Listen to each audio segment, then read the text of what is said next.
Good morning. All right, Brandon, you want to take roll? Okay. All right, yes. Board Member Curtis?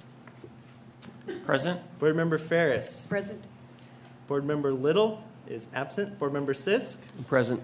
And Board Member Hess is absent. Thank you. That completes the roll call. Okay, let's everyone rise for the Pledge of Allegiance.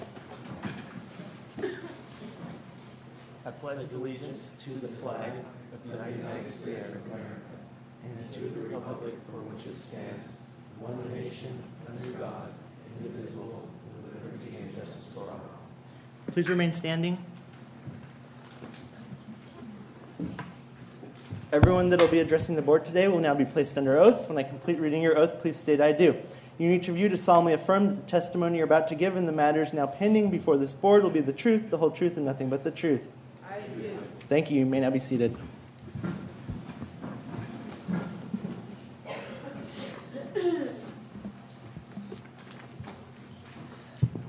Okay, Brandon, do you want to conduct the agenda review? Yes. Item 5, agenda review for May 1st, 2017. The clerk of the board recommends approval of the agenda review by the Assessment Appeals Board. The agenda review consists of the following agenda items. Item number 8, application number 15-10185, applicant Newberry Park Property LLC, continue to June 12th, 2017, pending receipt of original stipulation. Item number 9, application number 15-10189, applicant TNK ISH Drive LLC, continue to June 12th, 2017, pending receipt of original stipulation. Item number 11, application number 15-10306, applicant Leland Transport Incorporated, continue to June 12th, 2017, pending receipt of original stipulation. Item numbers 13 through 14, application numbers 15-10444 and 15-10445, applicant Christopher Gonkas, continue to June 12th, 2017, pending receipt of original stipulation. Item number 15, application number 16-10183, applicant Christopher Gonkas, continue to June 12th, 2017, pending receipt of original stipulation. Item numbers 19 through 22, application number 15-10975 through 15-10978, applicant Newberry Oaks Marketplace LLC, removed from the agenda due to the submission of a withdrawal. Item number 24, application number item number 23, application number 15-10980, applicant Newberry Oaks Marketplace as lessor, removed from the agenda due to the submission of a withdrawal. Item numbers 41 through 42, application number 16-10071 and 16-11378, applicant Keith Filgar, removed from the agenda due to the submission of a withdrawal. Item number 47, application number 16-10542, applicant Now Hospitality LLC, denied due to lack of appearance.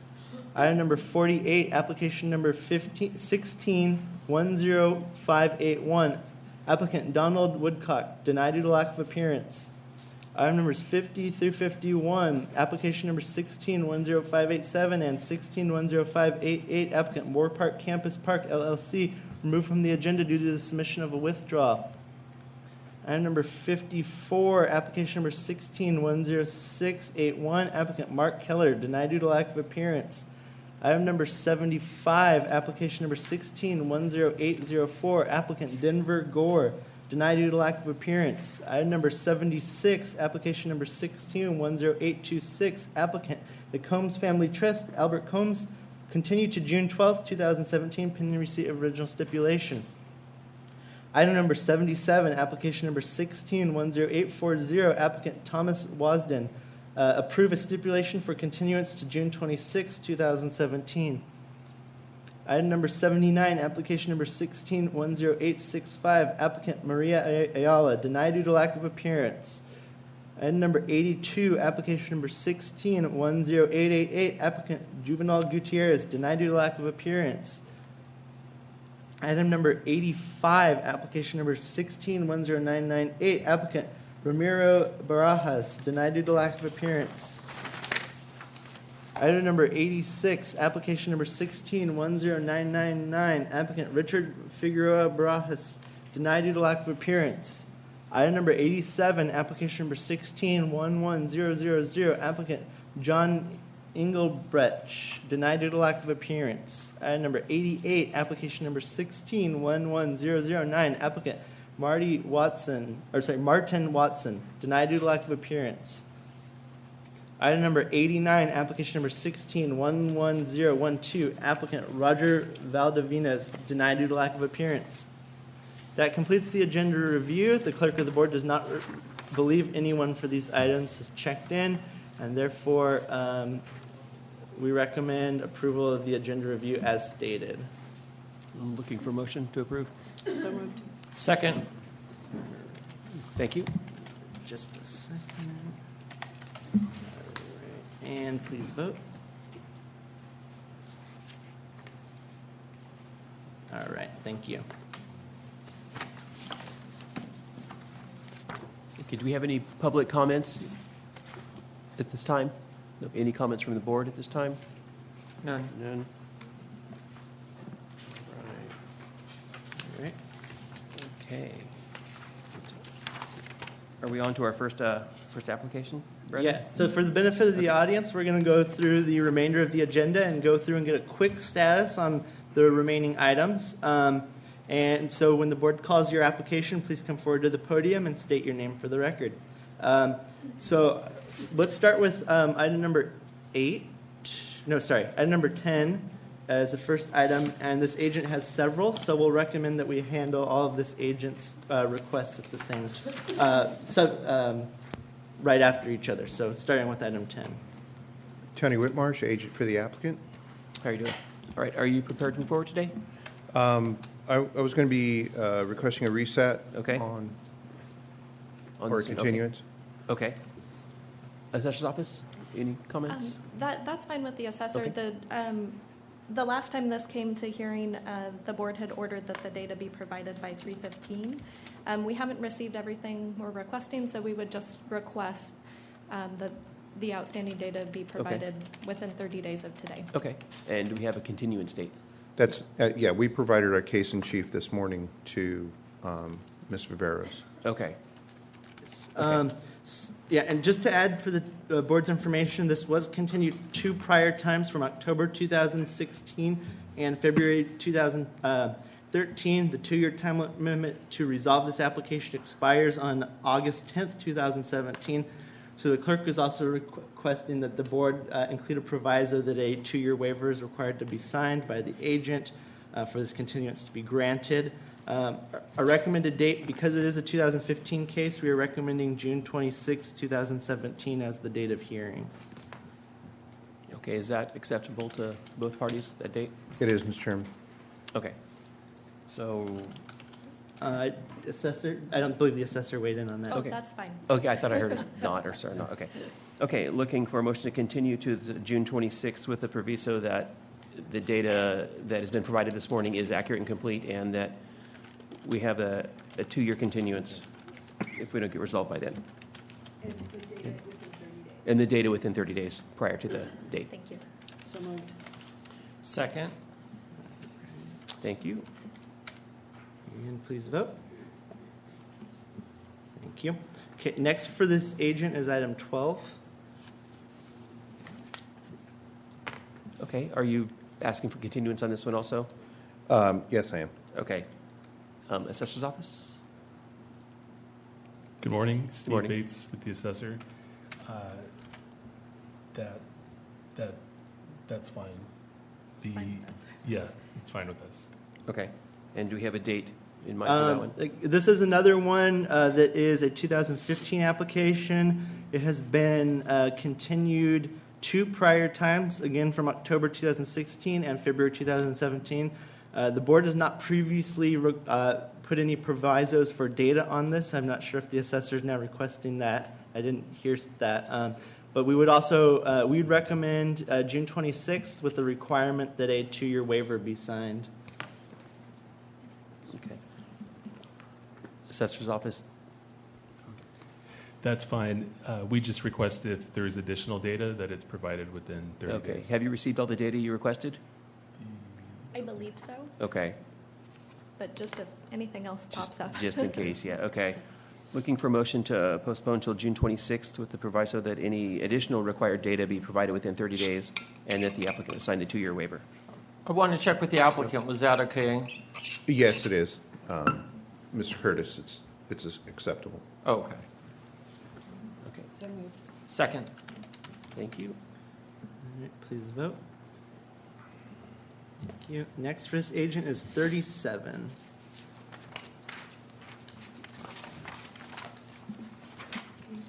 Okay, are we asking for continuance on this one, or are we prepared to move forward? Yeah, we're going to ask for continuance on this. We took over this appeal, and there's some issues regarding the supplemental appeal, and it's been convoluted with secured property as well. So we're still straightening it out, and there's some other confusion regarding a dual or duplicate application as well on this property. And I think we need to sort it out without getting into the details. The same APM number may be on 2 different applications. Okay. Any comments, the assessor's office? And that's fine with the assessor. We just Okay. request, since we haven't received any data, that Okay. we would receive it within the next 30 days. Okay. And are we postponing till the 26th? So the potentially duplicate application of this and a subsequent roll years application for this property are both scheduled for June 26th. So to keep them all in order, we'd recommend continuing this to June 26th so that all are on the same date. This has only had one prior continuance from the board, but the 2-year period expires December 11th, 2017. So the clerk would request that the board require a 2-year waiver on this case. Okay. Looking for motion to postpone till June 26th with the proviso that the data be provided within 30 days and that the applicant sign the 2-year waiver. Second. Thank you. And please vote.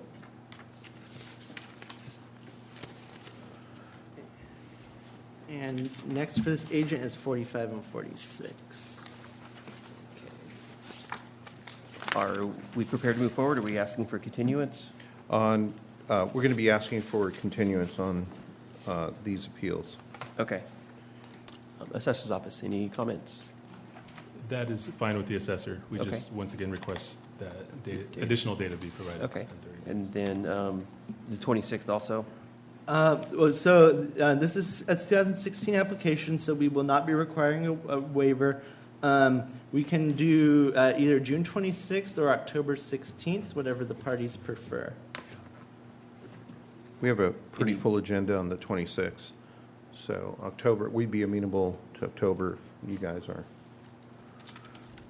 That's fine. October, okay. October, what was that date? October 16th? Okay. Looking for a motion to postpone until October 16th with the proviso that any additional data required be provided within 30 days. Second. Thank you. Please vote. Thank you. All right, next for this agent is 52. Okay. Are we seeking continuance also? It is, we are, Mr. Chairman. Okay. Assessor's office, any comments? We've received partial data, so we request additional within 30 days. Okay. And what date are we looking at? So. October? June 26th or October 16th is acceptable to the clerk. October 16th would be Well, preferable. October, okay. We agree. Okay, looking for a motion to continue to October 16th with the proviso that any additional data required be provided within 30 days. Second. Thank you. Please vote. All right, and 53 is the next item for this agent. Okay, continuance also, are you seeking? It is another request for a Okay. continuance. Assessor's office? That's fine with the assessor. Okay, we're looking for October 16th now? Any data required? Yeah, okay. Looking for Within the motion to next- continue to October 16th with the proviso that any additional data be provided within 30 days. Thank you. Second. And please vote. And next for this agent is 56 through 67. Okay, continuance. again? And, Mr. Chairman, we provided our case in chief to the assessor's office, and we're just awaiting for their review. Okay, assessor's office? Yes, so we will, that's fine. And we do have all the data for that. Okay, so are we ready to move forward on this, or? Well, we're not ready Okay. to move forward. Yeah, we just Okay. received the. Just received it this morning. presentation, just a couple, last week. Okay, If there's any pending data that's missing based on their review, we're Okay. willing to try to go get it and okay. supply it to them. So we're looking for continuance to postpone till October 16th with the proviso that any additional data be provided within 30 days? Yes. And second. Thank you. Please vote. And the next agenda item is for this agent 68 through 70. Okay, And we're asking for postponement on this as well. Okay. We're still trying to obtain all the info. okay, and assessor's office? And partial data has been received, so we're requesting the additional in 30 days. Okay, so we're looking for a motion to continue to October 16th with the proviso that any additional data be provided within 30 days. Second. Thank you. Please vote. Next for this agent is item 71. Okay. And we're going to be asking for continuance on Continuance. this as well. Okay, assessor's office? Yes, no data to date, but we're requesting that all the data be received within 30 days. Okay. Looking for a motion to continue or postpone to October 16th with the proviso that any or all data be provided within 30 days of the date. Second. Thank you very much. And please vote. Oh, I screwed that up. Sorry about that. It was a unanimous yes vote. All right. And last one for this agent is 72. Okay. And are we looking for a postponement on And- this oh, one to? Yes, Mr. Chairman. Okay, assessor's office? Yes, and that's fine. No data to date, but we request all the data within 30 days. No data today, okay. Looking for a motion to postpone to October 16th with the proviso that any and all data be provided within 30 days. So moved. Second. Thank you very much. All right, please vote. All right, that completes the items for this agent. If you could get those waivers signed and provide them to Monica, All and right. she'll get the board. Thank you very much, members of the board. Thank you. All right, so if we bounce back up, I think we're at items 16 through 18. Application 15-10911 through 913. Brandon Hanson? I don't believe anyone has checked in for this item this morning, therefore we recommend denial due to lack of appearance. Looking for motion to deny due to lack of appearance. So moved. And second. Please vote. Thank you. All right, and Application. then 24. Application 15-11099. American Commercial Equities 3 LLC. And I have an email from this agent. It'd probably be easier if I just, I'll hand it to the board. Just a second.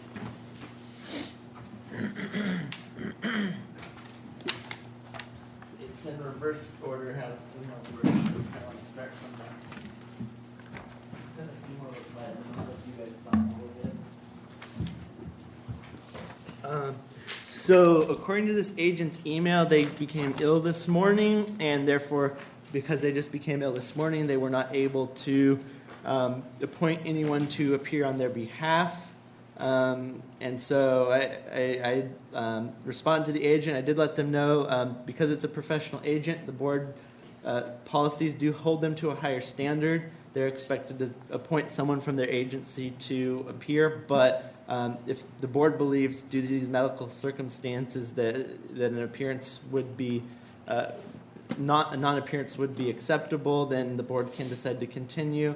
I told the agent that we'd be offering both October 16th or June 26th as days of hearing. I mentioned that there may be a potential of the assessor requesting data be provided within 30 days. As you can see from his emails, he has no objections to anything that the board might decide to do. So therefore, pending any input from the assessor, I'd leave it up to the board if they want to excuse his absence due to the illness and continue it, or if the board wants to deny due to lack of appearance. Okay, any comments from the assessor's office?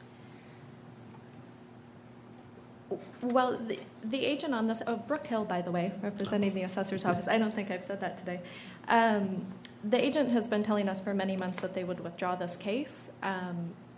Late last week, they decided otherwise, I guess, and now they're requesting a continuance in their absence. I think it's in the board's discretion. The assessor doesn't have an opinion one way or the other if you grant the continuance or not. If you do, we would request that the data be provided within 30 days and that it go out to October 16th. Okay. Any comments from the board? It would be council's view that the board should continue this and take up the issue of requests for enforcement of a document request at the future hearing date, Okay. since the agent's not here today.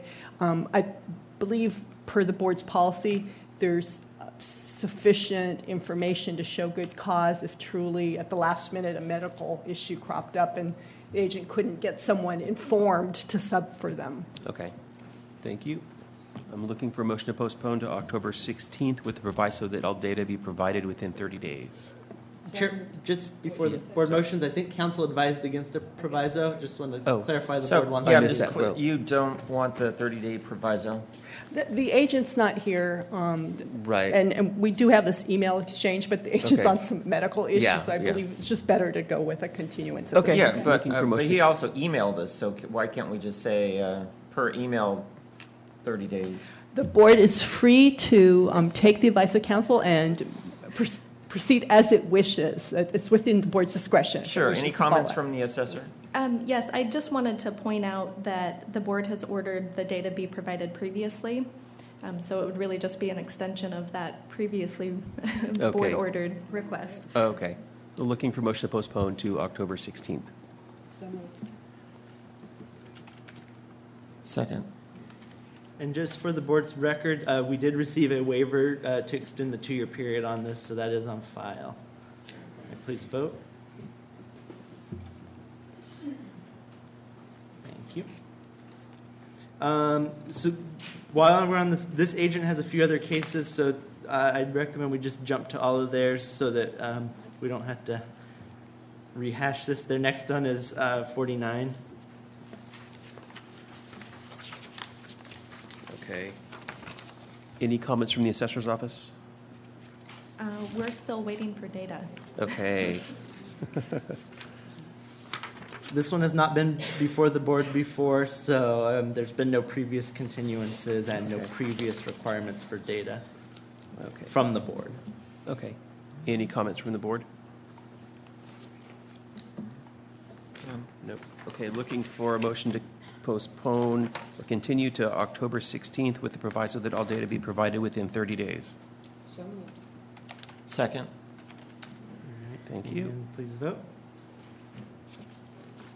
All right, and the next item is also for this agent, 50. No, wait, sorry, I'm a little lost. I think I activated the wrong item, didn't I? No, something's not right.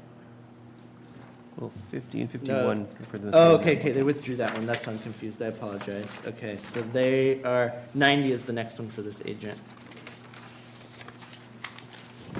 Okay, any comments from the assessor's office? My notes here say that we've received no data to date on this, so we would also request the proviso. Okay, any comments from the board? No? Okay, looking for motion to continue to October 16th with the proviso that all data be provided within 30 days. So moved. Second. Thank you. Please vote. Okay, and last one for this agent is 91 through 93. Okay, any comments from the assessor's office? We haven't received any data on this one either, so we would request the data within 30 Okay. days. Any comments from the board or council? No. Okay, looking for a motion to continue to October 16th with the proviso that all data be provided within 30 days. So moved. Second. Thank you. One more vote. Thank you. All right, so then again, this jumps us back up to 25, and that should be the last of the jumping around. I recommend we handle 25 and 26 together. Okay, and for the record, so 25 and 26 is for Peter Wilson, and for the record, Agent Scott Puckett has been added as of Friday, so they were not listed on the agenda, but they are duly authorized. Okay. Good morning. Good morning, I'm Scott Puckett here for Peter Wilson. Okay, great. Are We're you, hoping, I'm sorry. oh, go ahead. I was Finish. just hoping for a continuance to October if possible. Okay. Assessor's office, any comments? That's fine with the assessor. We would just request that the data be provided to us within 30 days of today. Okay, any comments from the board? No. Does that work for the applicant, Yes, sir. providing the data? Okay, Absolutely. all right. Okay, looking for a motion to postpone till October 16th with the proviso that all data be provided within 30 days. So moved. Second? Thank you. And if I could, if you haven't spoken to Ms. Rotar in the back, she'll wave to you there. She'll be handling this case. Okay, great. And just for And the then- board's information, a waiver to extend the 2-year time limit was filed by the applicant at the same time he appointed his agent, so we do have a waiver on file as required. Okay, Thank you so much. Thank you. Thank you. And then 26th, Sorry, that handled 25 and 26 at the same time. same thing, okay. All right. Application 15-11366, Technicolor Corporation. A large reduction stipulation over $5 million was submitted by the assessor for the board's review and approval, and it's on the regular agenda in case the board has any questions about the reduction. The board is free to ask the assessor any questions about this, and the recommended action is to approve the stipulation. Okay. Any comments from the assessor's office on this? The only comment, I guess, this is a large value stipulation due primarily to equipment that wasn't actually located. It was reported to us as being located in the county, and they later discovered and provided documentation that it had been located Okay. relocated overseas, excuse me. Okay. Any comments from the board? No. Okay, looking for a motion to approve? So moved. Second? All right, please vote. One more. Okay, One more vote. There we go. Thank you. all right. Next application, 15-11581 through 11589. Elizabeth Trangello or Real Cinta? Good morning, Board. My name is Elizabeth Trangello. I'm here to please ask the Board to reduce my property tax on year 2008 and 2014, because those are the only 2 years that I could get from my appraiser. Okay. How long, are you prepared to move forward today? I'm sorry, Are you, sir? are you prepared to present your case today? Yes, yes. Okay. I have 2004. Okay, just hold on. Well, hold on. We're not quite ready. Mr. Hold on. We're not hold on. quite ready. How long do you think your case will take? I have only a few months left, I think, because this Well, was continuation of last How much year. time will you need this morning? 10, 15, 20, 30 Oh, minutes? I could, Like, how long will you, how long will your case take to present this morning? maybe if I hand you this now, then that's it. Okay, well, we're gonna run through the whole agenda, and then we'll come back and we'll hear your case first. But Okay, we sir. want to gather a time first, and we're not quite done. So maybe 15, 20 minutes? Okay. I think Okay. the assessor might have a comment. Yeah, in the assessor's office. I am not done yet. So I just want to clarify which applications we're moving forward on. We're prepared for all of them. I'm not sure what the applicant's intent Right, is there's on the other applications. 8 application numbers here. Yeah, so which years are you Oh. prepared to move forward? Do you know the years? Yes, 08. 2008 and 2014. So two of the Two, years. yes. And what do you want to do with the other years? Do you want to withdraw those? Do you want to continue those to a later date? If you still gonna give me enough time, I will hire another appraiser to maybe help me, give me the prices of those years. Okay. So to give the board a little history on this case, it's been continued a few times because the applicant has hired an outside appraiser who apparently, according to her statements, has not provided the appraisals that she's purchased. And so I've spoken with the applicant a few times, and it kind of said well, she needs to make a decision, either hire another appraiser or decide to go forward or not. You know, if the appraiser she hired isn't going to give her the cases or the appraisals she's purchased, then she'll never be prepared to move forward. So Correct. it's that's kind of the background on this and why it's been dragged out so long. Okay. And so I think your intent is now to hire a new appraiser Yes, sir. and not keep waiting on the one who we've been waiting Yeah, for. right. So Okay, so we want to hear about the two dates that are in question right now, and you're going to Yes. postpone the other dates? Yes, sir. Okay. Do So- we know which applications we need to postpone? Because we should postpone some and then continue Can I some. make a quick comment? Yes, please. Thank you. Because there is a base year involved in this, if there's any intent on the applicant's part to look at the base year, any of the prior years, it makes a lot more sense and I think would be in everybody's best interest if these cases were heard together. that's true. Because if the base year were to change, it might negate the subsequent year appeals. All 8 of them, you're saying? All 8? Right. Okay. It was It would be her vesting of the mother base passed year. away, and then as of the date of passing, the assessor reassessed all future years. So if the base year as of the date of passing is established as a new value, then that would roll forward to all future years. Would it make sense for us just to hear the base year case? And then, She doesn't have a case for the base year case. okay. Okay. Correct. You don't have the appraisal for the date of passing at this time. No, sir. Okay. So, looks like we should continue this to a date when you're prepared for the base year? Is your intent to get an appraisal for the date of passing still, or just, no? So They told me it's too hard for them because it's way too long. That was 2005 when my mother passed. Okay, so you're no longer challenging the value as of the date Maybe she not passed. then, You're yeah. only requesting temporary reductions in each of the subsequent yes, years. yes, sir. Is that correct? That's correct. Okay, based on that statement, Assessor, do you have a change of? If we're not talking about a base year and the applicant intends to withdraw the base year appeal, then certainly we are prepared to move forward on every other subsequent year. Okay, but the applicant's not prepared to move forward on every year at this time, right? Right, yes. Right, okay. So would you prefer to come back and do all years at once? Would that be better for you? Oh, That would probably be the best, yeah. So do we have a date in mind? We do in October, so is June full? Well, are you willing to, here's another problem with this. The 2 years to resolve it expires. Yes. Are you willing to sign a waiver to extend the time to resolve these applications? I'm also thinking that it is getting expensive for me to hire another appraiser, but I don't know what my chances are from the board if they're gonna consider reducing my property tax on 8 years. Have you talked to the assessor about this? Have you communicated with them?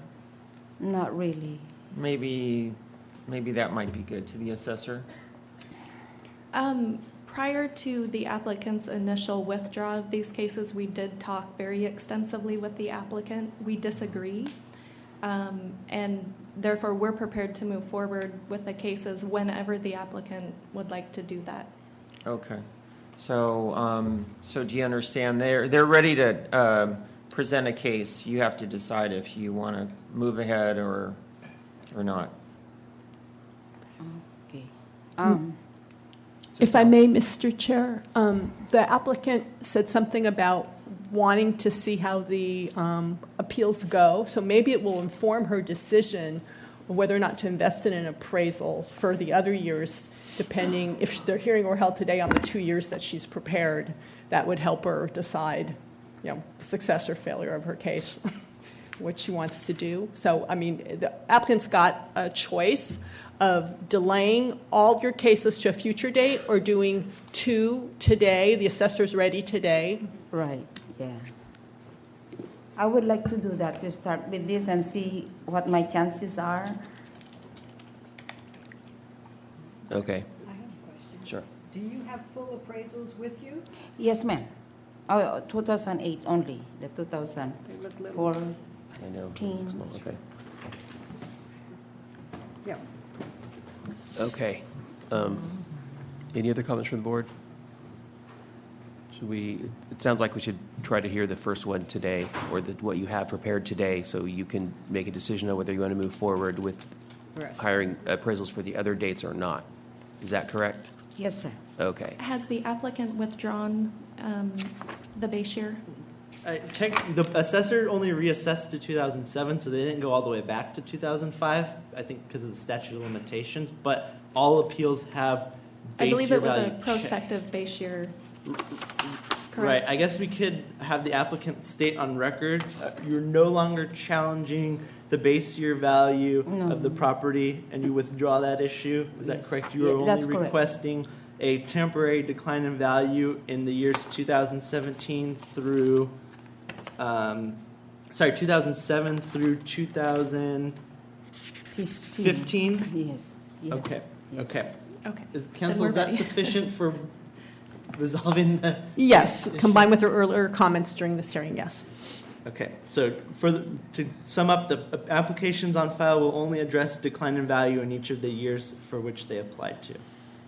All right, so Okay. we want to come back to this as the first hearing? Yeah, well, you'll be the first case we hear once we roll through the rest of the agenda. So if you want to have a seat, we'll call you back when we're ready. Okay, Thank you. sir. Thank you, board. All right, that jumps us to 38. 38. Oh, yeah, let's scribble it out, okay. Application 15-11618, Marta Clark Patel.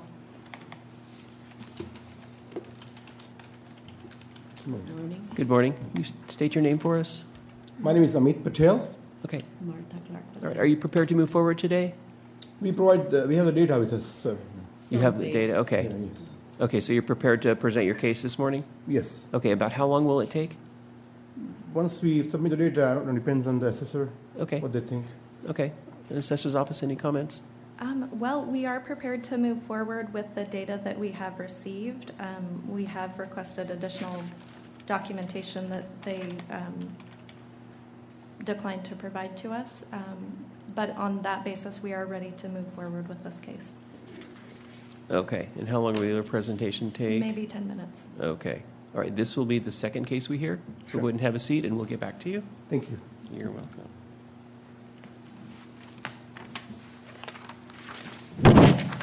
Application 15-11741, Orchard Supply Company, LLC. Good morning. Good morning. I'm Thomas, agent for the applicant. Are you prepared to move forward today? We have a mutual agreement with the assessor's office to move the case to May 15th, combining it with another application on that day, giving the assessor enough time to visit the property. before Okay, hearing. comments from the assessor? We agree. Agree, okay. Looking for a motion, any data required, or just, No, I believe everything's been provided at this point, just the site check. okay, that we'll do Before next the week. board makes Yep. a motion, for the record, a waiver to extend the 2-year period is on file. Now, I had a request, are you, the one on May 15th that you wanted this to be with, is it the 2016 for the same property? Yeah, Okay. it was originally scheduled on that day, but it doesn't make sense to hear a Prop 8 with a base year pending, so this is a base year case. We should just move forward with that one. Right, so I understand, because I have a request to consolidate the one you have on May 15th to whatever date that this one is rescheduled to, meaning it doesn't necessarily have to stay on May 15th. So is everyone wanting to stay with May 15th, or do you guys want to go out later? Because currently I have a pending request to get the May 15th one rescheduled to a different date. Gotcha. I don't know if that's enough, May 15th, it's enough time? So the Prop 8 is scheduled on May 15th? May 15th with a pending consolidation request, so it was going to be, postponed to whatever date this one was rescheduled to. Assuming May 5th, because what I understood from the request for postponement was they didn't want it on May 15th anymore. So, That was for the 16 Prop 8, which is Right. accurate. So it seems like it would make more sense to go ahead and get through the base year and then see if we even need to worry about the Prop 8 afterward. Exactly, because if the base year gets reduced, likely the Prop 8 will go away. Yeah. So May 15th for the base year and then the Prop 8 sometime Indefinite, after that. yeah. Okay. okay, I mean, my point was you were requesting to put them together even though the 16 is now being requested to be moved out, so that's why I wanted to clarify. So you're okay with If the 2016 application is not heard on May 15th, you're okay with this one being on May 15th? That sounds good. Okay. Perfect. Any comments from Sorry the for the board or confusion. council? No. Okay, looking for a motion to postpone till May 15th. So moved. Second. Thank you. Thanks. Was that a motion by Board Member Ferris? Yes. Okay, thank you. And please vote. Need one more vote? Thank you. Okay, next application, 15-11863, Stephen Canyon.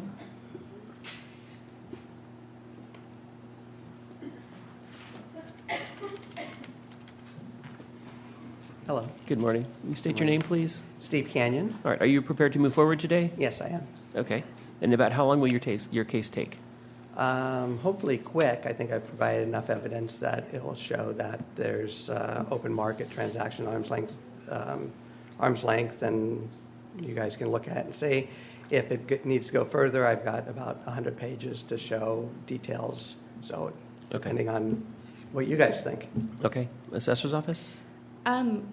The assessor is prepared to move forward. I will note that we have requested documentation from the applicant. He has provided some data, certainly not 100 pages of data.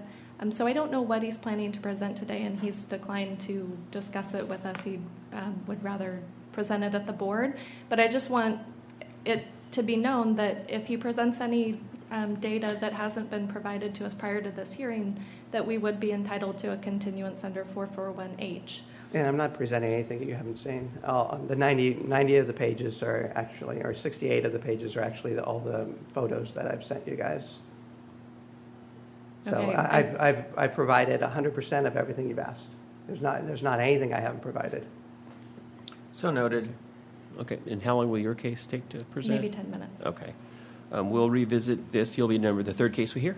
And with the exception of a request that was made, that was 13 days before the hearing, which was untimely. So under the applicable rules, anything you haven't provided to the assessor that you present today entitles them a right to reschedule the hearings. Everything I provided, everything I'm presenting, I provided. So are there documents that you have that you are not providing us?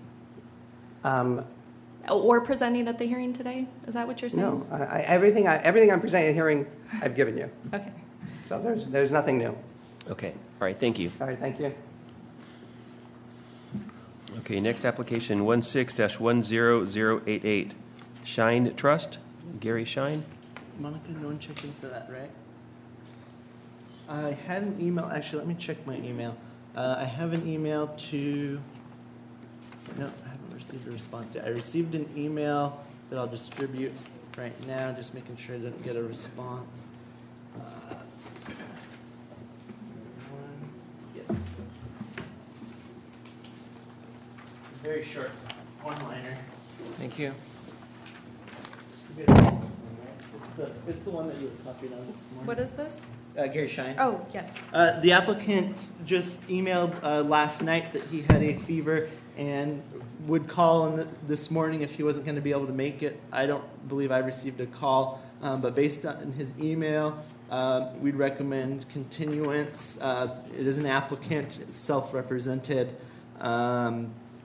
It's not been continued previously. I did, after receiving this email, I sent him options for the dates and asked for his opinion. I did not receive a response. So, you know what? He's got an appeal for a different property, though. Let me see if I can find out what date that's on, and maybe we can put him on the same date.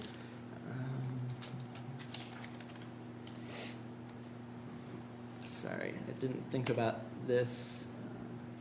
He has an appeal for his commercial property scheduled for October 16th, so he's already confirmed he's available that date. I'd recommend maybe we continue this to October 16th, pending any comment from the assessor. Okay. Assessor's office, any comments? We were prepared to move forward on this, so any date is fine with us. Okay. And do you have all the data you need? I believe so. Okay.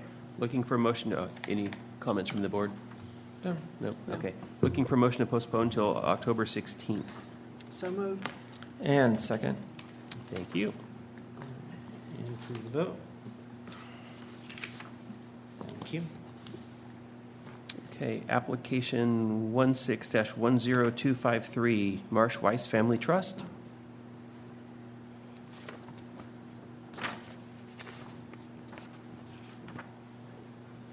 Good morning. Good morning. State I'm your- Philip state- Weiss. Philip Weiss, okay. Are you prepared to move forward today? We've been asked by the assessor's office to ask for a continuance. Okay, That's my understanding. okay. Assessor's office? We agree. We just got out there late last week to site check it. There was a discrepancy between it being 1 or 2 units. So we just need a little bit more time to work together and hopefully resolve the case prior to a hearing. Okay, so are we thinking October 16th? That would be fine with That's Okay. fine with with us. if that Okay, works. and then any additional data required? I don't think so. Mr. Denham will tell me, though.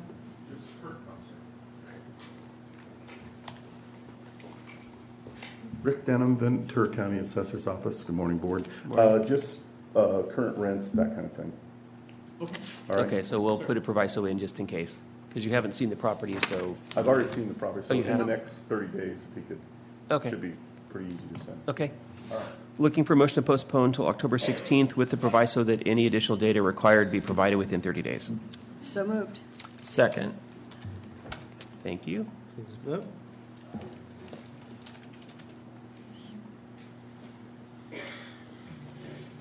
Next application. I need one more vote on that. Is that giving you trouble? Thank you. My fingers. All right, thank you very much. Next application, 16-10698, Shane and Janice Toso. A stipulation was submitted on this morning. That was in the pile that the board approved reviewed this morning. Therefore, the recommendation is to approve the stipulation. Okay, looking for motion to approve the stipulation. So moved. Second. Thank you. Please vote. One more. Thank you. All right, that jumps to 73. Okay, next application, 16-10778, Irene Williams. Irene Williams? Oh, sorry. That's good. This is another stipulation that was submitted this morning. It was in the packet that the board reviewed. Therefore, we recommend approval. Okay, looking for motion to approve. So moved. Second. And please vote. Thank you.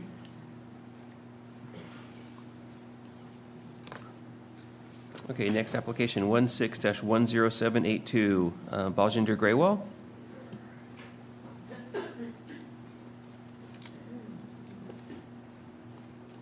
Good morning. Good morning. I'm Avtar Grewal. And Baljinder? Morning. Morning. Morning. Are you prepared to move forward today? Yes. Okay, about how long will your case take? 5 minutes. 5 minutes, okay. Assessor's office. We are prepared to move forward. At this point, I'll just note that we have only received 2 broker letters stating their opinion of value. So if the applicant were to present any other information today, we would be entitled to a continuance under Okay. 441H. Do you have more information to provide for us I than have those already two? provided some pictures of the high tension electric cables. Oh, I'm sorry, we did receive pictures as Pictures, well okay. of the electrical lines. That's all I have. And, okay, then we're That's- ready to move forward. Okay, and about how long will your case take? 10 minutes. Okay. This will be case number 4. So if you want to have a seat, we'll get back to you when we finish the roll. Okay. Thank you.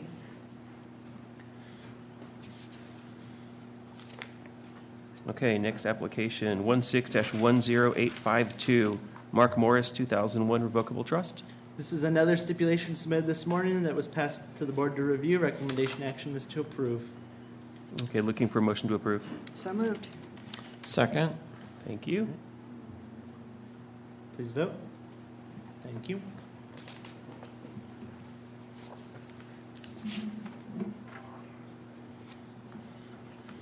Next application, 16-10878, Armand Legaspi. For this one, no confirmation of appearance was submitted, but the applicant is present. Therefore, we are recommending, or actually continuance would be required per BARD policy when no confirmation of appearance is submitted. Okay, Assessor's Office, any comments? Because there was no confirmation, we're not prepared to move forward, nor Okay. have we received any data. Okay. So we would request any data be And data, provided okay. within 30 days. Okay, to the applicant, are you prepared to have a postponement on this? Yes. of Okay. course, I'm postponed. Do we have a date in mind? I was thinking the December 11th. Is that okay? That works for us. It's a late Okay. day. so- I'm okay with December 11th because it was, sorry, can you state your name for the record? Oh, Armand Legaspi. And what's your relationship brother, to? Brother for Armand Legaspi. Sibling and allowed represent? hold on. Actually, I need to, okay. is here. Creates a problem. Parent transfer. Technically, a sibling isn't allowed to request a continuance, but if you just want to come up, state your name and confirm. Armand Legaspi. Okay, and you're okay with what he's requested? Yes. Okay, thank you. Okay, so we're looking for a motion to postpone till December 11th with the proviso that all data requested be provided within 30 days. So moved. Second. Okay. And actually, yours is the next application, too. Yes. 16-10879. Can we Are get a we- vote on the last item, please? Sorry. Thank you. Are we seeking a continuance on this one also? Yes, please. Okay. Assessor's office, any comments? Same story as last time. Same, okay. Looking for motion to continue to December 11th with the proviso that all data be provided within 30 days. So moved. So the proviso with the data, 30 days is acceptable? Yes. Okay. Second.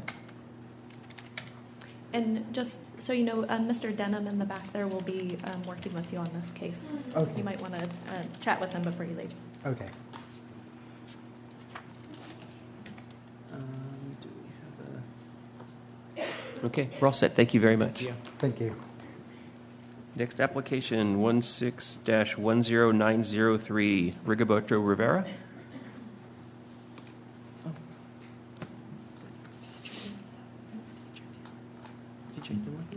Yes, Good morning. Rigoberto Rivera, and I'm ready to proceed. Okay, about how long will your case take to present? 5 to 7 minutes. Okay, assessor's office? 5 to 7 minutes sounds good. Okay, great. You will be number 5. You want to have a seat and we'll get Thank you. back to you. If I can have just a second, I'm having trouble keeping up. Okay, all right, I'm ready. Okay, next application, 16-10930, Cooper Family Trust. Randy Cooper? This is a stipulation that was submitted this morning. Clerk of the board submitted it for review by the board. We recommend approval of the stipulation. Okay, looking for a motion to approve. So moved. Second.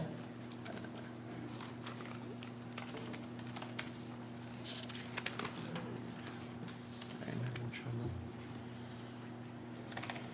All right, and please vote.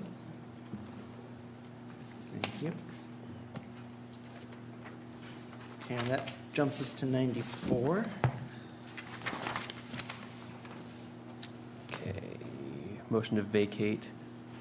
So 94, application 1511866. The assessors, this was submitted to the board for review by email last week.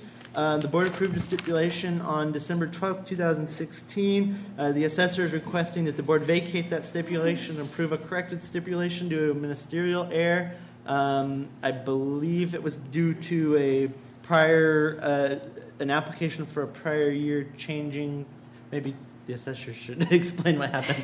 You know what? It was very complicated, and there was something that happened after this that affected it, and this makes it right. Okay. Any comments from the board or council? Nope. No? Okay, looking for a motion to approve. Just to clarify, the recommended action that the board would be approving is to vacate the stipulation approved on December 12th, 2016, and approving the corrected stipulation. So moved. Second. All right, and please vote. Thank you. Okay. Next item, 16-10531. Is it a similar deal? Oh, no. This case was denied due to lack of appearance on April 3rd, 2017. This is a request to vacate the board's denial due to lack of appearance on April 3rd, 2017, and approve a stipulation. This was submitted to the board last week for review. The Does the assessor want to explain what happened here? Yeah, we had actually, the stipulation was delivered to the assessor's office on the morning of the hearing, but because the appeal staff was getting ready for the hearing, it didn't make it back to us in time to be able to let you know. Okay. So a couple days later, we discovered it, and so we're requesting that you vacate your prior denial to the lack of Okay. appearance and Any- approve the stipulation. Thank you. Any comments from the board or council? No? Mm-mm. Okay, looking for motion to approve. So moved. Second. And please vote. Thank you.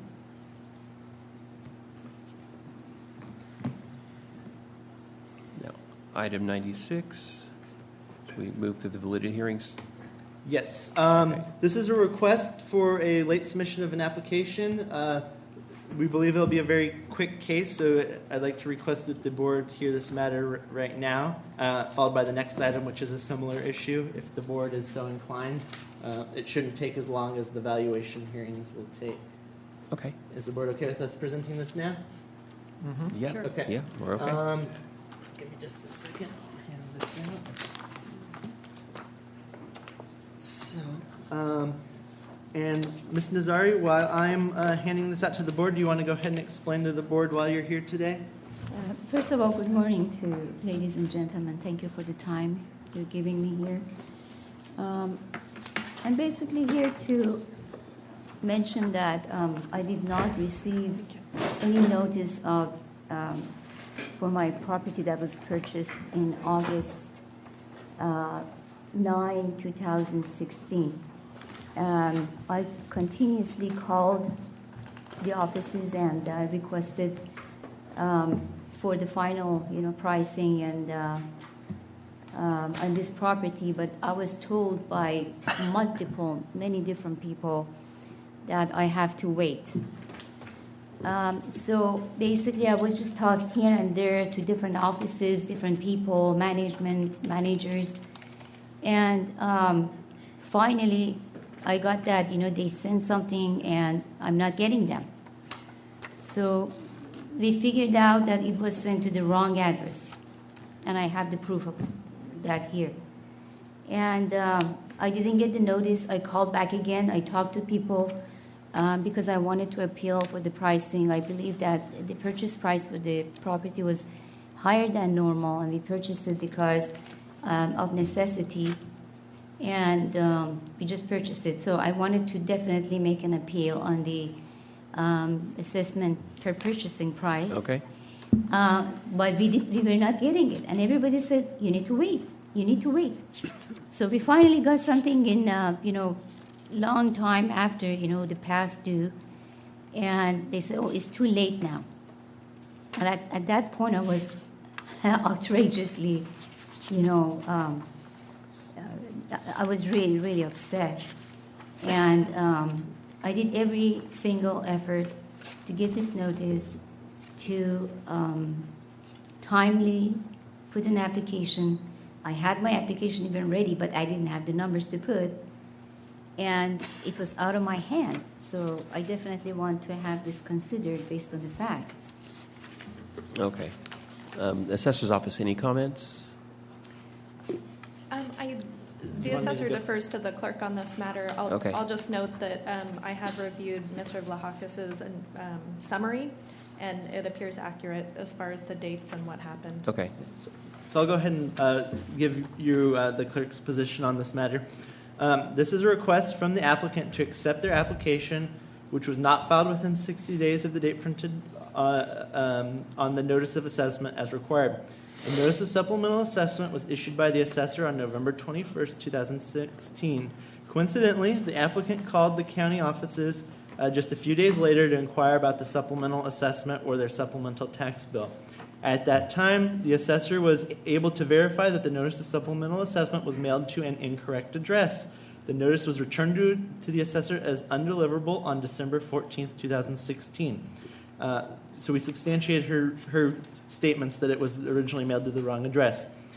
The assessor corrected the address in their records and remailed the notice of supplemental assessment to the applicant's correct address on December 15th, 2016. The assessor also provided a copy of the notice of supplemental assessment to the clerk of the board's office. The clerk of the board's office then faxed the notice along with a cover letter to the applicant at 747-888-4288 on December 15th, 2016. The clerk of the board received confirmation that the fax was successfully transmitted. The clerk of the board management staff was involved in assisting the assessee in receiving their notice due to concerns the assessee had raised about receiving their notice, and therefore the clerk wanted to ensure that the assessee received their notice and was fully informed of the amount of assessment and their rights to appeal. In most cases, the clerk of the board does not assist assessees in obtaining copies of the assessment notices from the assessor's office. This assistance was done as a courtesy due to concerns raised. It is known that the notice was not received on November 21st, 2016 as originally sent, it is not recommended that the applicant be restricted to filing their appeal within 60 days of that date.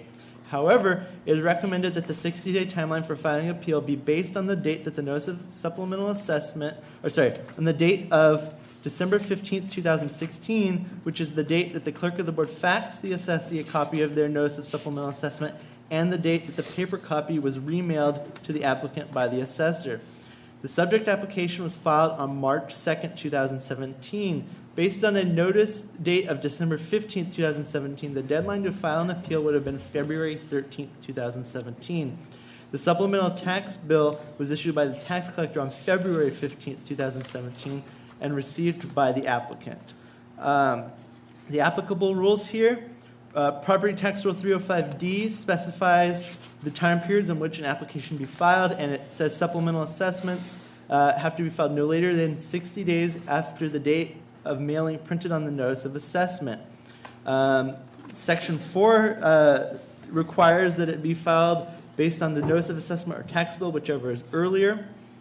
Section 7 says that the board has no jurisdiction to hear an application unless it's filed within the specified time periods. Revenue and Taxation Code 1605 defines the time periods for escape assessments, and that includes supplemental assessments. It says if the taxpayer does not receive a notice of assessment, it should be filed with an affidavit that says they did not receive the notice of supplemental assessment within the time period to file. While it is known that the assessee, so a recommended action, while it's known that the assessee did not receive their initial notice of assessment when it was originally mailed, the errors were corrected and more than required efforts were made to ensure the assessee received their notice by multiple means. That May I includes, talk? When I'm finished. I object to what you just said, that's not correct, so. Please finish, Brendan. Okay. We'll get to you in a second. As such, the applicant had all the information they needed in order to timely file an assessment appeal application. The board has the options to accept the application as filed or deny the application due to it not being filed within the required time period. The clerk of the board recommends that the board deny this application. And so following my statements, we just have the documents in the record. We have the notice of supplemental assessment with the November 21st date that was mailed to the incorrect address. And then the back page of that.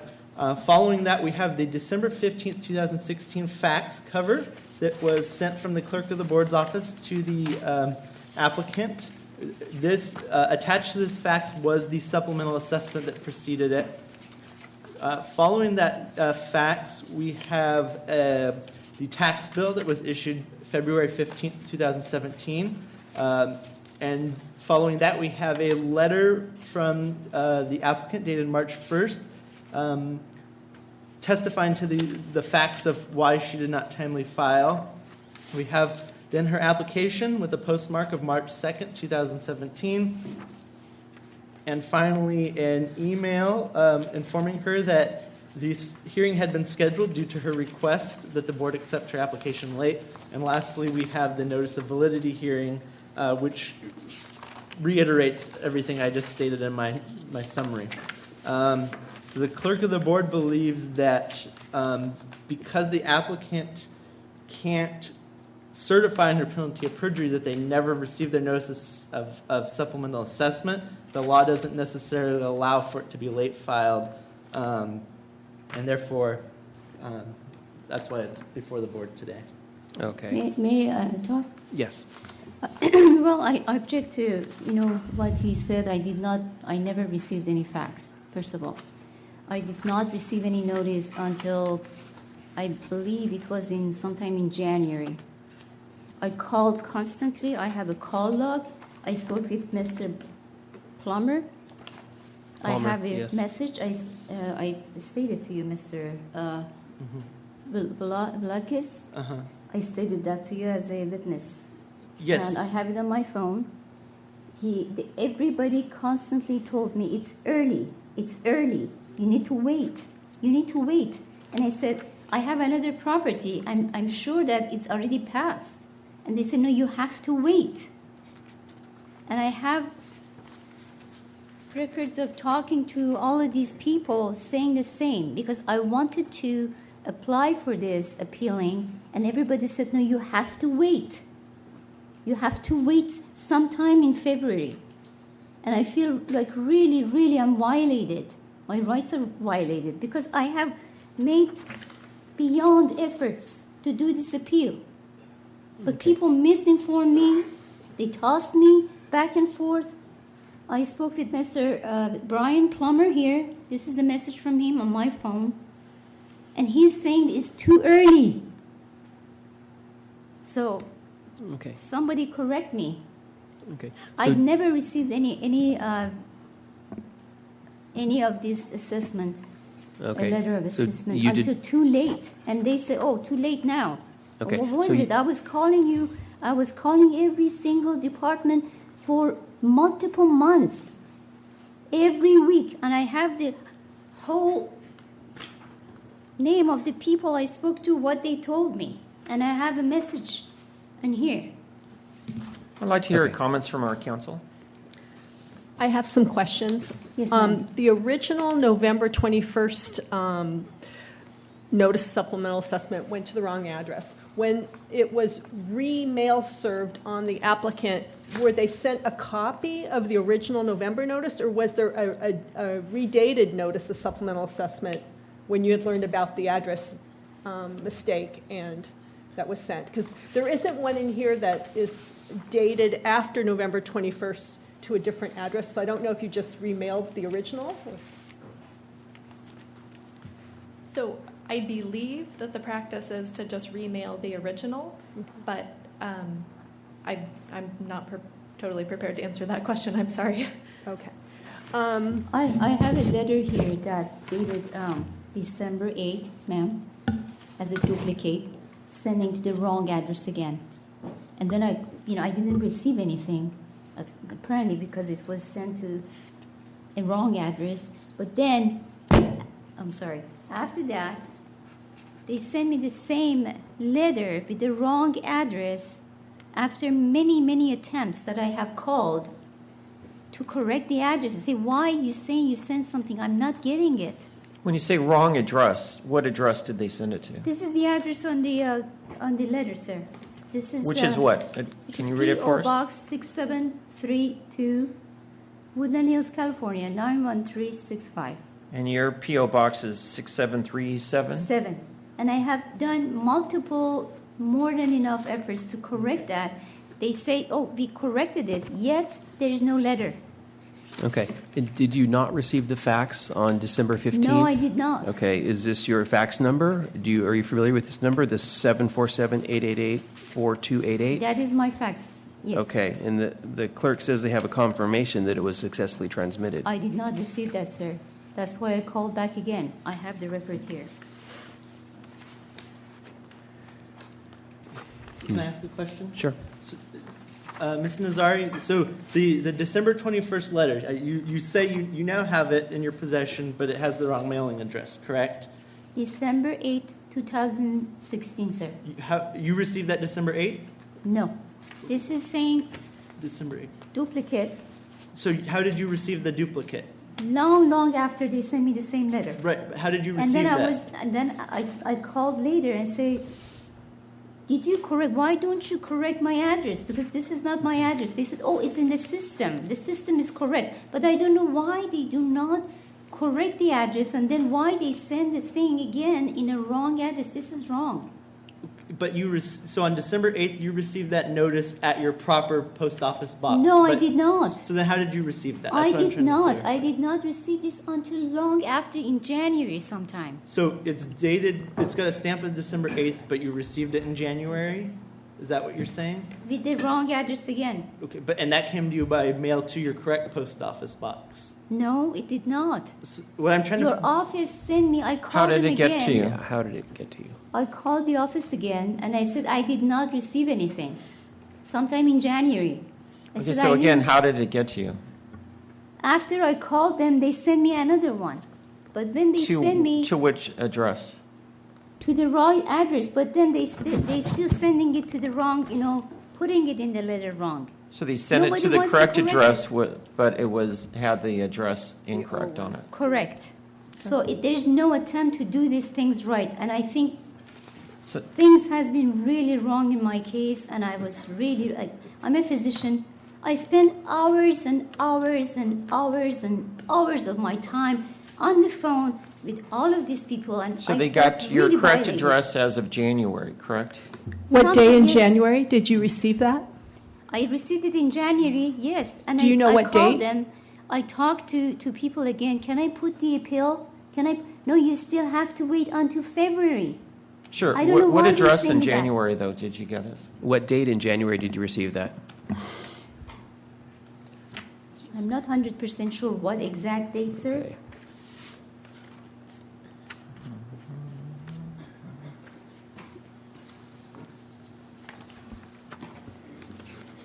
Chairman Sisk? Yep. If I can, just while she looks for that, my name is Travis Deckham. I'm with the Ventura County Assessor. I might be able to help to add some clarifying things here.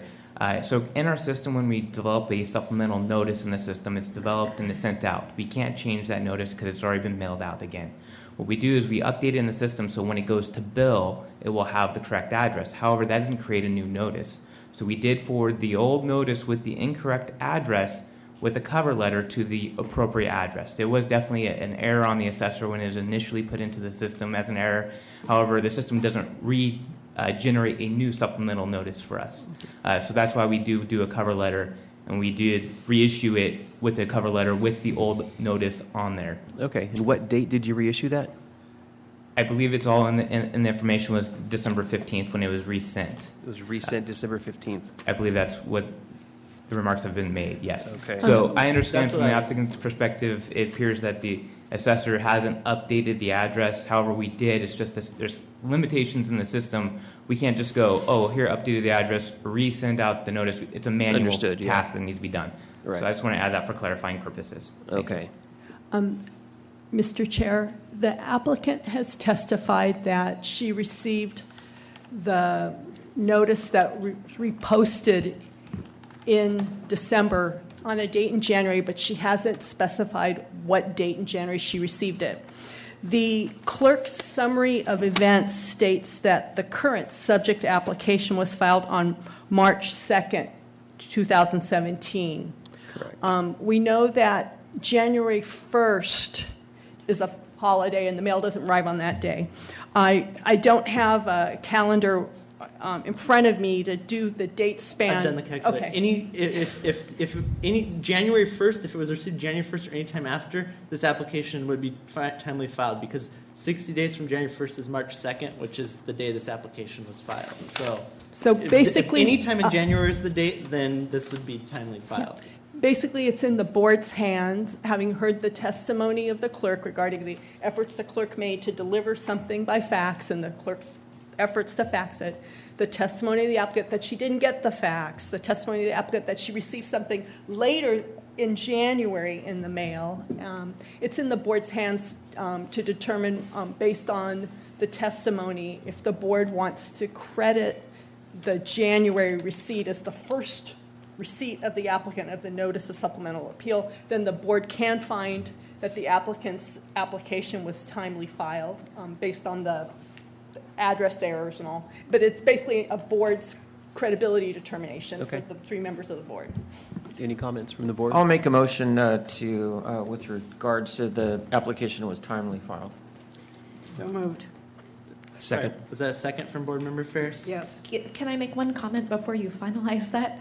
The application actually states that it's for a transfer on August 9th, and the transfer actually occurred on the 8th of September of 2016. Can the board amend the application at the same time To correct the date? to correct the date for the base year value that they're appealing? Yeah, the numbers are just transposed, so it's, instead of August 9th, it's September 8th. Oh, I apologize if that's a typo. I apologize for that. Okay. Can we correct that? Yes, please. Counsel? That's correct. The board would, if the assessor pointed out an error on an application, asked for a correction, the board would entertain that request for correction in any other case, so you can treat this case the same as any other case. Okay. So I move to correct the application date, or the transfer date from August to September. I'll second that. Okay. So moved. Okay, now I'm a little lost. I have too many people making motions. So The full one motion. the prior motion by Board Member Curtis, second by Mr. Ferris to accept the application. Can we get a vote on that? Thank you. Okay, and now we have a motion. Was it a motion by Board Member Sisk to accept the amendment? Yes. Yes. Okay. And then a second by Board Member Curtis. Yeah. Okay, please vote on that. All right. Your application's been accepted by the board. We'll go ahead and schedule a valuation hearing sometime in the future. Do I need to make that correction, sir? It's been taken care of and approved by Thank the you board. very much. Thank you very much. And ma'am, if you could work with Mr. Denham in the back there, he'll be the appraiser assigned to your case. Thank you. Okay, next application, 16-11404 through 11413, Carl's Jr. Restaurants LLC. This is another request for a late submission of the application. We think this one's a little more straightforward, so if it's okay with the board, I'd like to present it now. Okay. Sure. Yeah. Okay.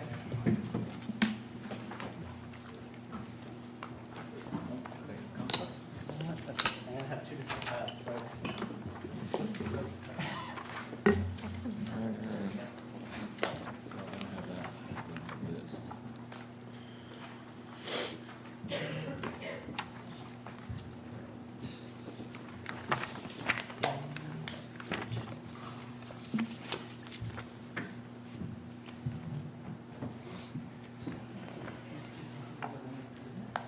There's the 6 copies. Brandon, you gave me 2 copies of Oh. that. Sorry, I was gonna hand out the application real quick.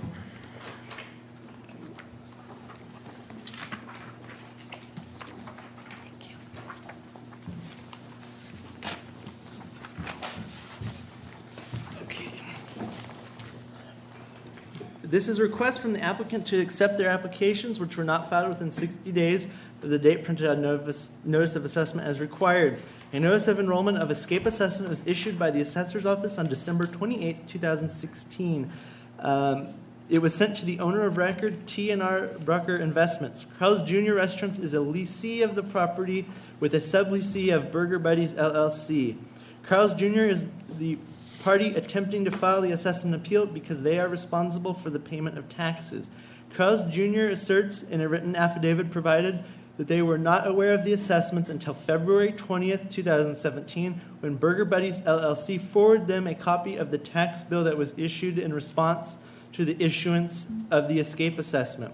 The deadline to file an assessment appeal application was February 26, 2017. The date the appeal was filed was March 3rd, 2017. The applicable rules, property tax rule 301G defines affected party. Person affected or party affected is any person or entity having a direct economic interest in the payment of property taxes on the property for the valuation date that is the subject of the proceedings under the subchapter, including a property owner, a lessee required by the property lease to pay the property taxes, a property owner who has acquired ownership interest after the lien date if the new owner is also responsible for the payment of property taxes for which the lien date is subject to that application. So based on that section, we believe the applicant is an affected party because they are a lessee required to pay the taxes. Property Tax Rule 305D specifies the time period in which an application can be filed. An application appealing an escape assessment or supplemental assessment must be filed with the clerk no later than 60 days after the date of mailing printed on the notice of assessment or the postmark date, whichever is later, and no later than 60 days after the date of mailing printed on the tax bill or the postmark date, whichever is later, in the County of Los Angeles or in those counties where the Board of Supervisors has adopted a resolution pursuant to Section 1605 of Revenue and Taxation Code. Basically, for the Ventura County, that section is just saying the appeal needs to be filed within 60 days of the notice of escape assessment. 4, an application may be filed within 60 days of receipt of the notice of assessment or within 60 days of mailing of the tax bill, whichever is earlier, when the taxpayer does not receive the notice of assessment described in Section 619 of the Revenue and Taxation Code at least 15 calendar days prior to the close of the regular filing period. The application must be filed with an affidavit from the applicant declaring under penalty of perjury that the notice was not received. In this circumstance, it was filed within 60 days of the tax bill, and it did include an affidavit. Except as provided in Section 1603 and 1605 of the Revenue and Taxation Code, the Board has no jurisdiction to hear applications unless filed within the time period specified above. And so 1605, Revenue and Taxation 1605 defines periods for escape assessments. And it says, I'll just jump to, it's pretty much a reiteration of the property tax rules, but it says if the taxpayer does not receive notice of assessment described at least 15 calendar days, then the party affected or his or her agent may file within 60 days mailing of a tax bill, whichever is later, along with an affidavit. Again, this has been filed within 60 days of the tax bill. It has an affidavit. The key word in this sentence is if the taxpayer does not receive notice of assessment. Revenue and Taxation Code, Section 75.31 defines where the assessor shall mail the notice. It says the notice shall be furnished by the assessor to the assessee. It doesn't say taxpayer, it says the assessee by the regular United States mail directed to the assessee at the assessee's latest known address to the assessor. The assessor may choose to accept a written request from the assessee to provide information by electronic mail in lieu of by regular United States mail. So our analysis and recommendation. It is clear that the assessor completed their duty to inform the assessee of the assessment, and so the assessee is T&R Brucker Investments. And the assessee, who is the owner of the property, timely received their required notice. It does not appear that the available guidelines provide for the situation at hand in which the assessee timely received their notice, but a party affected who was not made aware within the time period to file an appeal. The law seems to only allow for an exception when the taxpayer does not receive their notice, although vague. The clerk was unable to find within the Revenue and Taxation Code a definition for taxpayer. The clerk of the board has no recommendation in this matter. The board has the options to accept the application as timely filed or deny the application due to it not being filed within the time period specified. And we have no recommendation because we don't think the Revenue and Taxation Code specifies what to do in this situation. I've also provided a copy of one of the applications. There's many applications, but they're all pretty much the same. An application postmarked March 3rd, 2017, authorization of an agent for the agent that was added afterwards, and then copies of the notice of escape assessment dated December 28th, 2016.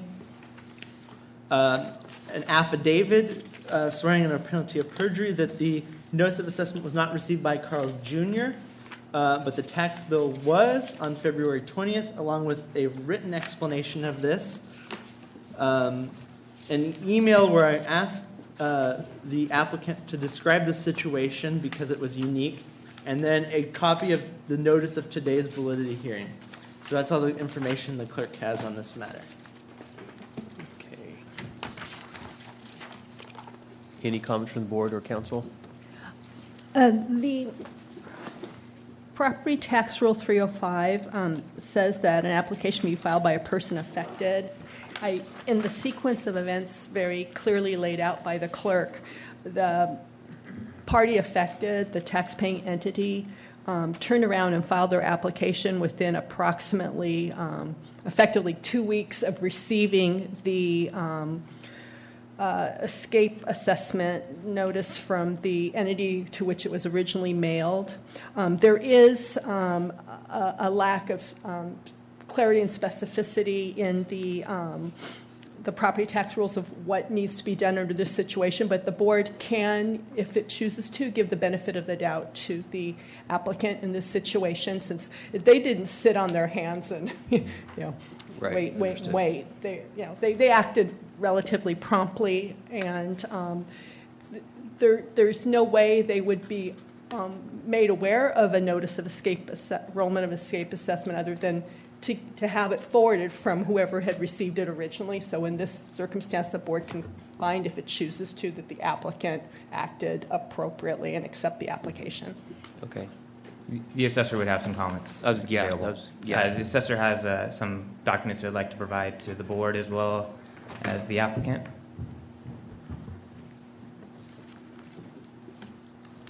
So again, my name is Travis Ekema with the Ventura County Assessor's Office. I'm a supervising appraiser in our property transfer mapping division.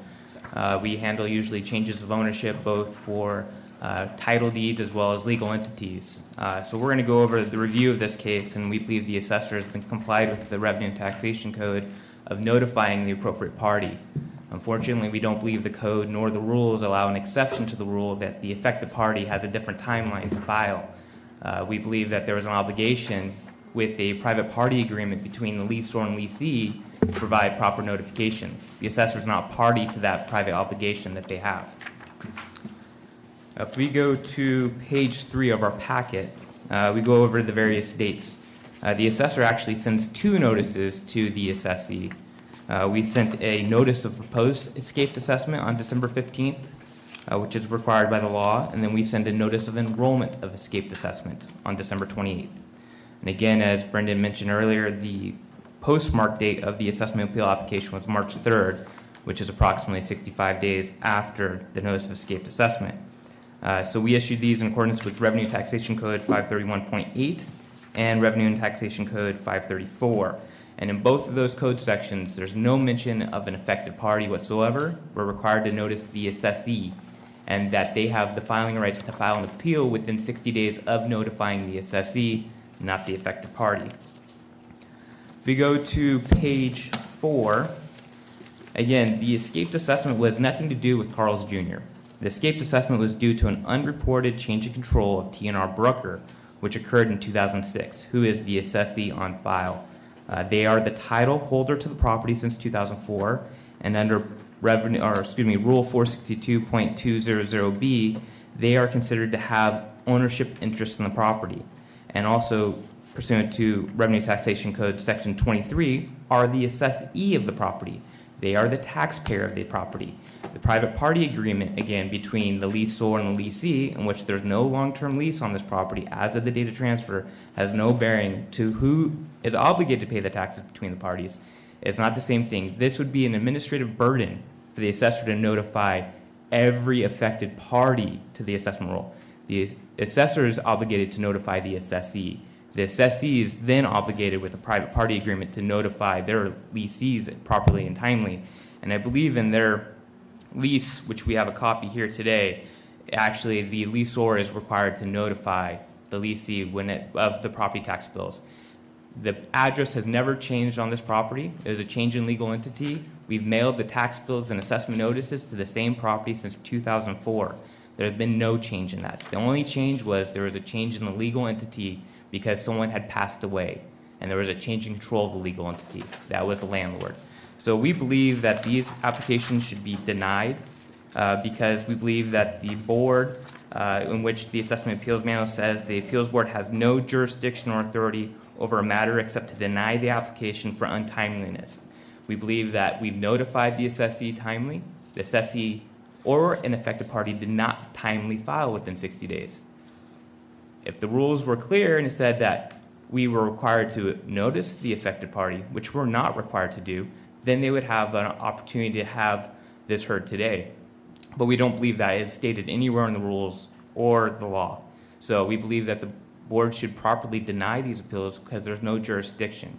There's, again, nothing in the rules, nothing in the code that says we're required to notice the affected party. We're required to notice the assessee. Carl's Jr. has been a tenant in the property. They actually opened business, I believe, in 2000, originally signed a lease in 1998. At no time I could find throughout our records they have ever requested the mail nor the bills to be sent to Carl's Jr. directly. It's always been sent to the landlord. They had an opportunity, actually, even in their lease agreement, the landlord said, if you want them sent to you, you can request the assessor to have them sent to you.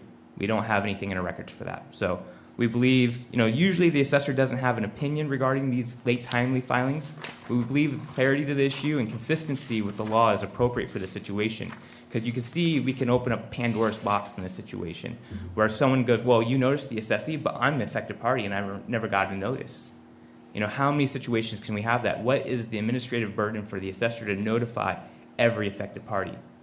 We're not required to do that under the law, unfortunately. We're required to notice the assessee, which we did appropriately in this situation, and we believe that the board should determine that it has no jurisdiction or authority except to deny the applications. Thank you. Thank you. Any comments from the applicant?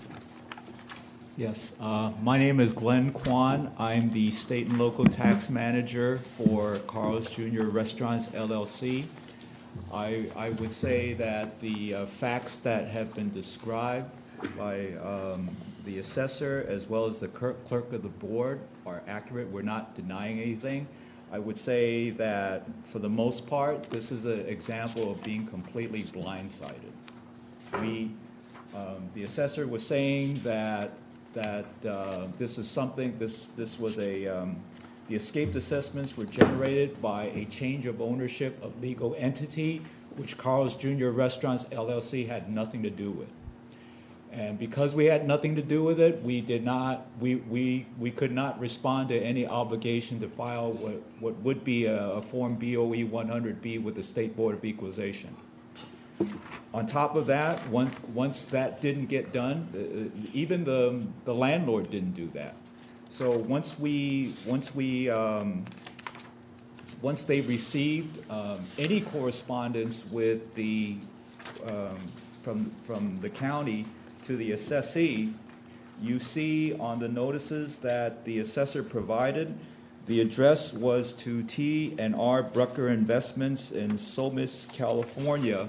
Again, something that Carl's Jr. Restaurants LLC, if we had received something like this, we would have responded.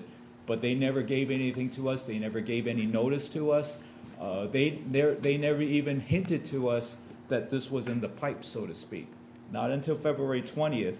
And that's something that I just briefly attached an email on page 1 of 15, just to show you when I personally received notice that of the escaped assessments. FYI, the first installment was something like $14,000, and it jumped up, the corrected bill jumped up to $309,000. So we were wondering what was going on, and we talked to different counsel. We tried to talk with the assessor. I did talk with Mr. Ekema a few days later, and this was something where we were wondering, landlord, why didn't you tell us? Why didn't you let us know what was going on? And they just basically threw up their arms and say, here's a bill. And at the advice of counsel that we retained, we filed the assessment and appeals applications immediately. So we tried to react as quickly as possible once we did receive notice, but this was a case where we hadn't received anything from the landlord.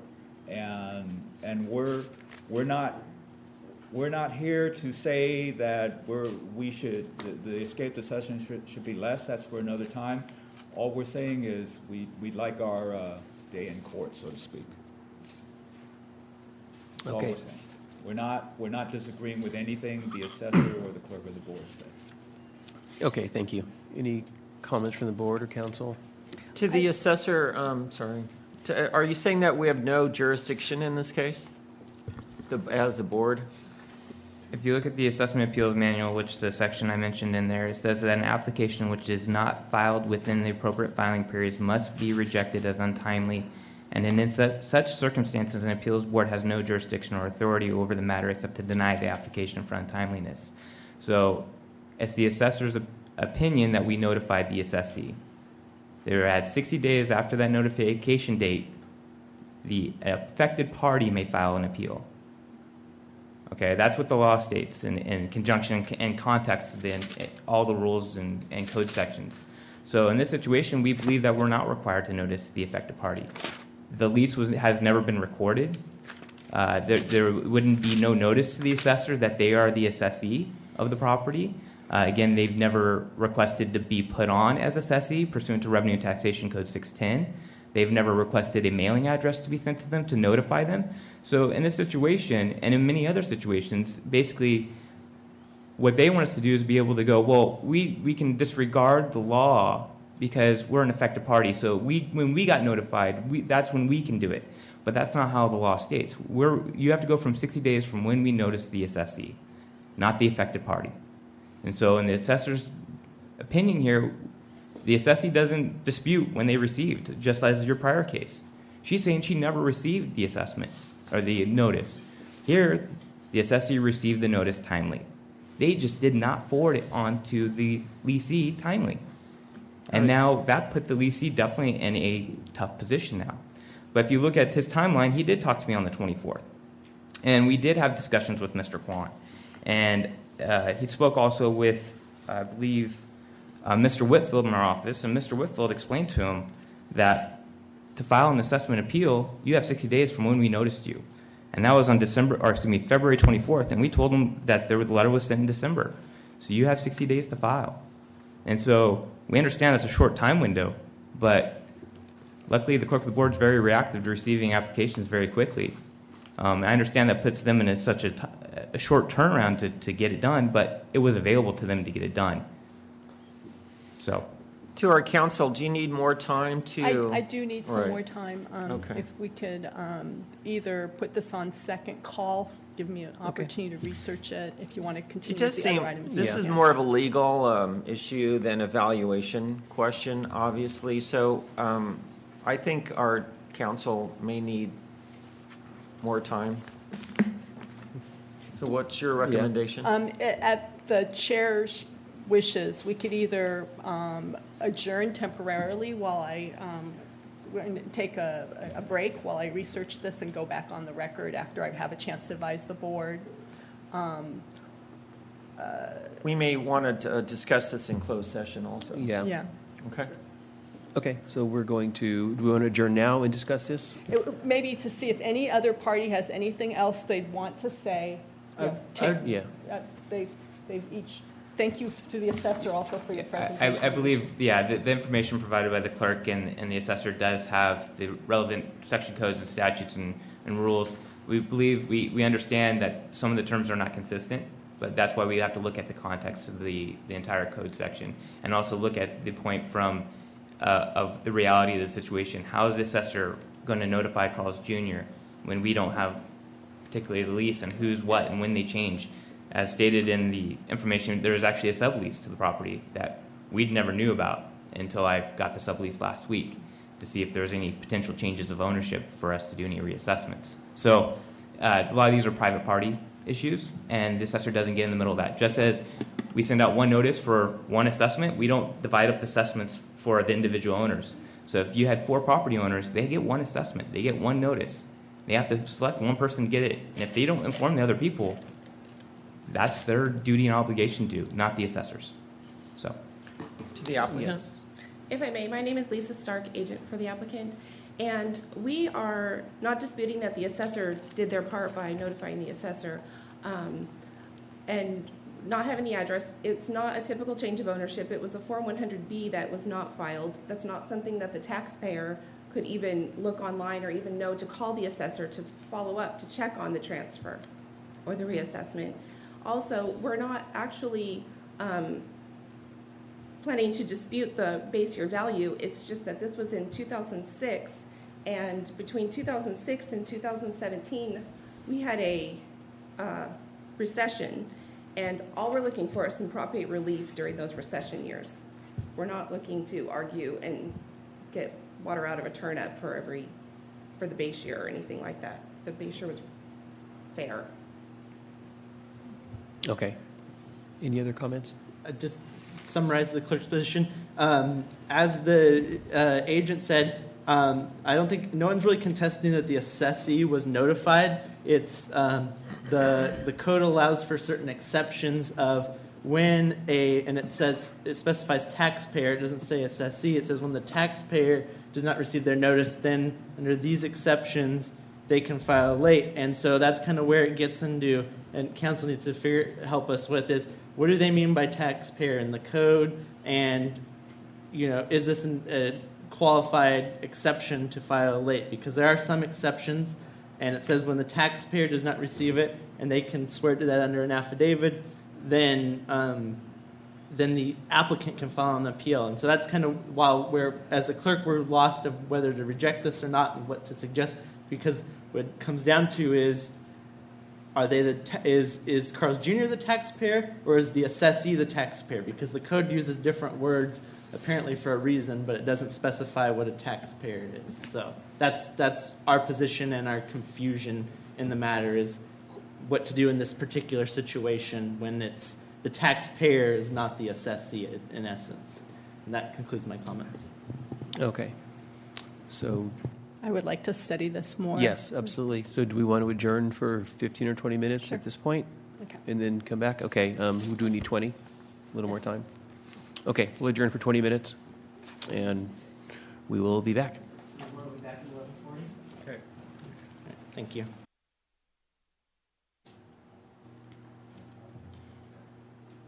And we're back on the record. Okay. Good morning still. We've deliberated in the back, and we feel that due to the details and the definitions in Code Section 1605, that we're looking for a motion to rule in favor of the applicant and allowing their application to be submitted. Mr. Chair, for the benefit of the parties, may I give just a little bit Sure, of explanation? Please do. In council's view, the most guidance was offered by 1605B1, where in 1605, the legislature used the word assessee in other places. For instance, in subdivision A, it said, an assessment made outside the regular assessment period does not affect for any purpose, including its review, equalization, and adjustment by a county board until the assessee has been notified thereof, and it continues from there. So the legislature was using the word assessee where it wanted to pin things to specifically the assessee. But then when you get down to 1605B1. B as in boy? Yes. Yes. That was me. B Yes, boy, yeah. There's a pertinent sentence that says, if the taxpayer does not receive the notice of assessment described in section 75.31 or 534 at least 15 calendar days prior to the deadline established in the foregoing sentence, the party affected or his or her agent may file the application within 60 days of the date of mailing, and then it continues from there. I believe that the legislature in its wisdom actually used the word taxpayer on purpose because it wasn't limiting itself to the assessee's receipt being the triggering notice, and that a party affected in this situation, which has filed an affidavit with the clerk describing the circumstances under which the notice was received later than when the SSC got notice, that this would be a situation in which the board, if it credits the testimony and the evidence before it, can permit the filing of the application. Thank you. Okay, so looking for a motion to allow the applicant to submit their application. Well, I wanted to get some comment from the assessor first regarding the council's comments. Is the hearing still open to public testimony? Is that correct? Is it? Mr. Chairman or council? I don't know. I was. If the member of the board wants to hear a comment from the assessor to the comments that I made after the matter was taken under submission and the board chair approves them, by all means, I think it's permissible to let the assessor comment on my legal opinion if it wishes to. Sure, I'd like to hear, any comment from the assessor or the applicant regarding what council had to say. Yes, I would too, yeah. Well, I think at this point, as far as the assessor is concerned, our view has been made abundantly clear. Obviously, council disagrees, and the board will do what it will, I guess. Okay. Any comments from the applicant? We agree. Okay. All right. So looking for motion to allow the application. Second. Please vote. All right. And the applications have been accepted. The clerk will schedule valuation hearing at a later date. Thank you. Thank you. Okay. Mr. Chairman, before we get into the first hearing, just to recap, we have 5 hearings moving forward. It is 10 minutes till noon. And so I don't know if the board wants to discuss how many cases they might hear before the lunch break in the event the board wants to dismiss some people to come back after the lunch break. We might only get through 1 or 2 before the board decides they need a lunch. I would have tried to clarify this sooner. Right. Do we want to hear 1 or 2 and go to lunch, or go to lunch now and come back and hear all 5? Any preference anywhere? We could hear one and at least. Whatever you like. Okay. It would be a benefit to one applicant to get done earlier. True. Okay, that's fine. Yeah, then let's. So that would be Elizabeth Trangelos is first, and the rest you want to come back to after lunch. Is that correct? If maybe it would be helpful if the chair informed the other applicants to return at 1 or some other time when the chair thinks would be an appropriate time, just so they can take a lunch break then. I think 1 o'clock would be appropriate. Yeah, so cases 2 through 5, if you want to return after lunch around 1 o'clock, we'll be adjourning after lunch at that time. All right. Thank you. So, thank you for clarifying that. So that takes us to Ms. Trangelo's cases. And would you, if you'd like, you can have a seat, or you're more comfortable to, if you can stand. Okay, I could see all of them.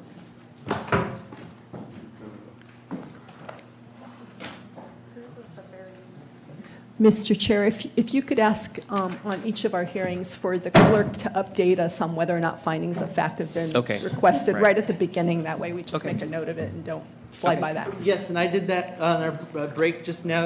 It is my understanding that the applicant is not requesting findings of fact, correct? Okay. That's correct. And the assessor has not submitted a request for findings of fact. The assessor is not requesting findings of No fact. findings. Okay. So we are hearing only 2008 and 2014. That's correct, yes.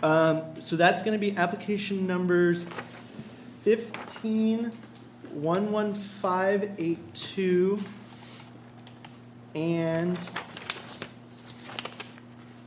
sorry, I did not have time to get this figured out during the break. And 15-11588.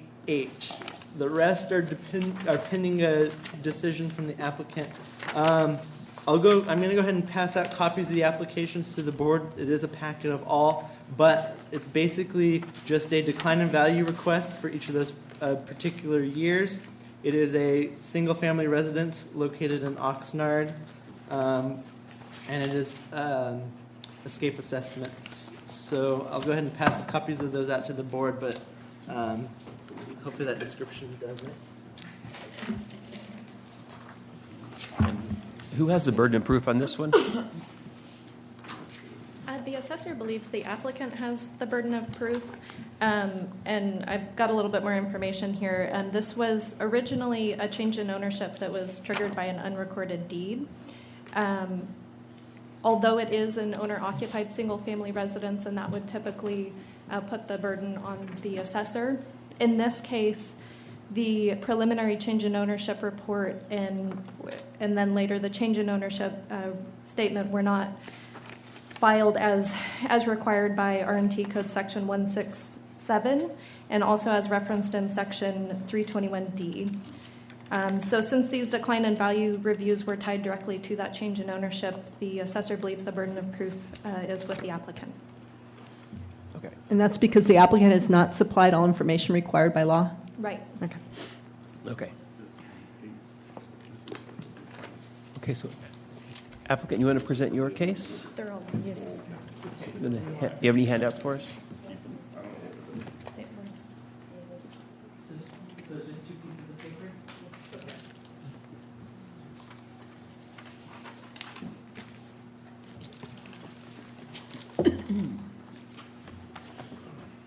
We'll mark this applicant's Exhibit A.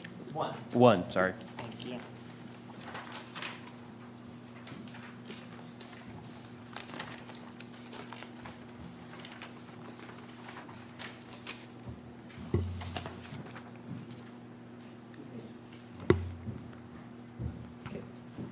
Okay, you can present your case, ma'am. Yes, sir.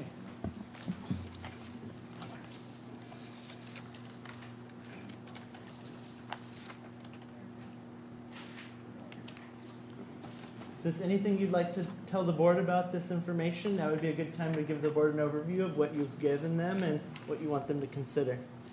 I would like to ask the board to please reduce those 2 years only because before my mom's passing, I used to pay $1,700, and right after she passed, after the assessor's office found out that it wasn't being assessed yet.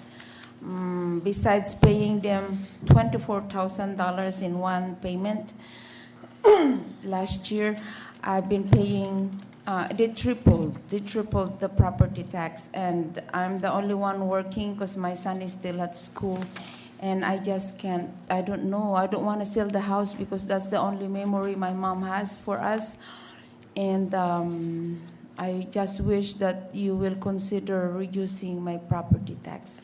Since I didn't have any improvement for the house is very old. It's older than me.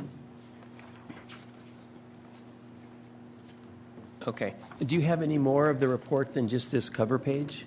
Oh, I give you for the 2014? This one, well, this one's dated 2008, November 1, 2008.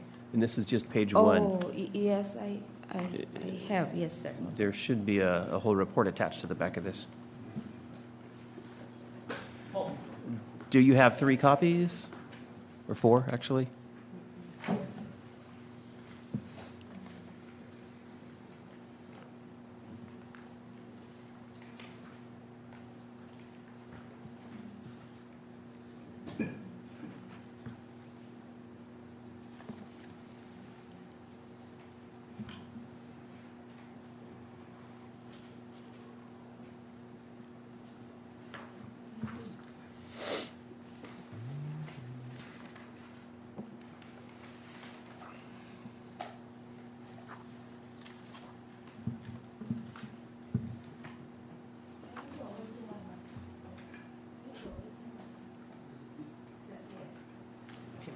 So you only have one copy to provide to the board?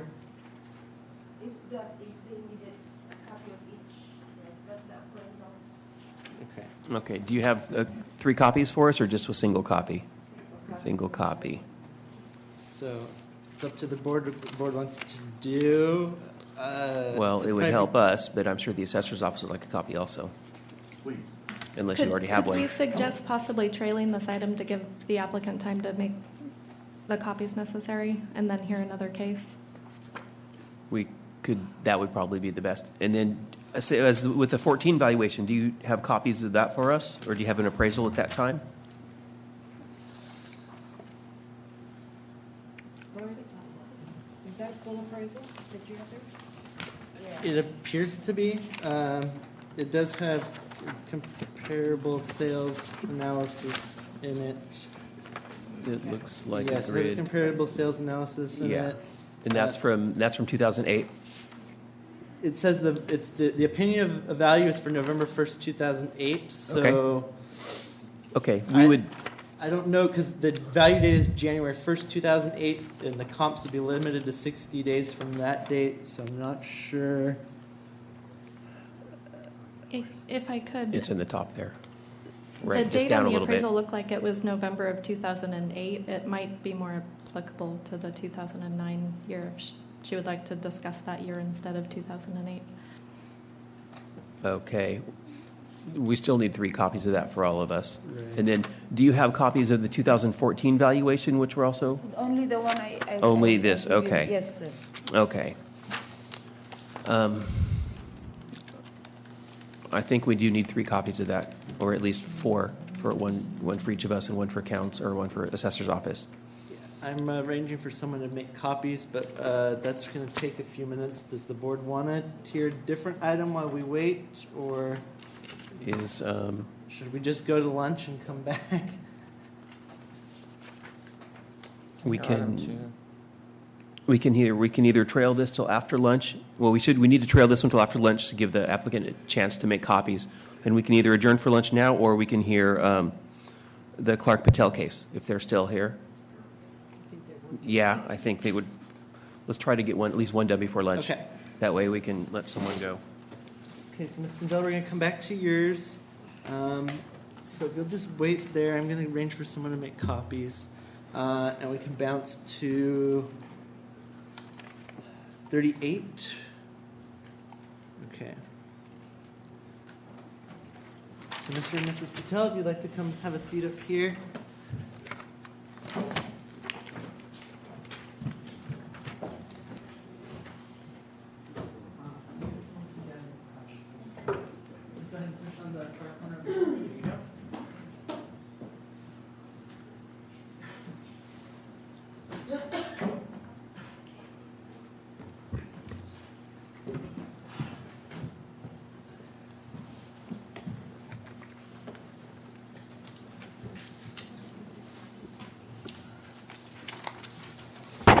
Thanks. Okay. Good morning. This is an appeal of a supplemental assessment for a change in ownership occurring April 10th, 2015. And therefore, I don't know who has the assessment enrolled was $750,000. So the assessor would need to clarify if they accepted the purchase price or not for burden of proof. Can you give us 1 second to reset here? Sure.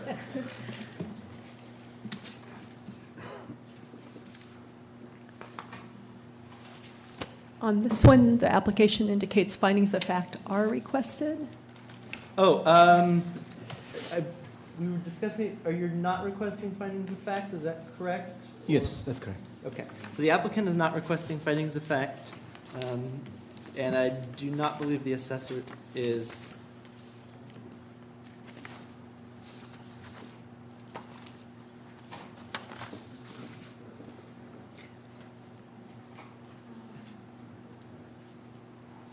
Excuse me, Ms. Hill, on the Patel application, are you requesting findings of fact if the Patels are not?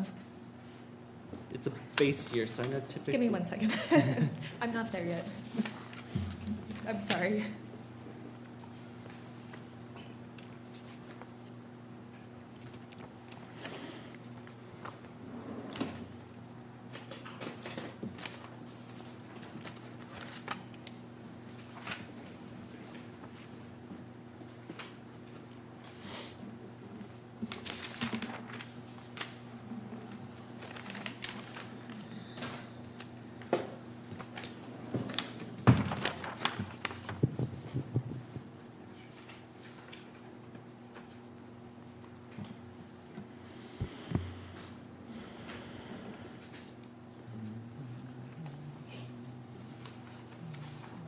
Okay, I think I'm ready.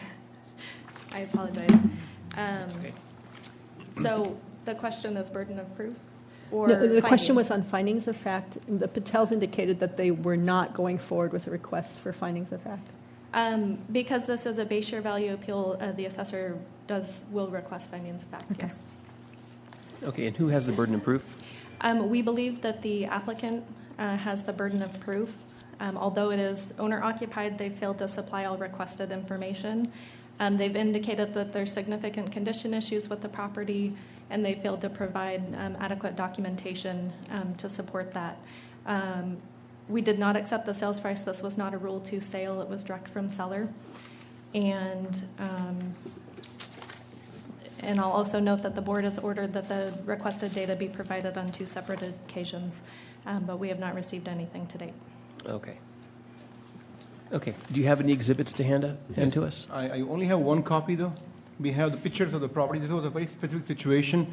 We purchased the property in 2015. However, it was a lease-to-own contract we had with the previous owner. The property was in a foreclosure before. The property was in a very bad condition, and the owner didn't want to deal with it, so he get the lease-to-own contract with us. We stayed in the property for 4 years, and after 4 years, once we could get the house, we get the property. We bought the properties afterwards, But the assessment came afterwards. Supplemental assessment came, and they increased the property value almost by time and a half. And we were shocked, and we had no legal background or any kind of we don't deal with the properties every day and night, so we have no data and stuff. But we believe that the property was not appraised in a fair to the buyer and to us. So do you have any exhibits to Yes, we have the pictures of the property. They only have one copy.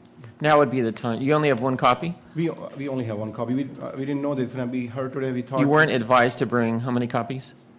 I advised the applicant by multiple means that they needed to provide 6 copies as required by ordinance. So same issue as the previous applicant. So we'll need to get 6 copies. Brendan? It's a pictures only, so It's the call of the board. If the board wants to waive the ordinance requirements and do it, or we.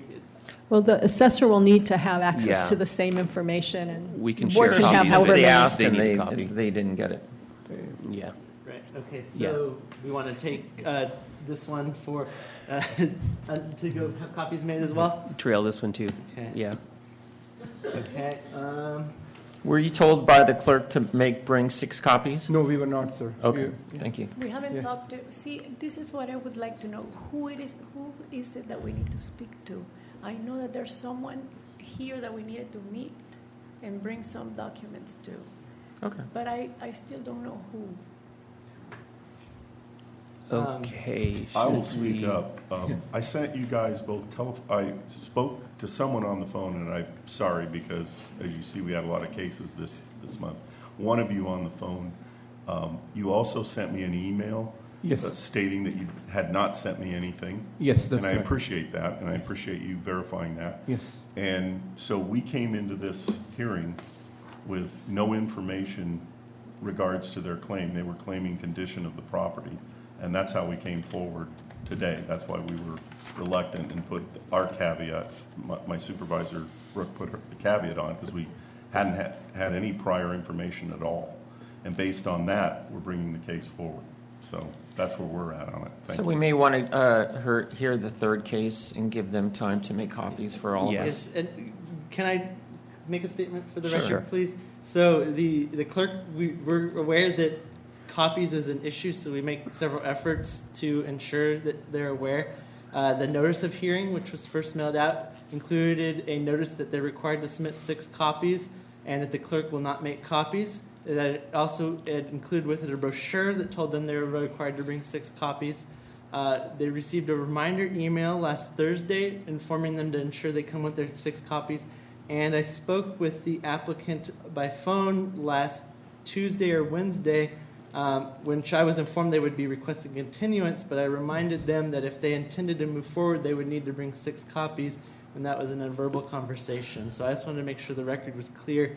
We do make more than we're required to attempts to ensure the right amount of copies are brought. Thank you, Brendan. Thank you. And so We may want to check the third case if they made 6 Yeah, copies. So we're gonna. We skip ahead to whoever. You do? Okay.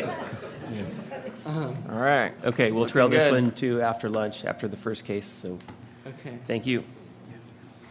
All right. All right, are we ready to switch gears again?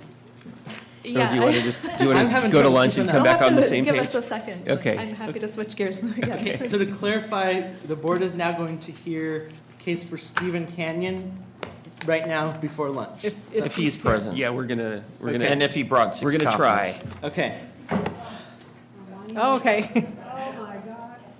okay. That looks like a longer than before lunch size stack.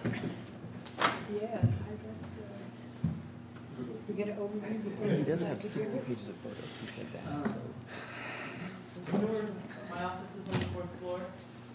Okay, she's gonna come bring copies down, I'll have her talk to you when she comes down, so just don't think yes. But if you tell me, I'll wire to the 4th floor. No, she's, someone coming down to bring her copies, so I'll have her take your copies when she comes down. Okay, I'm gonna hand out copies of this application as quickly as I can. Thanks, Brendan. Thank you. Findings of fact have been requested and paid for by the applicant in this case, so that clarifies that. This is a change in ownership appeal for a November 20th, 2015 purchase. And therefore, we need some clarification on the assessor as to if purchase price was accepted or not, defining the burden of proof issue. And is anyone requesting findings of fact on this one? The applicant Yeah. has requested and paid for the findings of fact. Okay. And if for any reason the applicant were to withdraw their request for findings, the assessor would request findings, as this is a base year value. Okay. And then who has the burden of proof? The assessor believes that the applicant has the burden of proof. This is not an owner-occupied single-family dwelling that qualifies for a homeowner exemption. There's no exemption on the property, and that's it. The assessor didn't. Correction, it is owner occupied, and there are 2 reasons why you have the burden of proof, owner occupied, and you didn't accept the purchase price. So 2 of the 3 reasons why the burden of proof is on the assessor, I qualify for.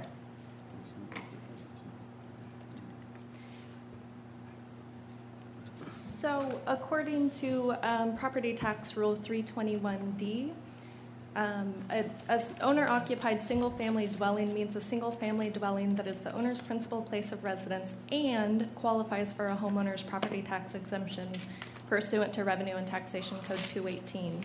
This particular property does not qualify for a homeowner's exemption, as they did not file the claim form. Just because I don't file doesn't mean it didn't qualify.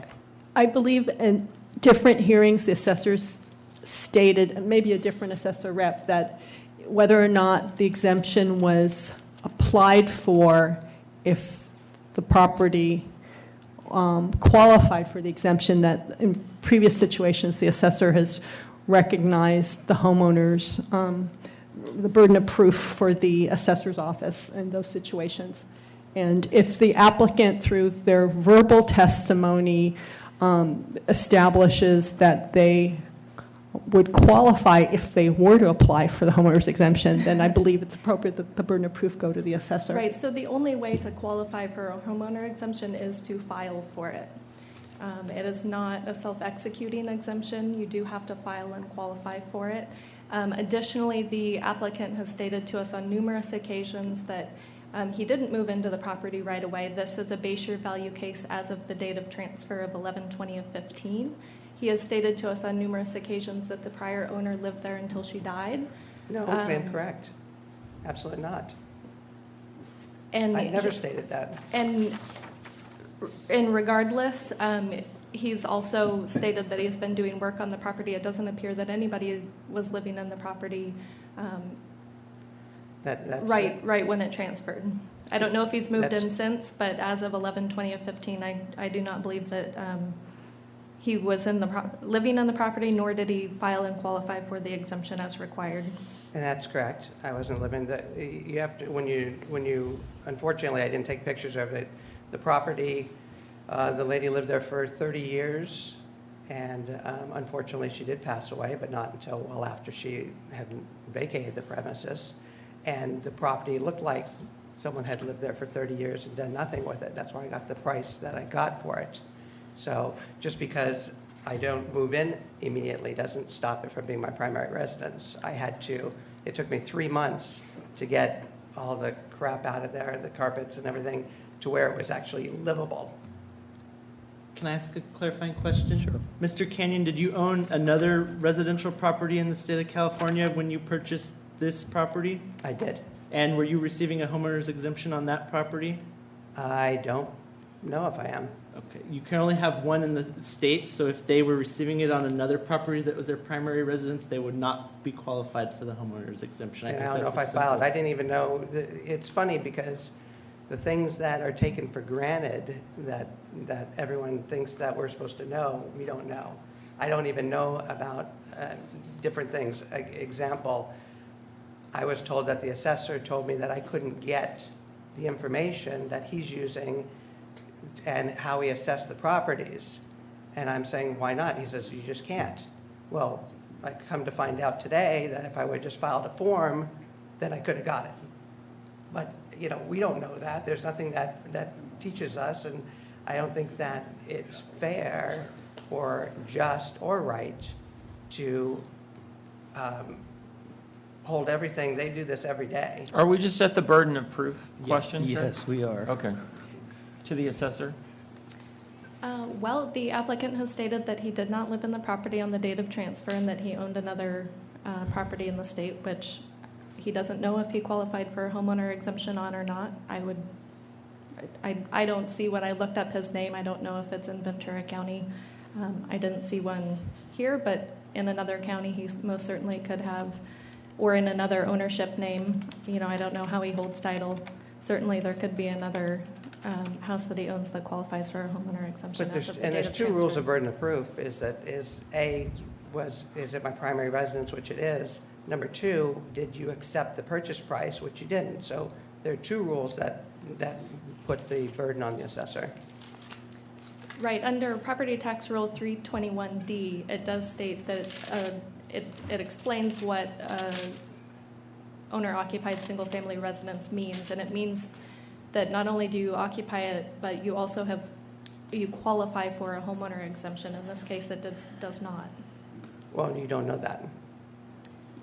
We do know that because you did not file and qualify for a homeowner exemption. Just because you don't qualify, it doesn't mean you don't qualify for it. And as counsel has All already right, said, it's been the normal burden of proof. I'm looking at 321E.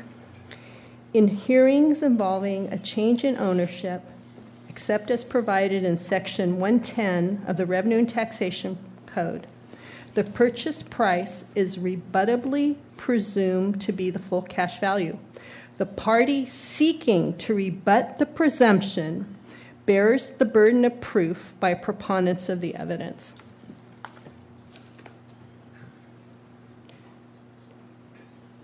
Thank you. I wouldn't have known that. Okay, so that shifts the burden to the assessor? If the assessor is not accepting the purchase price, then the assessor has the burden Okay. by a preponderance of the evidence Okay. To dispute the purchase price. Okay.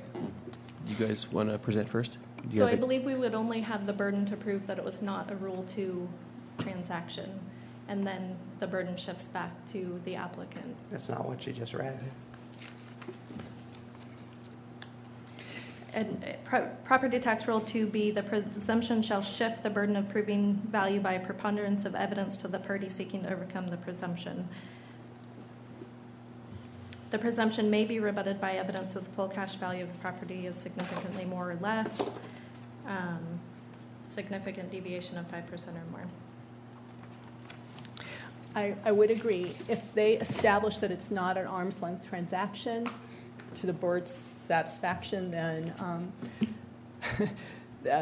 it wouldn't be an arm's length transaction that qualifies for the purchase price presumption. Only market sales qualify for the purchase price presumption. So we've got kind of nested And groups, I'll but it prove will that. start with the assessor. Okay, we can And live with then at some point, if the assessor establishes that it wasn't a Rule 2 arm's length market transaction, then in the end, it would be the applicant's burden. But probably just for continuity's sake, we should get the whole assessor presentation. Thank you.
Are you guys ready to present?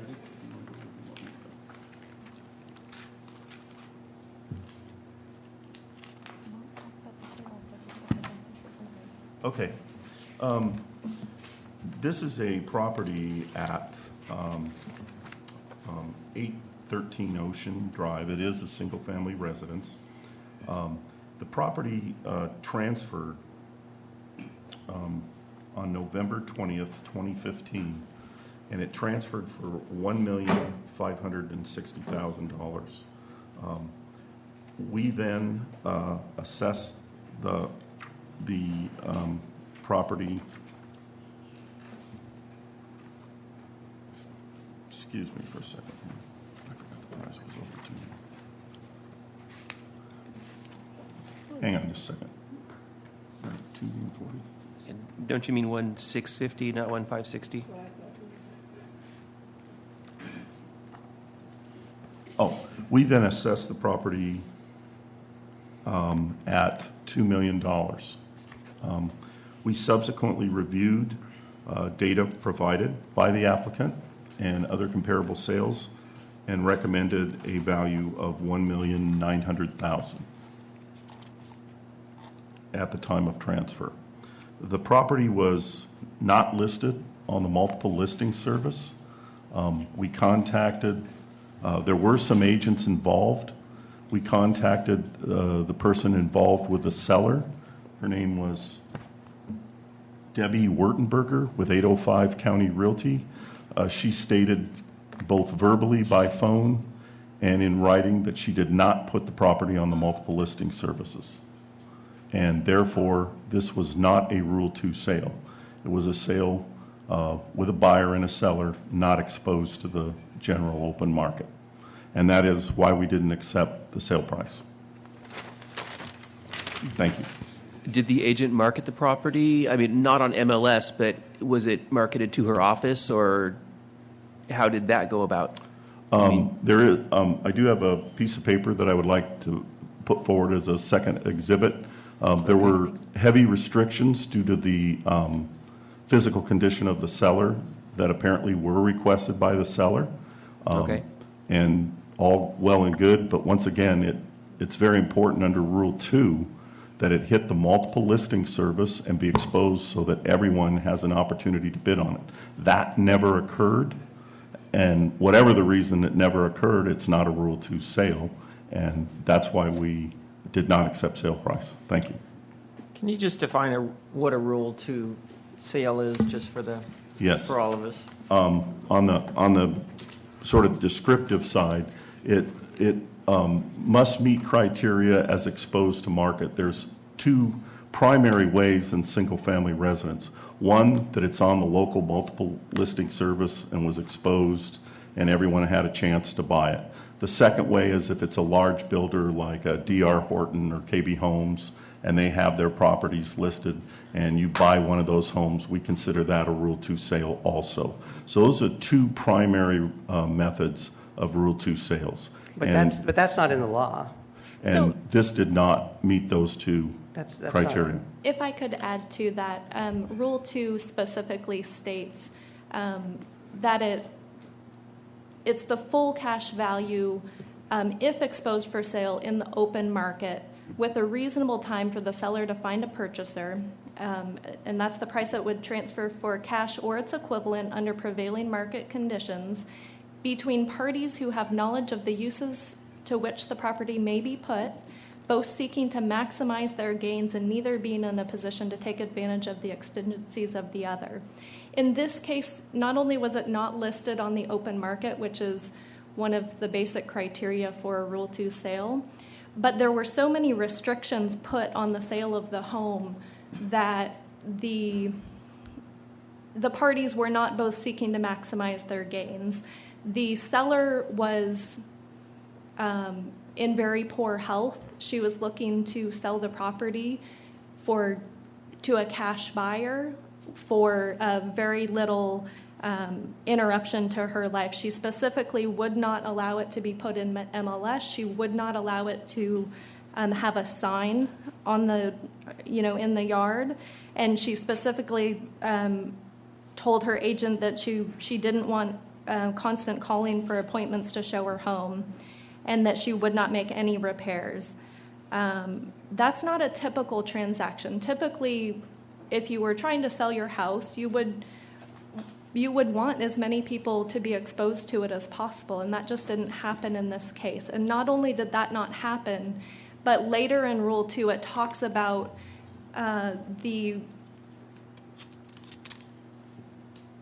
it being more or less than cash value. So if the fair market value of the house is more than 5% above or below what it transferred for, in this case, you can see from the evidence we provided of other similarly situated homes on Ocean Drive, and we made a substantial adjustment for condition. The applicant had told us about $100,000 worth of repairs. We didn't actually get any we didn't get enough documents. I never said $100,000. We didn't get documents to substantiate $100,000 worth of repairs, but based on the pictures that we were provided and the few receipts that we did get, we estimated about $200,000. So you can see we made a substantial adjustment for the condition of the property. And overall, you can see that based on the comparables that did sell on the open market, that were exposed for a reasonable amount of time without all of the restrictions that this property sold for, this property would have sold for a lot more than $1.65 million. Much closer to $2 million, we think about 1.9. And so because this is so far outside of the range of this purchase price doesn't fall anywhere near the range of what properly marketed properties sold for, we had no choice but to enroll. At the time we enrolled to, we're recommending to the board 1.9. So did you ever look at the properties that you're comparing me to? Yes, I drove by the comparable sales. I did receive information from the sellers directly to the assessor's office as to the condition they thought it was during their purchase. By that information if you get into my grid, I made a $200,000 condition adjustments against two of the comps. One of the comps, they told me, was in really bad shape. And even that one, I still made a $50,000 adjustment just because it was sort of anecdotal and I wanted to cover fully. So we did make large adjustments for condition. Which is great, I see that. So just an example, the one that sold for $2,200,000, comp number 3,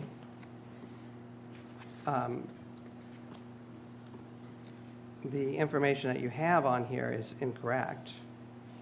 So it did sell for $2.2 million, which is correct, but the actual square footage of that house is 2,700 square feet. And I've got the listing attached in my documents when I go through that. So it's not a comp. It's that 1,000 square foot bigger than my house. On the comp number 1 is actually on Hollywood Beach, and I actually looked at that one, and that was part of my decision of what I was going to do. I actually, and I'll show evidence if we go that far, that I actually was in the middle of buying 313 Ocean for $1.09 million. And so I was in an offer on that property, which I have attached the documentation, and this property came up for sale, and it was as distressed. 313 was also a distressed property on Ocean. The property that I was... Can I interrupt real quick? I'm a little lost as to what we're doing at this point. Are we still presenting, or have we moved on to questions? This is a time for the applicant to ask questions to the assessor regarding their presentation, and then after that, you'll have plenty of time to give your presentation with your comparables. Okay, so comp number 3. Excuse me, I have not made a presentation yet, though. Oh, okay. Yeah, we actually have a little bit more we'd like to present, if we could. Okay. I do have one more document I'd like to submit into evidence. Okay, great. We'll wrap up our presentation and then... Sorry. We'll be happy to. I apologize. I thought they said. So this is Assessor's Would this Exhibit be B? Yes, Yes. B. Okay.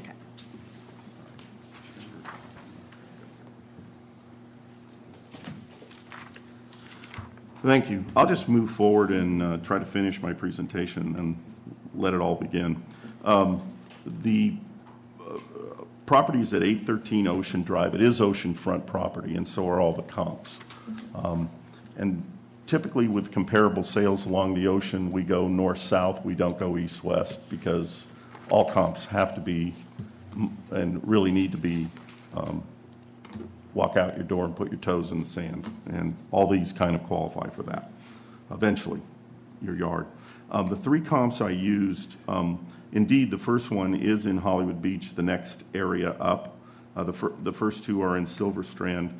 One of the problems that, since it was brought up, that we run into is the multiple listing service and our records don't always agree on square footage. And there's several cases that have ended badly for those that disagreed with us, so I won't go into that. But we have to use the data that we have and the set of plans that are in our files and things like that. So that's what we go by in terms of data. And so all of our comps are along the sand. As you can see, just by price range, they go from a low of 1.950 to 2.2 million. And that's really along the beach is sort of a $2 million world. We're aware of some just lots that have sold for $2 million, but just lots would be inappropriate with this. And they're not exactly apples and apples, but at that time period. I beg your pardon? Not on Silver Strand. Lots have not sold for That's, $2 million. I'm just said in general along the ocean. So that's kind of the unfortunately, the buy-in price as of that period, of the period when Mr. Kenyon bought this. So if, and then our adjusted values do range from a low of 1.839 to a high of 2,119,000.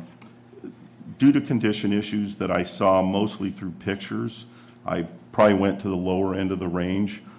Unfortunately, I did not have a lot of cost documentation. I did observe the pictures. I observed that it's a 1,700-foot house, almost 1,800 feet, and that 200,000 is about actually over, $100 a foot for remodel. That pretty much I think would have remodeled anything and took care of any problems and marketplace objections. I then had a simple map showing us and the three comps along the ocean, and that's where they laid out. And basically that was the gist of our case. A, we don't consider it a Rule 2 sale. B, the comps seem to show something different, and that's why we recommended the price we did. Thank you. Thank you. Comments from the No applicant? questions, all right. So do you, because you made the comment that beachfront is sold for $2 million, that's definitely the case on the shores for a vacant piece of land. On Silver Strand, there's been two places that have been trying to sell for 1.7 for years and can't sell. So the 2 million comment is ridiculous.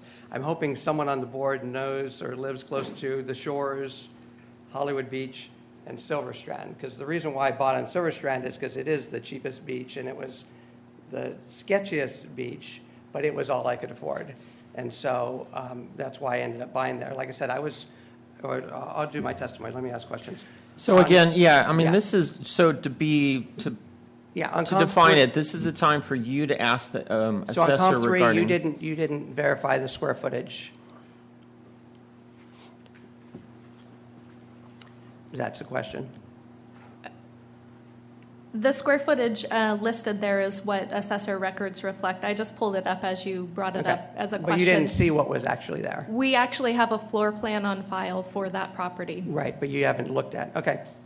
I will note that frequently people build on. third-party services do misinterpret our data, and you mentioned it was close to 2,700 square feet. Yes, that's on Oftentimes, they'll add the garage in and No. count that as square footage. It's, Garage is there's never nowhere asked else for this floor plan to go. I'm looking at it right now, and Okay. it is what it is.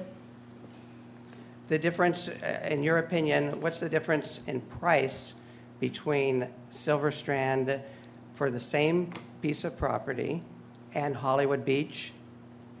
Since you have a Hollywood Beach thing, I need to set, in your mind, if I bought the same property on Silver Strand, what would the price be? Let's say I bought it for $1 million on Silver Strand, how much would it sell for on Hollywood? The exact same property, exact same dimensions, exact same lot on the sand, in your professional opinion? Sadly, and I've heard the argument, I would normally favor Hollywood Beach, but what I've found over the years that just when I try to quantify it, something sells off the charts somewhere else that doesn't match. I have this problem because I go all the way from Silver Strand, and I believe it or not, I go all the way up to the Rincon, depending on the size and the model home. And it's not consistent with older homes versus newer homes. It's not consistent because of lot sizes very often. So, like, for instance, as you mentioned, like Mandalay Beach, for instance, typically has larger lot sizes. Huge. And so that impacts to take the quantification is very, very difficult. So I haven't been able to personally perfectly quantify that situation. And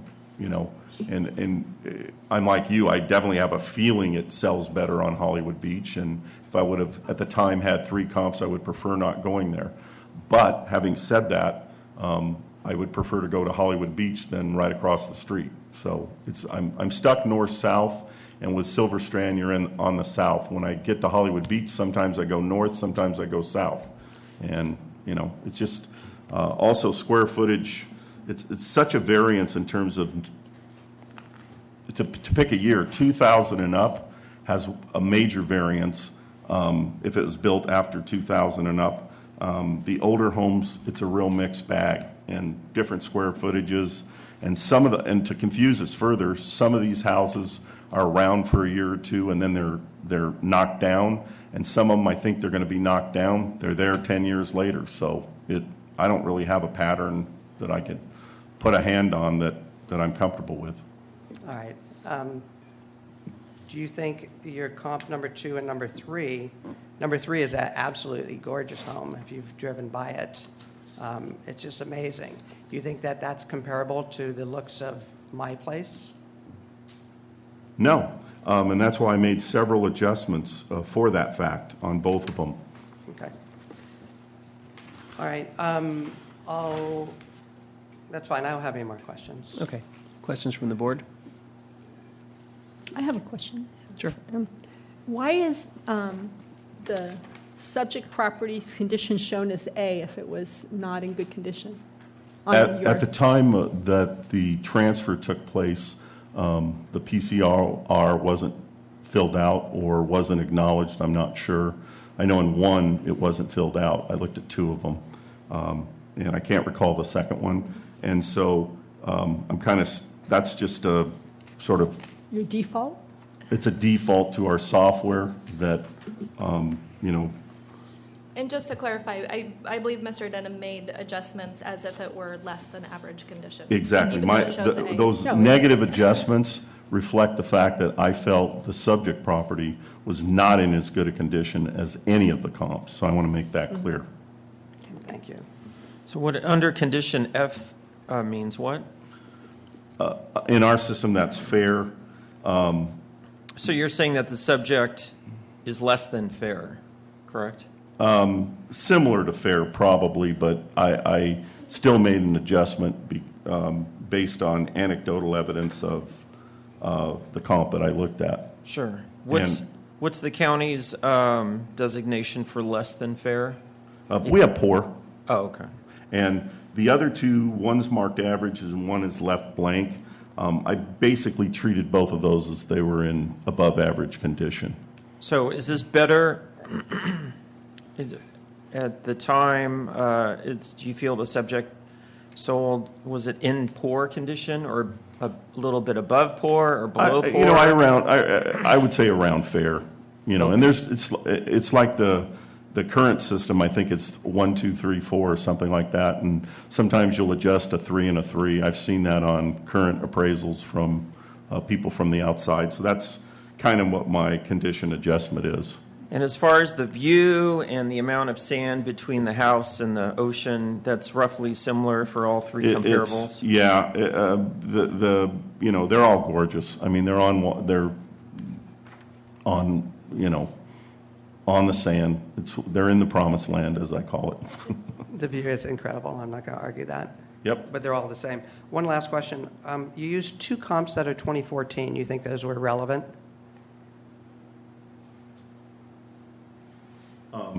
Getting comparables on, you know, are difficult on the sand. Because that's a year later. Exactly. Okay. Yeah. All right. Fair enough. So to that point, was there any trend? Did the values go up within that 1 year between comps 2 and 3 and 11, 20, 15? Or was it roughly the same? Me and the beach, I haven't figured it out. In the general direction, it goes up in a given year. It pops here and there. I do notice that. But again, you didn't make any... I didn't make any time adjustments. I left it neutral. Okay. Okay. And then back to Comp 1. You admitted that being in Hollywood Beach is superior, but it's difficult to extrapolate an adjustment. Sure. You know, I don't know. There's got to be a way to figure out some type of an adjustment because it's pretty obvious. I mean, Hollywood has the harbor, it has restaurants, it has a school district right there, and Silver Strand doesn't have either of those. And it has the access problem with going down Victoria. So there's a clear difference, at least in the buyer's mind. I tried to be there. Yeah, I agree. And one of the reasons I went towards the 1.9 was sort of to account for condition and other factors. So, yeah, that's part of my reconciliation process. Okay, and then to comps 2 and 3, you have the same adjustment of $200,000, which you said it's roughly $100 a foot, but the sales are about 200 square feet different.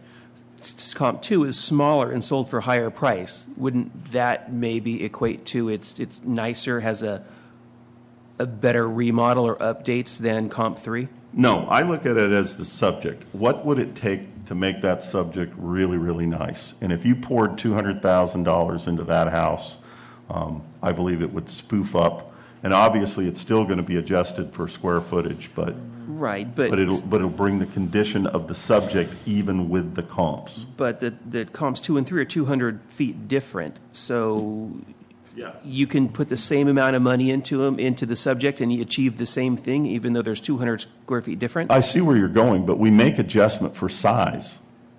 Okay. Right. So we make adjustment for size. In this case, we make adjustment for size and condition. If we remove the condition, we would still make adjustment for size. Right. Well, yeah, of course. But I notice you have an adjustment for quality, age, and condition. Isn't that kind of like a triple whammy? I mean, is that like a little, you know? It is what it is. It needed to be lowered. It needs to be lowered.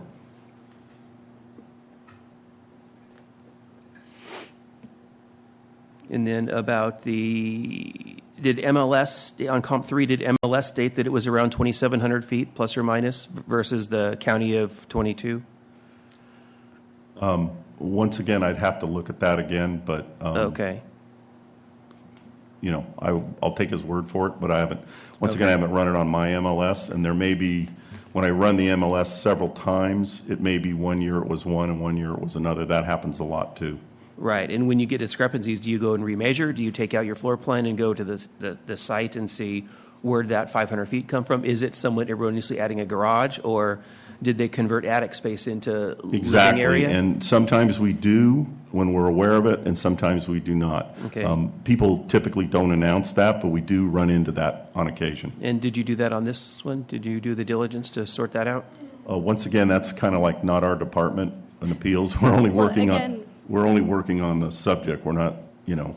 Right, Again, but- I'd like to reiterate that I did pull up, we have a floor plan on file for this property. Okay. Is it comp 2 or 3? that Three. we're- For comp three. Three. But then MLS states it's around 2,700, I'm And told, they're right? frequently incorrect. Right, well, yeah, sometimes, yeah. Okay, but you guys didn't try to solve that? So you didn't try to solve the issue of whether it was 22 or 2,700 feet? No, it doesn't appear that they can build out from this floor plan that I'm looking at. I mean, it's a box and it fills up, you know how these. Right. lots You are haven't big. measured it They can- yourself. I mean, They it sounds can- like some sort they of can do a- deck adding. They and can we do a get third that floor. lot, So. Oh, yeah, a lot of rooftop decks, but they can Yeah. do third floors down there. Yeah. But Okay. that, the third floor is going to take a permit, and we're going to be notified. Oh, yeah, Right. okay. I don't have any further questions. Any other questions from the board? No? Okay. All right, thank you. You can present your case now. My turn, all right. We're short 2 copies. Do you have 2 more? You got 2 more copies? Oh, not again. Yeah. It must be May Day or something. Sorry about that. Thank you. Okay, if you want to start to the yellow tab.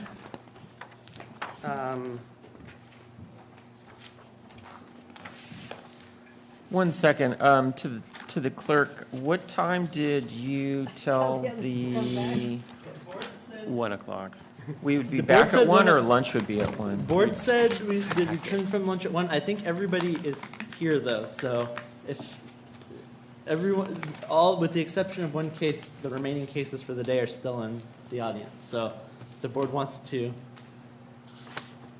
advise differently, the board can. Well, we should, It's up to the chair, what you would we like. should probably just roll forward with this one and see if we can solve this one fairly quick instead of adjourning now. Do we want to, unless, is there a consensus to adjourn now and have lunch and then come back? I was I just mean, it's a thinking good breaking just point, to but- advise the rest of the. Right, so assuming, this is mostly pictures, did you say it'd take you 10 minutes to get through the remainder of your It's going to be a 3-minute presentation to prove arm's length transaction and open market. And then if they agree, then it's fine. If not, then we can go down to the details.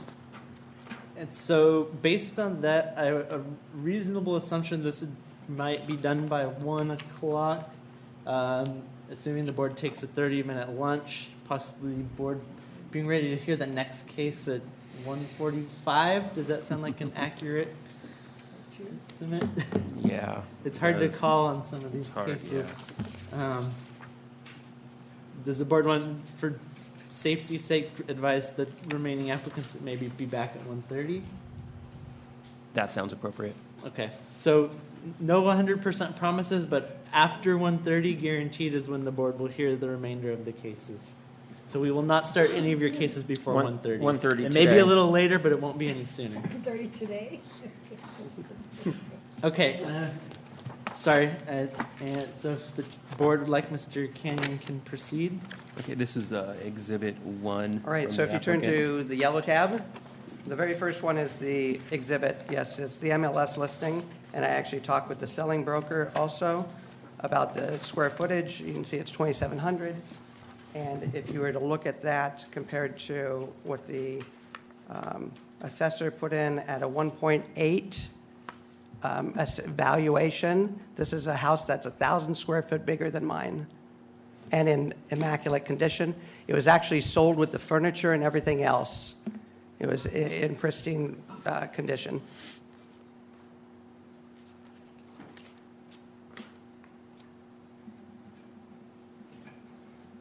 Any questions on that? It's probably best if you run through Oh, the entire yeah, present the whole presentation, thing, then and then at we'll the come end, the assessor will have questions, and then the board will have questions. Perfect. And I wanted to do a little history of why we're here, because why we're here is the next 2 pages. This was the original assessment that the assessor made, and I want to point my attention to comp number 4. Comp number 4 was on the shores, and if you look at the square footage of the property, it's 10,596 square feet. It's 4 times the size on the sand in the shores, and that's what they used to come up with their original comparison. And that's why we're here to begin with. So I don't even think we should be here. But let's go to the next one is the actual, I'm trying to prove arm's length transaction. This is the actual exclusivity that the seller employed the broker to sell her place. And I would argue that once you you've entered the open market when you enlist a professional realtor, a sales agent, and a broker to sell your property. You've entered the open market. A lot of realtors will actually ask them to not put on the MLS for 2 weeks because they want to get, obviously, both sides of the sale. They know, most realtors that know the business know what value and properties are worth. They'll give you a range that you're going to get this and this. You're not going to get higher, you're not going to get older. Real estate people are professionals in the trade, and if you're saying that an open market transaction doesn't happen unless you put it on the MLS or unless you show the house, that's a travesty, and that means that all the people who live in Malibu who sell their homes and don't want people trancing through their house and have all the looky-loos means that they don't get their value for the property. That's incorrect. They actually get one of the highest values per square footage of any property. The next page is the letter that I guess has already been introduced into evidence. This was my showing of that the seller, not the broker of the sales agent, but the actual agent, the selling agent, was a family friend for 24 years, had babysat their children. This is a realtor that's not going to mess with their friend and give them a terrible deal. That's not what happened here. It was just that the property was so bad. So here's a letter that shows that they are represented by the seller and the family friend. The next page is actually the open market in action. I was actually buying, like I said earlier, the property on 313 because I had put the offer in at 313 because it was a distressed property for 1092. I think was the price I was paying on 313. This one came up, and then I did buy it, and this is actual part of the negotiations that we had because I wanted you guys to see the actual. It was open market. Their realtor was helping them. My realtor was helping me, and also my realtor is a separate agency and a separate brokerage. So yes, they did market to other realtors, brokers to get this out. Attached is also the comps that they used when they discussed the thing on the 3 different beaches. And then past that, I have my actual offer to the 313 property, so you can see what was happening, that I was in the open market. Trust me, I had seen all these properties. And I would have bought that house at 2.2. Oh, we haven't got to my prompts yet. Okay, so I think that looking at that, they were represented by a broker and an agent. I was represented by a broker agent, 2 totally separate arm's length transactions. You can see the materials. So I think I've proven arm's length transaction and market value. I can go more, but if it helps the board, if you have enough information to see that I've done my proof of it, we don't have to go through all the other stuff because I got a lot of other stuff. But I think that those are the 2 main things of a Rule 2: open market transaction and arm's length. So if you guys can agree that that has happened, then I don't have to present the rest. Mr. Chair, can I make a comment? Yes, please. The applicant should put in whatever the applicant wants to establish their case Okay. as extensively as the applicant wants to establish their case. Okay, If the understood. board is quiet now, they may be still thinking about it and not sure where they stand. So don't take Don't stop, silence okay. as you've presented enough. If All you right. have more, don't. Okay. If you have stuff, present it. I do have stuff. Okay. Sorry, I didn't want to take, I know you guys are busy. I didn't want to take all your time. And I can be long-winded, I'm sorry. And I actually forgot to thank the assessor's office and you guys. And Brendan is just awesome. I'm sure you hear that all the time. So I also want to establish that there's differences on Silver Strand depending on where you buy. Because if you buy close to the naval base, that's a negative. As you get further away from the naval base, then the prices go up. And so just as a knowledge of that, as the market has been going up, I put in a property that sold at 101, which is the first house on the what I would call the badder side of Silver Strand. And it actually is a 3,500 square foot house, 3546, beautiful, built in 2005. It's a stunning property, and it only sold for 1.950. And that was in 2016 as the market has gone up. The other property I want to show that's also on the bad side is 2 houses from me, which is 825, and it sold 4 months later than me, 101. and it sold for the exact same price that mine sold for. Exact same. 2-story, and sold for my exact same price. Now, I know I can't introduce that as a comp, but I wanted to show you that as you go along the beach, depending on where you are in Silver Strand, it's sketchy over toward this side, and it gets better going this way. So that's why I put this in here, so you can see that when you look at these houses, you're like, going, how could that sell for 1.95? And that was on the MMS for a long time, that first one. I also did a quick analysis. After you get that, you get my little spreadsheet, it's really bad, of the sales that happened in 2014 and 2015 on Silver Strand and Hollywood Beach, and came up with, in 2014, the average was $776 per square foot on Silver Strand, and on Hollywood it was over $1,000 price per square foot. On Silver Strand in 2015 it was $800, which shows a small increase, and on Hollywood it was $1,122. So those are the sales that were on the MLS to show that there's a differential there. I also introduced, now I'm on page tab white. The first page on tab after the white tab is actually every property over the last 5 years that had sold in Silver Strand. And you can see my house sold for $920 per square foot. Actually, the highest price ever on Silver Strand. And if you look at it, there's one other that sold for higher, and I use that as my comp. So the one property that actually sold for higher will get into my comps per square foot. But every other property, if you look at the price per square foot, that's 1, 2, 3.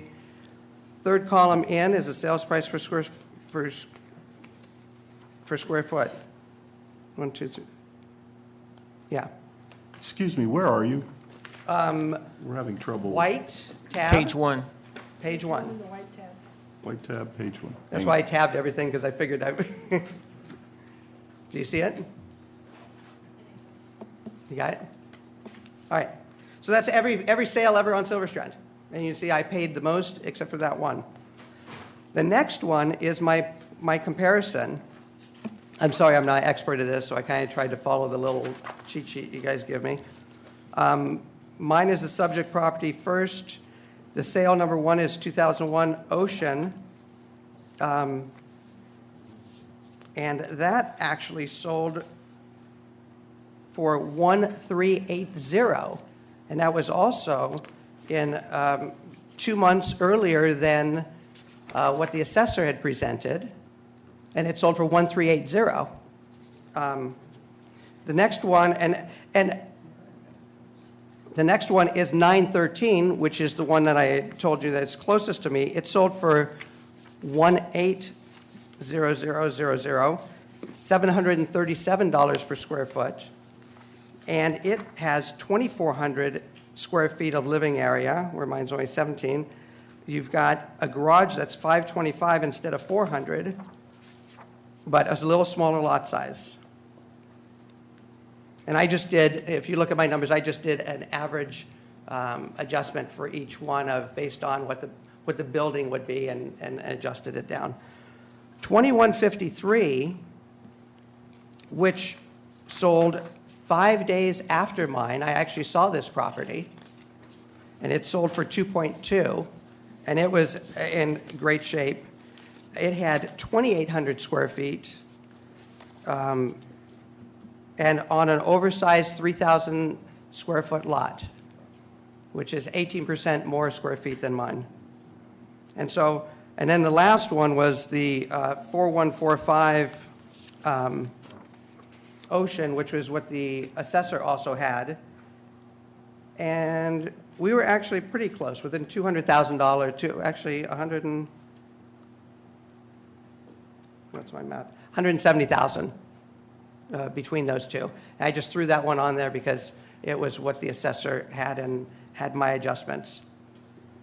So those are the relative ones, and you can see that there are houses that sold for less than mine that were in better shape, houses that sold for more than mine. The next page is the actual the listing stuff. So I didn't know if you wanted to look through that.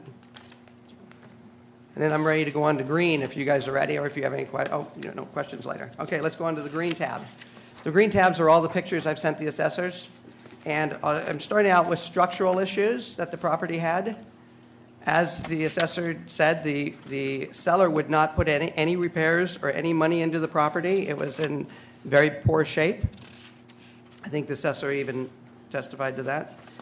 So the first couple of pictures, the first two are of the cracking on the chimney. Don't know if that's a structural issue. I actually haven't got to that yet either. The third picture is the electrical that was just left dangling, 220 volts out front. This is actually in the walkway when you walk into the house. The next picture is the fence that is dilapidated and falling down. I guess I got two pictures of the fence. The next picture is just another ugly thing on the property. The next picture is what was out in the back. The next picture is the breakage of the wall that's on and the gate. And this is the way I bought it. You have to understand that this is it was in poor condition. It was like a foreclosure. Next picture is just me fixing it. More cracks along the wall I haven't fixed. I'm on page 10. If I got page numbers on the bottom right or top right, depending on the color of the picture. 11 is the buckling of the wall. This is along the edge of where the beach is. Page 11 at the very bottom, at the left side, but that's actually bottom. It's turned sideways. Hard to see. I know that you guys, more problems with the wall on page 12. Now I'm going to the stucco of the house, of how shambles it was. This is the stucco on page 13. Hope you can see how bad it is. I'm not a photographer, so. Page 14, also stucco issues. And these stuccos are all around the house. It's page 15, the same thing, more stucco. Page 16, these are all different spots on the house. Page 17, also stucco. Page 18, I tried to shoot up the wall. This is as high as I could get up there. But I think it shows the damage. 19 also, damage. 20 is up top of the roof, below the roof. 21, more breakage. 22, 23, 24, 25, 26. All the bad stucco, so I'm kind of showing the outside of the house, the condition it was in, trying to establish that. The garage is all rusted. I'm on 27, 28 of the garage. 29, this is the front of the house. This is the condition it is with moss and mildew growing all over it in the front structure. 30, also the same. 31, the same. 32 is just some of the electrical issues that they have. And I want to talk about the electrical real quick. I bought the house as is because they didn't want to disclose what the problems were, even though they lived in it 30 years. I found out at Thanksgiving what one of the problems was because my sister-in-law came over and was cooking some stuff in the microwave, and she turned the light on and then turned the microwave on and then went to open the microwave while it was still running, and she got zapped by 120 volts. They had taken the electrical from the lights up top and used the hot line to come down to the power of the microwave, but they didn't have a neutral, so they used the ground wire to go back to the panel. So when both of those things were energized, you'd get shocked. And the water, when you turn the water on in one of the bathrooms, it goes. I don't even realize it because I don't use that bathroom. It's a spare bathroom. But then when I had company over, it was going on all the time. I was like going, oh my God, this is terrible. Page 33 is the door that came into the house. You can see the dry rot and the how bad that door was. 24 or 34 is hard to see. The blue tape. All the windows and doors are bad. They leak sand, so when the wind blows, the sand comes in. So they taped the stuff. This is tape that was on the windows and doors. And so 34 is the tape to try to stop the elements from coming in. 35 actually shows the broken windows. None of the windows closed flush, so that's why it lets all the sand when the wind blows, and there's a lot of wind blowing off the beach. 36, you can see it's broken on the bottom right side. This is another window. 37, another window with tape on it. 38 is actually my slider in the master bedroom because the slider doesn't close, and so they had tape all to try to do that. 39 is just a busted tile that was in the thing. 40 is an example of more electrical that was just left exposed in the house.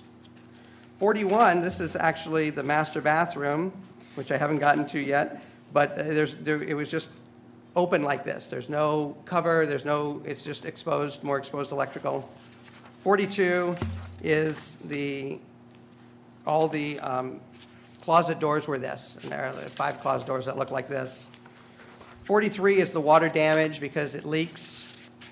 So 43, you can see on the wall, it's all water damage. That's coming in from the outside. So there's structural issues. And the chimney is also there too, so I don't know if it's coming in along the chimney or not. 44, more water damage that's leaking in from the outside. 45 is, I'm just giving you what it looked like. It's unpainted, chips everywhere. Hopefully I'm painting a picture of how bad this house was. 47. Oh, God. 48 is, actually, I put new appliances in, and this is just the stuff that was left dangling. 49, my daughter will kill me, but this was her actually doing some work on installing the appliances. 50 is what the door handles look like. 51 is what the bathroom looked like. It had no shower head, it had no stuff. It was just unusable. 52 is what the lines look like in the bathroom. 53 is the rust on that's actually rust. It didn't come out with my new carpet that I had put in. 54 is an example. This is the slider door where it's broken. 55, more sliders broken with the tape on it. 56, windows. 57, this is another electrical problem I have. There's 36 volts on this outlet. I don't know how they got 36 volts. I still haven't figured it out. But my dad is a double E electrical engineer, so hopefully with his help I'll figure it out.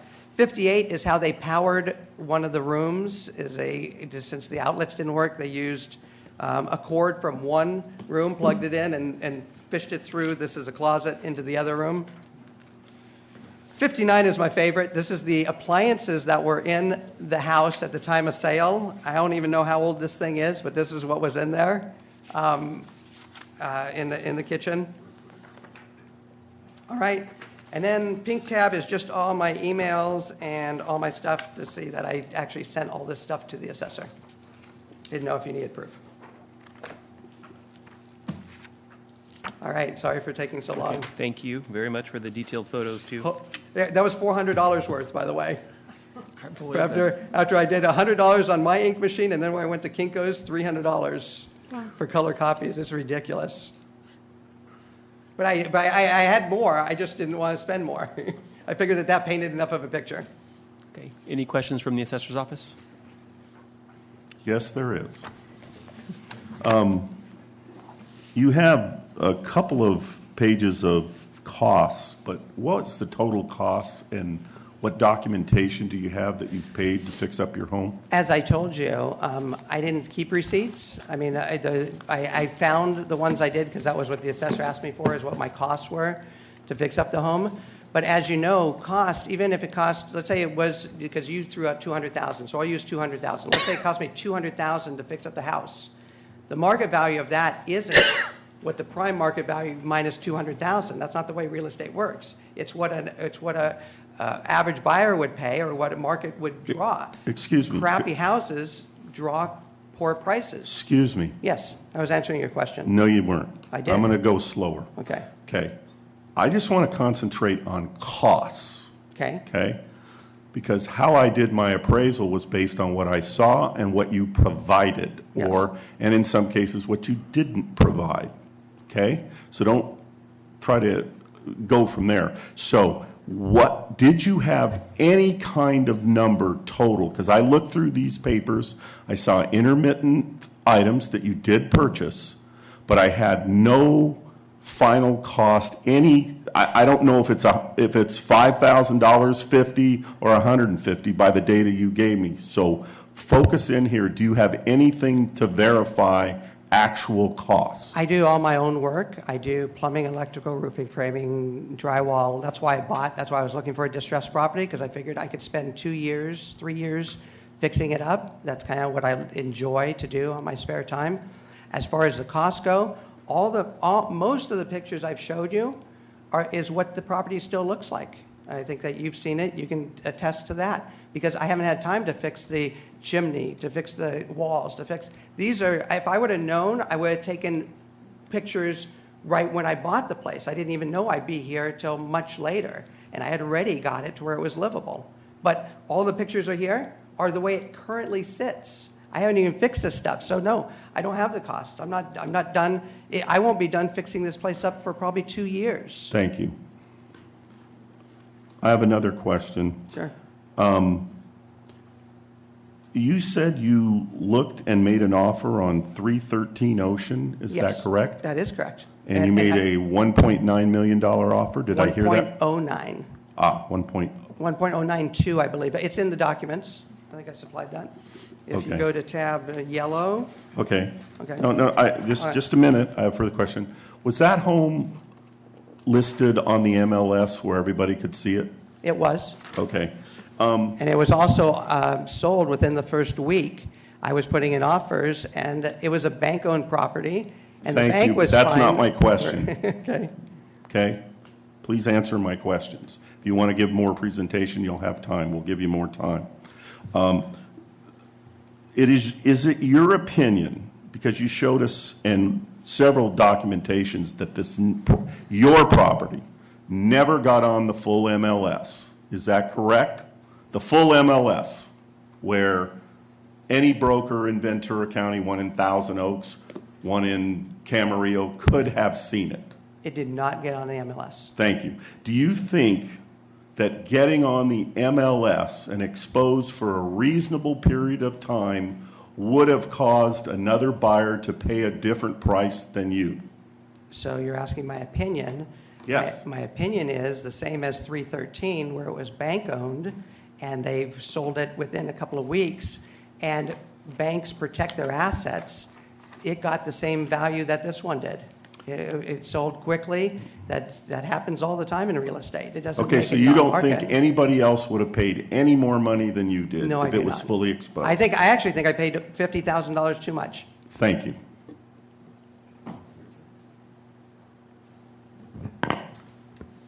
Okay, I just have a few more questions. Are you aware of Property Tax Rule 324C, which states that the board, the applicant, and appraisal witnesses shall be bound by the same principles of valuation that are legally applicable to the assessor?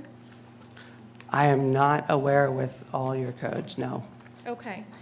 I was looking at, it says untitled at the top. It was page 1, I think, from It's Your Grid.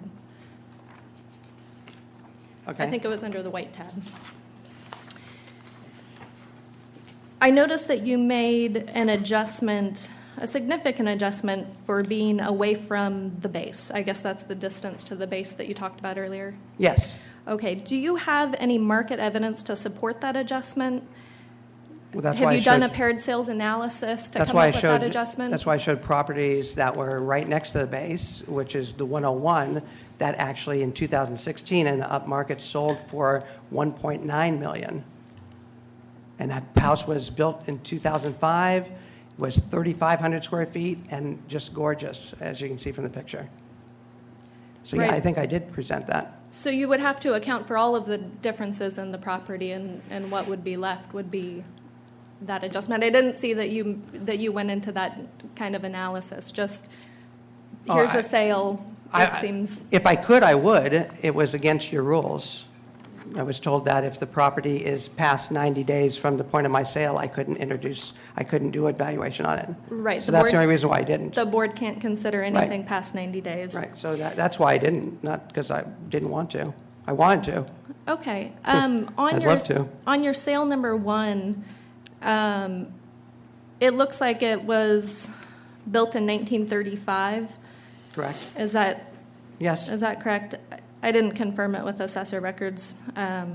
Living area 1,300 square feet. Looks like a one-car garage with a 189 square foot garage.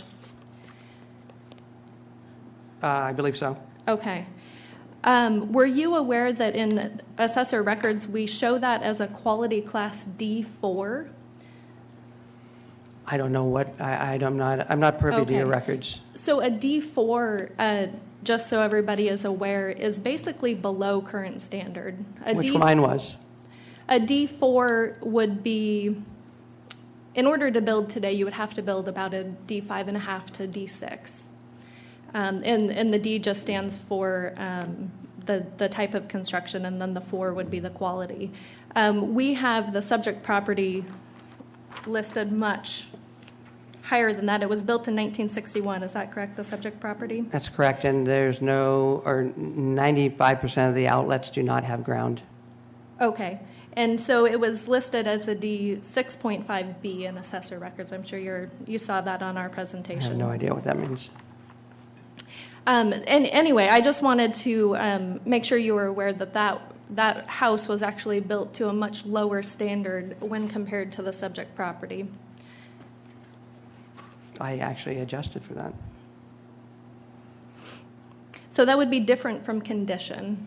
You'll see in our analysis we have both Okay. condition and quality In all adjustments. mine, those were put together. I didn't know that I had to split those apart. Sorry if that's Okay. inaccurate.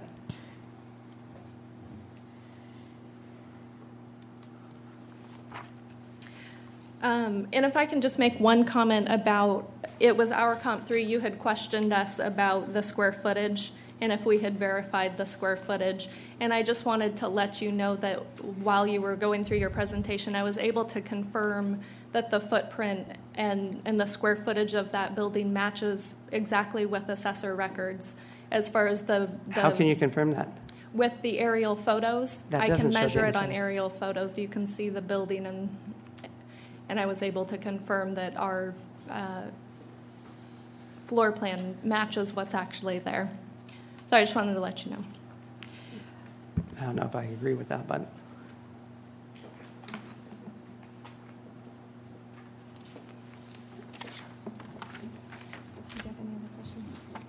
I think that's all the questions the assessor has at this point. We might have a couple more after the board. Okay, goes thank through you. theirs. Any questions from the board or council? I had a quick question here. So we're here to figure out what the value would have been on the date that it transferred. Right. Okay. So what did you think the value was when you purchased it? I actually offered 1.6 million and ended up doing 1.65. If I would have done all this research before I bought it, I wouldn't have bought that property. I would have bought actually one of the other ones that they had done. Because it's not, it's. But again, so you think it was worth 1.6 when you purchased it? That's what you I have ended down up paying 1.65. I offered 1.6 and ended up settling at 1.65. Okay. Were there any other interested parties in the house?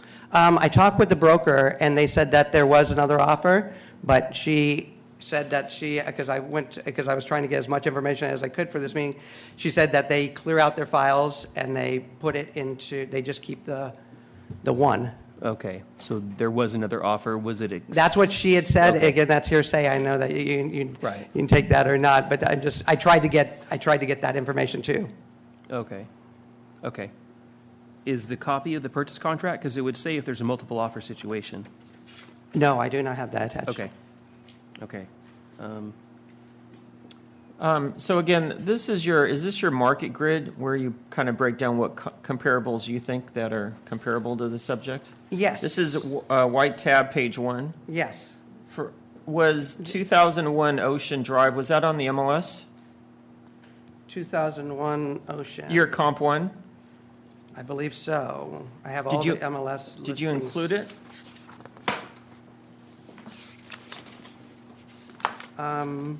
It is not. Oh, I didn't have the picture. Was it in the MLS? I think so. I'm looking right now. I didn't bring my glasses. Okay. So you made a condition adjustment. You're saying that it was in better condition than your property. Your condition adjustment was $100,000. I'm bouncing back and forth, sorry. Again, we're referring to white tab, page 1, sale number 1.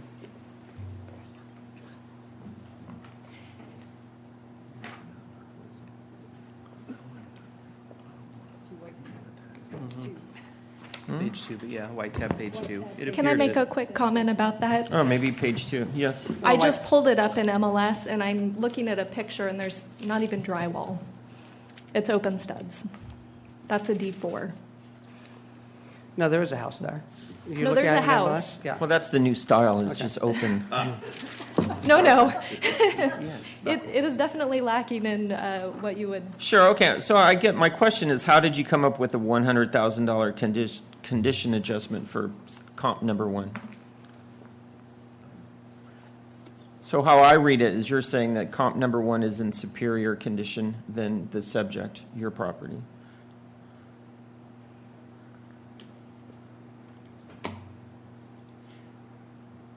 You don't have to be specific. I was just kind of wondering how you just came up with your adjustments. That's what I'm trying to get. On that one, since I didn't see that property, I only saw it from the outside. I wasn't able to pull the MLS stuff. I just gave it less than the other ones. But you're still saying it's better than the subject. Correct? Yes. Okay. But where do you get that from? Is that just... because I walked by the house. I looked at it. You just walked by Yeah, and said, hey... I couldn't find the MLS pictures. It's $100,000 prettier than my house, I'll deduct $100,000, is what... Even though there's no drywall, apparently, that's not drywall. I just looked at it from the current condition that I saw. So you just I kind of wasn't able ballparked to it. go back. Since I wasn't able to go back, I gave the benefit of the doubt, is what Sure. I did. All right. I was trying to be fair. I'm trying to get where these numbers are Okay. coming. I'm trying to get where you're coming up with a $1.6 million value for this subject. Well, on that one, on the second property?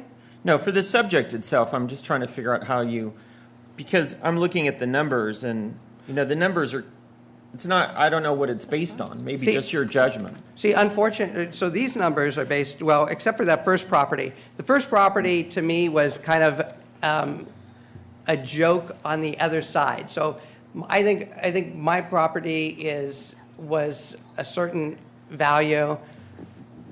The assessor had their property on Hollywood that they were comparing to, and it was kind of low. This property is lower. I wouldn't put it in the same ballpark as my property as far as the whole thing. And so I just kind of, since I didn't have the MLS on, that's the only one I didn't have the MLS on. So that, if you ask me about the other ones, I can tell you, that one, it was just, I went and looked at it currently. The same thing for the other adjustments, right? You just kind of just pull them out of the air? For the condition? Yeah. Yeah, I think that, and on the condition, I think that even the assessor said 200,000 would make it look nice, so. So like and the adjustments for away from the base, 100,000, 100,000, 10,000, it's just kind of. Yes, it's a kind of gut feeling of, you know, as you move away, what would it be? It's very subjective. I agree with you. Could If be that's- if 500,000. That's what you're saying. You it's could be subjective. shortchanging yourself, too. Oh, on that one property, if you compare, yeah, it could be, it's definitely more than 500,000.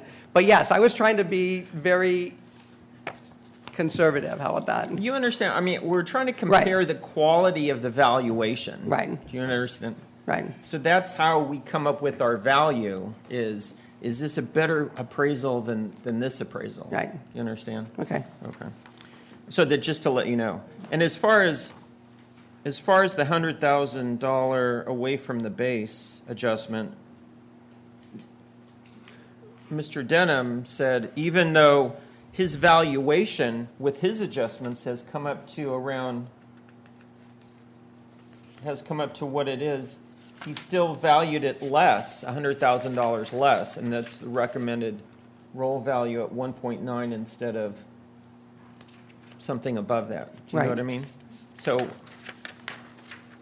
I still believe that this is. the roll value is at 2 million. He reduced the recommended value is 1.9. So Right. even just trying to figure out the numbers, you could even fit that $100,000 value that you put down here into that between 1.9 and 2 million.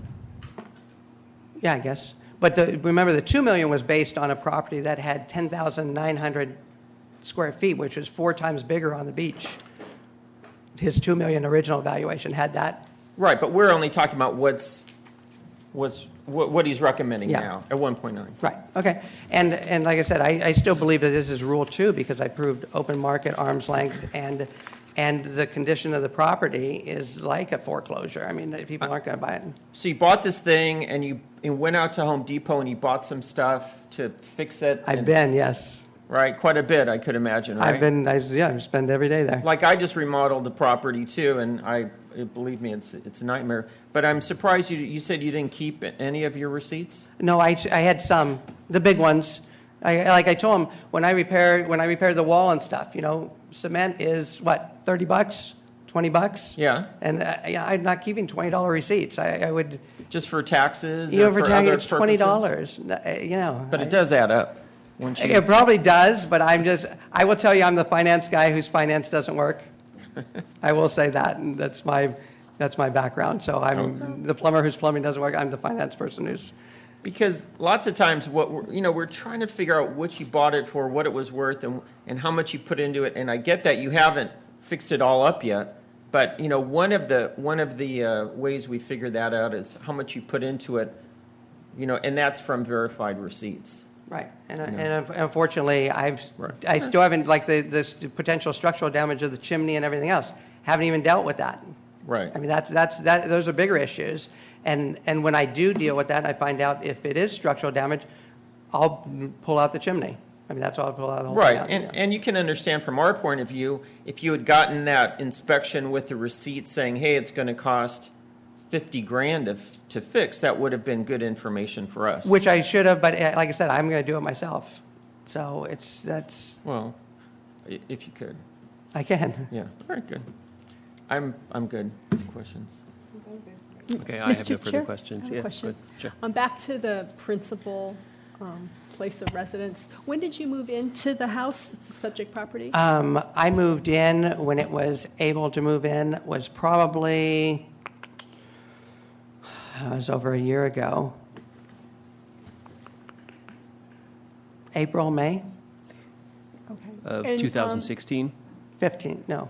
Well, Yeah, 16, 16, yeah, yes, so yeah. you April worked on or it for 5 May months, of roughly? 2016? Yeah. Yeah. Okay.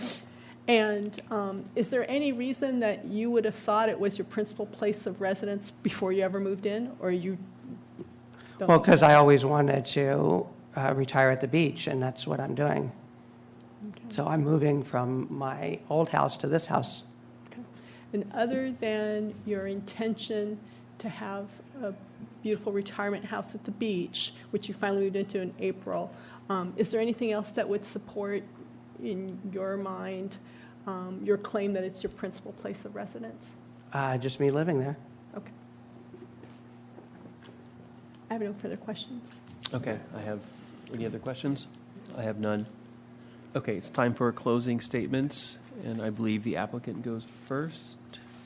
Is that correct? Well, Or do we? we started with the assessor starting with the Right. burden of proof, but the assessor was going to present evidence that the assessor didn't think this was a open market transaction. If the and if the assessor has established to the board's satisfaction that this was not a Rule 2 sale, then the burden of proof would have shifted to the applicant unless the board believes that this is, based on the evidence of the applicant's principal place of residence. Okay, sounds like it wasn't at the time of purchase or immediately after, it was And not his so principal it's- place of residence, You, and it was not listed on the open market. whoever has the Through burden of proof public will normally MLS. have the last word. Okay. But the rule doesn't state, if you look at the tax law, it doesn't say it has to be listed on the MLS. Should That's we not vote that's as a not a board requirement. if it was a Rule 2 sale? Just to, Should you what? should we vote as a board right at this juncture, just to show who's going to go first with If the respect board, yes, if the to board final wants to comments? establish who, at this point, based on everything the board has heard, who the board's going to consider to actually have the final burden of proof, who then gets to say the last word, then a vote would establish that among the board. Council, I have a clarifying question. Would be more, because the board member Curtis's question is if the board should vote on if it was an open market transaction. I'm wondering if it's more appropriate to vote on if the assessor met their burden to prove that it was not an open market transaction. So kind of because that's what shifts it. I'm wondering if the board should vote on if the assessor met the burden rather than the issue itself of if it's an open market transaction or not, because that can. Well, I think it's two sides of the same coin. It Isn't it either the same is an thing? open market It's- transaction yeah. or isn't an open market transaction. And I don't care which way it gets framed. The board can vote however you want to frame the motion. I move that this be found as a Rule 2 sale. I move that this be not found as a Rule 2. However you want to frame it, we still get to the same endpoint. I agree. Okay, so do we want to vote on whether we feel it's a Rule 2 sale? So I would vote that it's not a Rule 2 sale. I would agree, not a Rule 2 sale. Mary? I'll agree also. Okay. Sorry, so was that a motion by board member Curtis that it's not a Rule 2 sale? You said it, I vote. You're making and a I motion agree. to say that this was not a Rule 2 sale? I'm sorry, that was a motion. Okay, and was your I second. second? Okay, thank you. Okay, now And- there's another independent ground which the applicant based the assessor having the burden of proof on whether or not this was the applicant's principal place of residence. And the assessor's taken, it's a disputed issue. The assessor's taken the position that it's not the applicant's single-family owner-occupied home, principal place of residence, and the applicant has taken the other side. So there should be another vote on that question, because depending how that question, the vote or the motion goes, one or the other party Okay. could have the burden of proof. So I just wanted to ask the assessor, is that how you feel? Is that still an issue for you? Right. I mean, I think the applicant has established quite clearly that it was not his principal place of residence on the date of transfer or any time, even in the weeks after that. Only because it wasn't livable. And it also did not qualify for the homeowner exemption as stated in Property Tax Rule 321. Okay. See, I don't know how you know where my principal residence is. Would it help if we went through the individual criteria of qualifying for a homeowner's exemption and asked the witness, the applicant, to testify whether or not they would qualify for that specific criteria? I think it's pretty clear cut, but there seems to be some question there still. An owner, I'm reading from Property Tax Rule 321, Subdivision D. An owner-occupied, single-family dwelling means a single-family dwelling that is the owner's principal place of residence and qualifies for a homeowner's property tax exemption pursuant to Revenue and Taxation Code Section 218. I will file that as soon as I walk out this door. I didn't catch your last comment. I'll file it as soon as I walk out this door. I guess the question is if they qualify all the requirements under Revenue and Taxation Code Section 218 is what the contention is. So I'll note that the application or the claim period for the transfer date has passed. The applicant is more than welcome to go to our front counter and get an application that would be, if he occupied it as of 1/1/17, we could grant an exemption for that. But otherwise, based on the fact that he didn't file, the exemption has been waived. Just because I didn't file it doesn't mean I waived it. Actually, council has a difference of opinion with the assessor's view on that, and it's driven principally because the assessor's office has in the past in other hearings, not with Ms. Hill, but with another representative, taken a different position that there didn't actually need to have been an application as long as it was a principal place of the owner's principal dwelling. So, if I could, I believe that the law actually did change at one point, and they added some clarifying language in the property tax rule. I believe it has changed over the years, and yes, many years ago, I don't think it was quite as clear that you had to qualify for the exemption. Can you show us that where it says you must? If I had time to look it up, I would, but I'm pretty sure that it's changed. Pretty sure it doesn't get the job done. Well, just to explain why there might be a difference between now and a prior assessor's representative, I just want to make that clear. I don't know the genesis of when that came through. I just gave the board my input. The board can do what it wants based on everything they've heard, including what the assessor has done. But I think it would be important to signal to where the board stands as a group through a motion on whether or not the applicant has the burden of proof or the assessor has the burden of proof in terms of it being a single-family dwelling, which is owner-occupied. I believe there's enough independent testimony in terms of the dates of occupation of the dwelling. The board could reach on something other than an application being filed. There's other facts in the record. But we should probably have the board it seems clear that he wasn't able to move into it right away, and he was actually living somewhere else for the first 5 months. Yes, but it was intended to be it is my, I mean, just And because it you is have now, to do rehab, it but doesn't stop we're talking about at the time of transfer, not right now, Okay. or 6 months later. So at the time when you bought it, you knew you weren't going to be able to just unpack the next weekend. Right, but from a legal standpoint, it could still be my primary residence. Right, eventually, yes. No, even at the time of purchase, you can still have it be your primary residence. But you accepted the fact that you weren't going to be able to move into it and had Right, to because maintain it was- a separate it was a residence disaster. while you were fixing it up. Yeah. Okay. So maybe the board can make a motion, a member of the board can make a motion on the issue of whether or not it's an owner-occupied single-family dwelling within the ambit of Rule 321. Then we can finally determine who should go first and who should go last on the closing arguments. That's all this is about. I'm looking for a motion that it is not primary occupancy at the time of purchase. I'm not completely sure that it was myself, so I'll wait to hear from Ms. Ferris. Well, just experience with previous clients that have to do repairs, staying with parents, I feel it is their primary. So I would kind of feel that it was his primary, owner occupied, because he had work to do in the property, owner occupied. So you don't?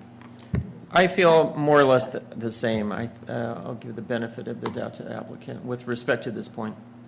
Okay, then in terms of the order of the closing, on the issue of burden of proof based on owner-occupied single-family dwelling, the last word would go to the assessor, and it's time for the applicant to do the closing, Mr. Chair.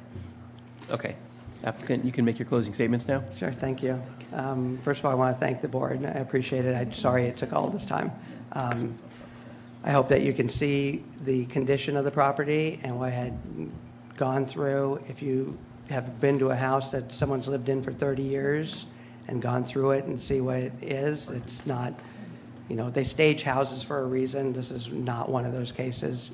I believe that when I went into the transaction and the seller got the professional, the realtor, and everything else, just because it's a pocket listing doesn't preclude it from being an open market transaction, and I still believe it's an open market. I think I proved arm's length without a question, that you didn't know the person, didn't have any vested interest one way or another. I think that the assessors' numbers themselves come up with, on column 3 at 1.8 million, and this is a gorgeous house. I mean, it doesn't even compare to my house. My house is a shack compared to this thing. And as you can see on the MLS, it is 2,700, which I've shown, and it's also in a much better part of the beach, which there's no adjustment there from being close to the base. Last thing I want to say is at 8 in the morning, you hear the bass blaring reveille or whatever they do at 8 in the morning, and you hear it in your home. I mean, it's just one of those things, or I hear it in my home. It's one of those things about being close to the base. You just get up at 8 in the morning. It's just one of your things to do. So that's why there is differences along the beach.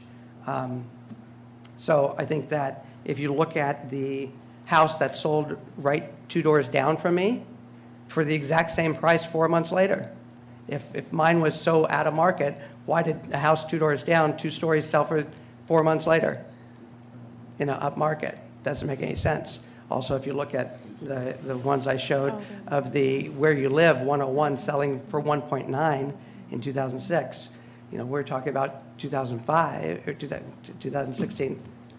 We're talking 2015, where the market has gone crazy, actually. But I just want to thank all of you. I want to thank the assessor and Brendan for being so helpful. All right, thank you very much. Thank you. All right, Assessor's Office? Thank you. The comps are the comps, and I'm going to let you guys analyze them. You've seen them. The only caution I ask is to please use data in the proper time period. A lot of data was thrown out, but proper time period is important, and I'm stating the obvious. As far as the cost approach, because I never did get any data, I estimated it for actual repairs, and then I also put some marketplace discount for the inconvenience of needing to do the repairs. And that's how I came up with my $200,000 figure on a 1,800-foot home. And I tried to take it sort of to the maximum level. I have no concrete idea of what the actual cost would be because of the anecdotal evidence and the evidence presented today. So I just wanted to address that part of the cost approach. We had to make an estimate, and I did look at the pictures extensively as you guys did, and kind of counted things up and called some contractors and made my best estimate, but I didn't have anything concrete to work with, so I do want you to know that. And I tried to go at the more favorable end to the taxpayer. After we analyzed, we did not stick to our initial. We thought with all these repairs, it may have sold for less in the marketplace, even if it was listed fully exposed with a broker. And that's the conclusion that we had. And we, obviously had a disagreement with the taxpayer in terms of we do not think it met any of the criteria for an open market sale, and certainly wasn't Rule 2. And that's about it, and I appreciate your time, too. This was a little longer than I thought it would be. Have a good day. All right, thank you. Do we want to deliberate this? I would like to maybe review this in closed session. Yeah. So maybe, I agree. there's a lot of data. I want to look at it, figure out numbers. So So Chair, what would you like to do? I think we should adjourn for lunch and deliberate behind closed sessions, and we'll have our verdict by the end of the day. Sound appropriate? And to the members of the audience that weren't here the entire time, the board has not had a lunch break yet. They're taking their lunch break now. They were trying to finish at least one hearing before lunch. Thank you. Did you say you'd have that after? So do I come back? Brandon will notify you. It will not be announced on the record, Okay. so you'll contact me. Yeah, Thank you. You don't need to wait around. Thank you very much. All right, how long would the board like for lunch? 1:45 right now? We have 30 minutes is fine. 30 Yeah, minutes? 30 minutes is fine. Okay, so the board will return at 2:15.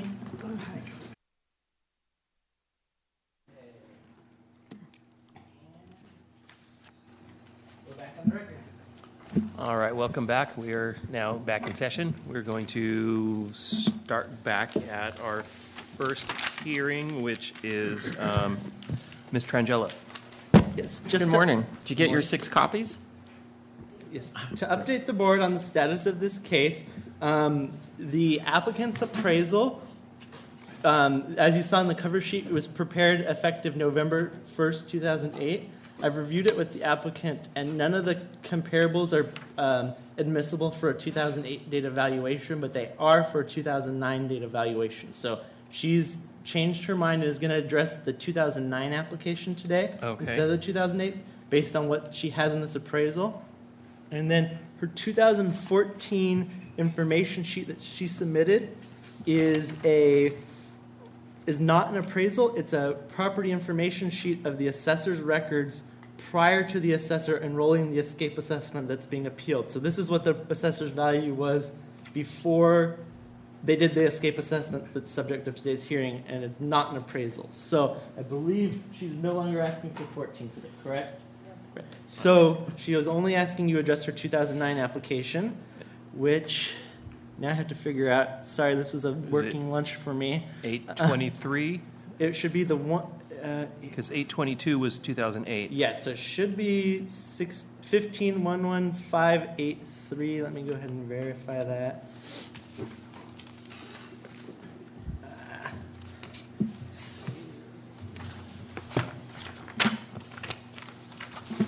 Yes, that's correct. So the board will now be addressing application 15-11583, and I will hand out the applicant's full appraisal for that, and we can start off where we left off. Okay, and I believe the applicant had the burden of proof on this. I believe so. I think we solved that one already. We don't have to solve that one this time. So I think I went over this prior when we tried to start this earlier, but the assessor believes the burden of proof is on the applicant because they did not, it was an unrecorded deed, and even though it is owner-occupied, they did not file a preliminary change in ownership report or a change in ownership statement as prescribed by Revenue and Taxation Code 167. So since these decline in values are tied directly to that change in ownership determination, we believe the burden of proof would be on the applicant. Okay, thank you. So you have, you can state your case first. Belongs to my mother, has a Central Real. After she passed, she has a living trust, and she gave it to my son instead of me because her lawyer did not advise her that she cannot do that. So that's what happened. I do understand that there is no grandparents to grandchild. It has to be the parents to the grandkids' parents first. As long as the parent is still alive? Yes, ma'am. You wouldn't qualify for parent-grandchild exemption? Right, yeah. Ms. Trangelo, can I clarify to save you some time? You withdrew the base value issue, which is the value as the date of your mother passing, so you don't need to address that. It's just the value as of January 1st, 2009. So kind of give the board an overview of what's in your appraisal here. Oh, okay. I'm sorry.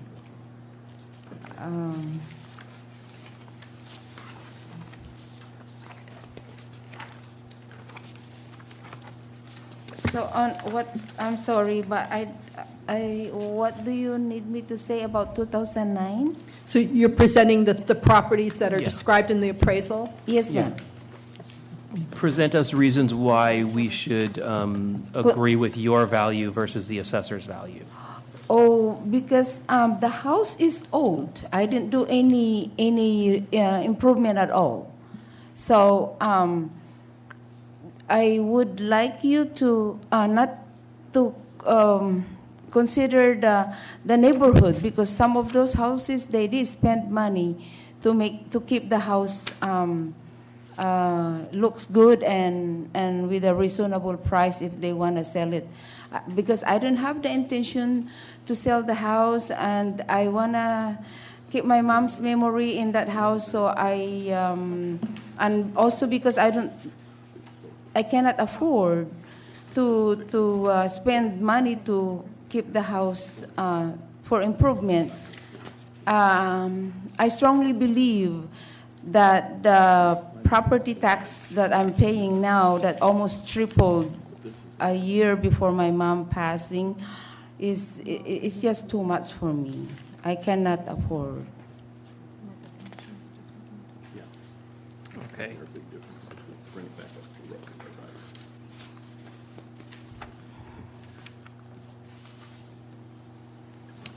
Is that all? Do you have Yes, anything sir. else? Okay. Thank you. Assessor's office, you have any questions of the applicant? Just, I looked at your appraisal, and these are the three closed comps that he used. Is that correct? Yes, sir. Okay. Appreciate it. Thank you. Okay. Any questions from the board? So when did you have this, when did you pay this appraiser to appraise your property? Was this back in? 2008? So what was the purpose of the appraisal at that time? My brother, who is was also named of the property, like my mom's living trust, is said to divide the property between my son and my brother's daughter, which is in the Philippines. So I don't want to sell the house, but they want their share. My brother wants their share of the property. So what I did, okay, I'm going to appraise it so that way I know how much to give him. Okay. That's all why. Gotcha. Yes.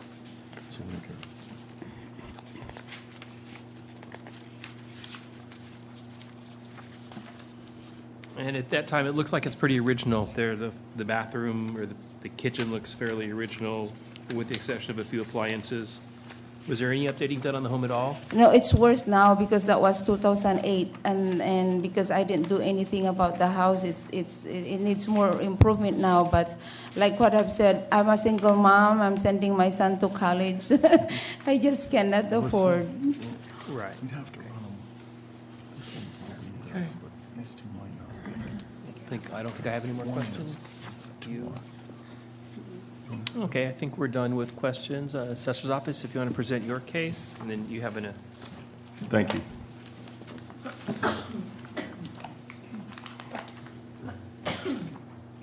You're going to receive a packet with all of our appraisals in it. We didn't want to separate them out because we thought the entire package was going forward today. So I'll have you turn to the one that's 1109, and they're in order roughly, and I'll give some time. In the meantime, the way this came about is that the property actually transferred in 2005, but wasn't apparent to the assessor's office, and so we really just assessed it from 2007 forward.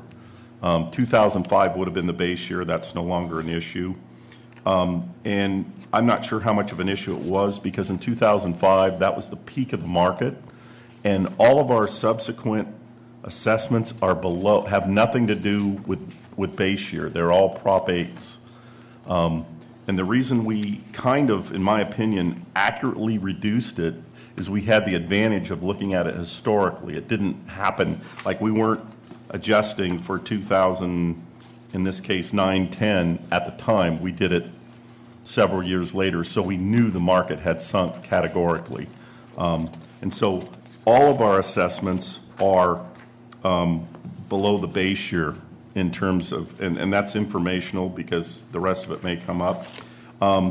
Also, it just so happens her model is extremely popular, and it's one of the most common model homes. So often in my 8 or 9 remaining appraisals, I had model matches or the same comp. And we read anecdotal data and this appraisal more or less confirming that we were roughly in average condition, and that's where we got it from. And you'll notice even one of their comps didn't adjust. The other difference that I have to point out between our appraisal and the applicant's appraisal is that we did not adjust for time. And they have rather large time adjustments that all go one direction. And we just let the sort of the numbers fall where they are, as it were. And there might be a little difference in that because we're actually doing 1109, not the date of appraisal, but just something to point out. So you'll not see time adjustments, which is sort of our habit here. If you are all, and I want to make sure the applicant is because our package is a little confusing, it should say 119 as the date of the appraisal. And it's about 3 or 4 appraisals in. So it's page 10. Page 10, yes, I'm sorry. I didn't realize we were so efficient and numbered the pages. And that's new management, and I haven't caught up with them. You're new here, right? No. Okay. So it is page 10 that we are discussing today. All of our comparable sales are inside the subject track. It so happened for this year, and this is random, that all of my comps are model matches. So you see virtually no adjustments or very little adjustments. I think there was, we liked a little bit of the hardscape in the second one, but, and they were all, we did look through the MLS at the time. Keep in mind, these are, the day we saw them, they may have looked better in the picture, but, and then we looked in our PCORs, and they appear to all be in similar condition. And obviously, the lot sizes are similar. So we had 3 model matches with very little adjusting. The actual sale prices were $256 to $286.5. We came in at $260, which is at the lower end of that range for 2009, and that's what we did, and that's our appraisal. The next page will show you where the location of those comps are. They're relatively close by. They're all model matches, and 2 of them are 1/10 of a mile, and 1 of them is 3/10 of a mile. So it's pretty pinpoint. And if it, the reason for that is we had the advantage of looking, at the time, not at the time, but now historically, and they tend to be a little more accurate historically because we're geniuses at history here in the assessor's office, and we can't tell you what your house is going to be worth in 6 months, but 5 years ago we'll probably get it right. So that's kind of why we did it this way. So that's our appraisal, and like I said, probably the primary difference between our appraisal and their appraisal was the time adjustment and a couple other things that Brooke's going to tell you. I just want to make one additional comment. The market value on Mr. Denham's sales comparison grid, he's concluded a value of $260,000 as of 1/1/09. If you turn to page 3, it's the 4th set of numbers on that page. You'll see that for 1/1/09, the roll value was $244,000.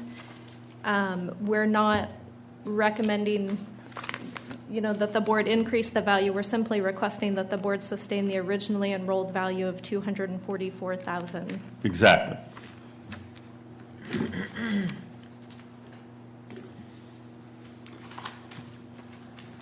So the market value using the comps I used was a little higher than what we enrolled, but we're still recommending the enrolled value, which is often the case with the assessor's office.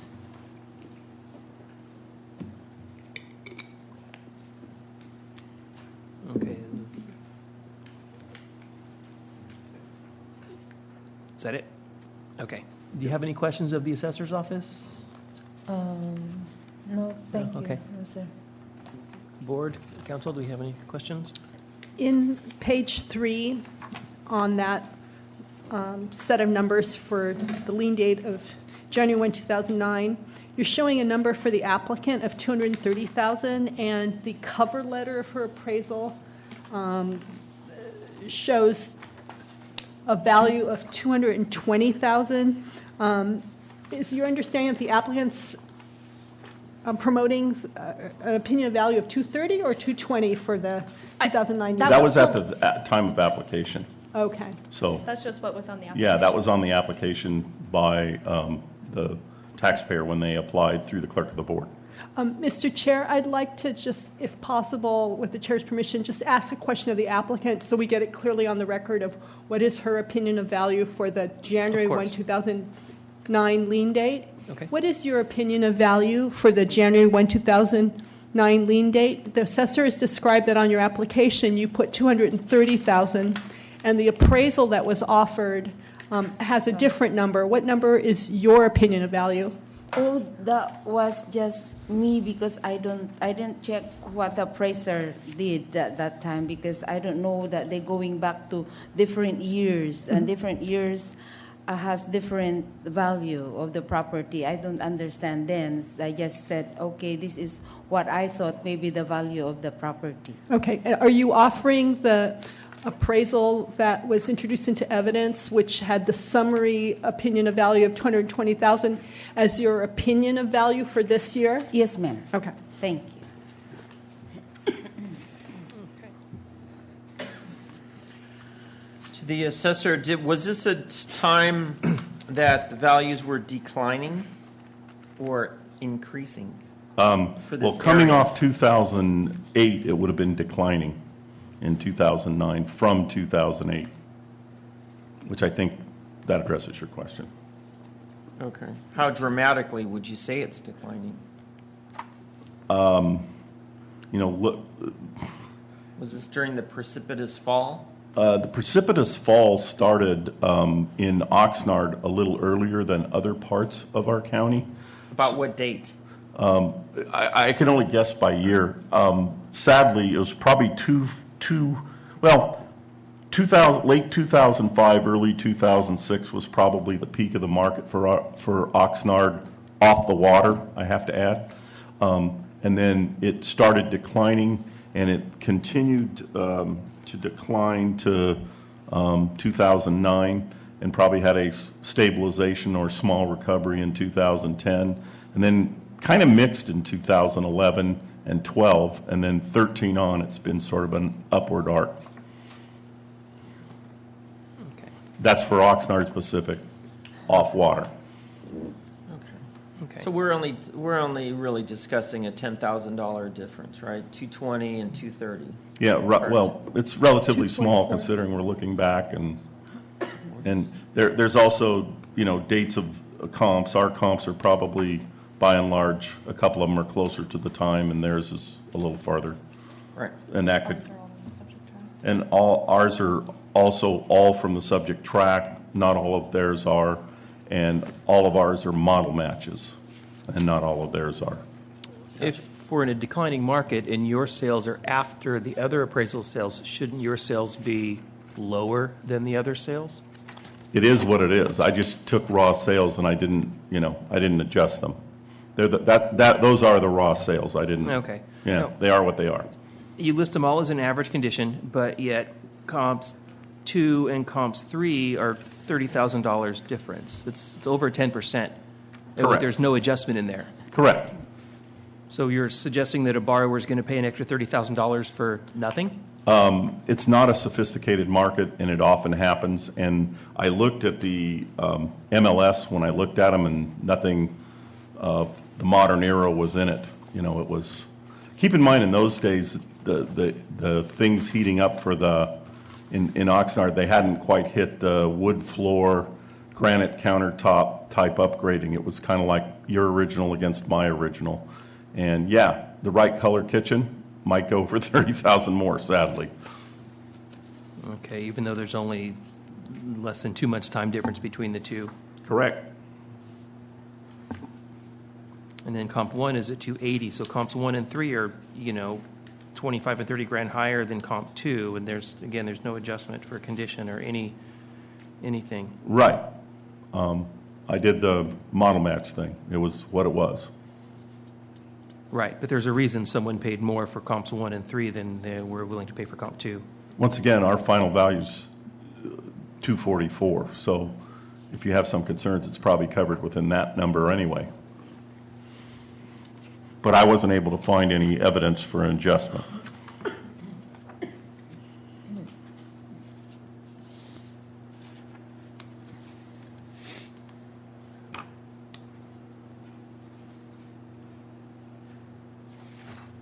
And in fact, the other appraiser referred to her condition as average plus, not just average. So I kind of went by that also, because he saw it and I didn't. Right, but then their comp 3, which sold for 233, is also an average plus, and their comps at 250 and 275 were adjusted for having, one's adjusted for having superior updates plus a kitchen. And I'll also point out their comp 1 and 3 were not in the subject same tract. Yeah, to further confuse the issue. Right. But they're probably in the same school district, right? And most homeowners are going to be more concerned with the school district than a specific tract, especially when they're all, they're all 60 years old, or 50 at this time, I guess. So you can see comp 1 was built in 1960 versus 1955. I mean, it's just a different. It's 5 years, yeah. It's a different tract. And then reverse the other way was 1950. Yeah. And no, people buy in tracts everywhere at all price levels. And sometimes patterns develop within those tracts that are surprising even to us. So when available, we're only going to use comps from the subject tract.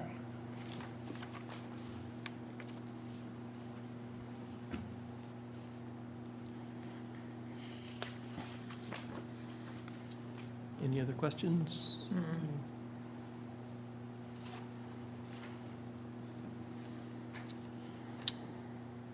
I think, I don't think. I have a question on, well, this is the appraiser sheet. It shows that the applicant has said it was 230 on every form? She's saying everyone was worth 230, 230? That's how they completed the application. I think, if I remember correctly, when the applicant came, what we ended up doing is, because there were so many, is we just filled everything out the same and then made copies for her, and then she changed the years. The only purpose of the applicant's opinion of value being required on the application is to meet the state's legal requirement that if your board does not resolve this case within 2 years, it's temporarily reduced to whatever they write on the application. They're not bound by that number for anything else. So that's really the sole purpose, is if the board doesn't resolve the case, it's temporarily reduced to what they write. So it doesn't really have any binding on the applicant otherwise. And to answer your question, the assessor's office cannot touch that. In other words, when the clerk of the board gives us there's some, I'll call them no-no areas, and that's one no-no area that the assessor's office will not change no matter what the applicant put on, so that you see it in the form, and we have we would not want to alter it. Thank you.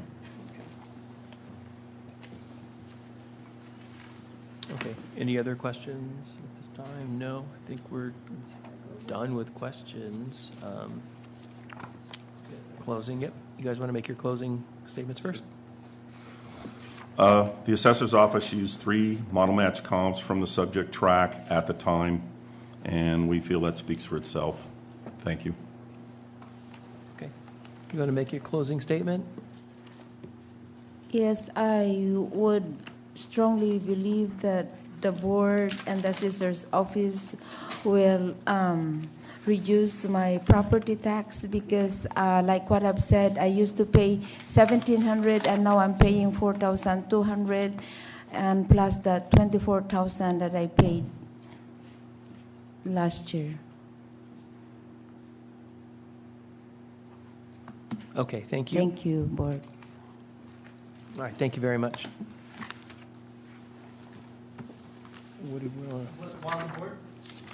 While the board's deciding if they want to decide this now or in closed session, just note that part of the reason the applicant is keeping her other cases open is to determine if it's worth it to her based on what the board decides. So to assist the applicant, the board might want to deliberate openly or go in the back and make the decision and announce it on the record to help the applicant decide what she wants to do with the rest of her cases. But you're free to make your decision in any manner you see fit. I'm just reminding you of that circumstance.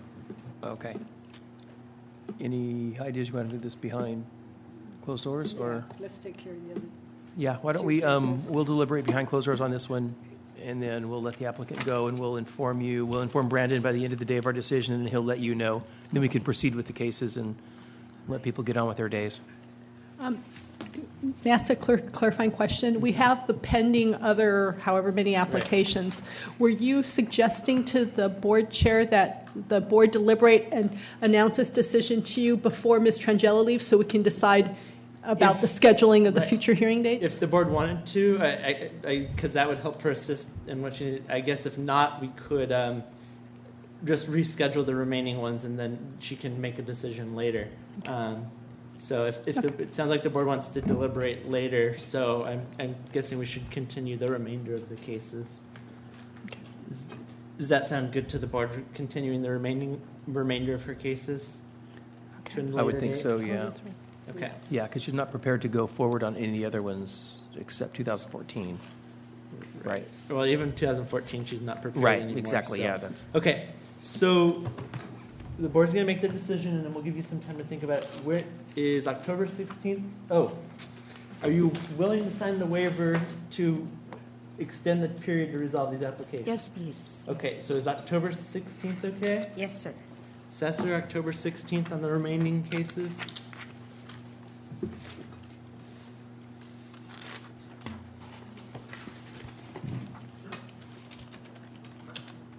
That's fine.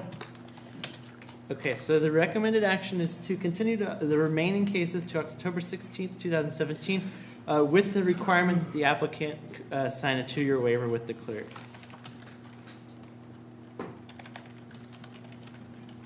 So I need a motion from the board. Okay, looking for motion to postpone the remaining items to October 16th. So moved. Second. And was that with the proviso that the applicant file a 2-year waiver? Yes, that was what I blanked on, with the proviso that the applicant signed the 2-year waiver. Can you please vote on that? Okay, and then just to clarify for the record that the 2009 assessment has been taken under submission. All right, so that completes that item for now. The little update for the board. The next item that we had planned, they had to go pick up their child from school, and they're going to try to be back before the board is done. So I suggest we skip them and move to number 4. the third. Which It would be the is third hearing, which I Graywell? Yeah, Well. I think that's right. It's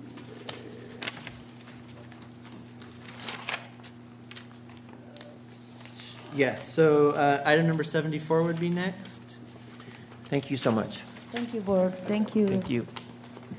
So if you guys want to come up and take the seat where she was sitting. All right, you're all set. So I'll let you know. I'll give you a call. I have your phone number. I'll let you know when they decide. I'll email it to you because I don't have it ready right now and I don't know any of the information. So we'll take care of that later. Hello again. You're all set.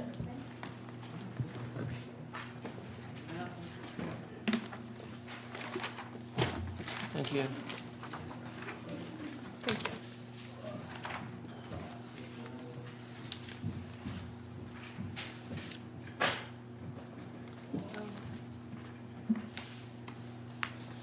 All right, just Okay. to summarize, I've handed out the application. This is a January 1st, 2016 decline in value appeal for a property located at 4904 Reed Road in Moore Park. Okay, are we requesting findings of fact on this one, either side? You were not requesting, right? No findings of fact? No. No. The applicant is not requesting findings of fact. I do not, no, the assessor No? is not requesting Okay. findings of fact. And then the burden of proof. It's a decline of value, owner occupied, so it's on the applicant. I'm sorry. Do you occupy the home, I believe? Sorry? You live in your house? Yes, And you lived in there on 116? yes. Okay. Yeah, burden of proof's on the assessor's office. Okay.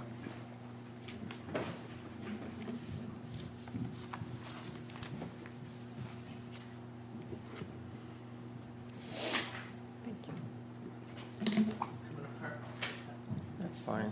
I don't need a staple. Thank you. Thank you.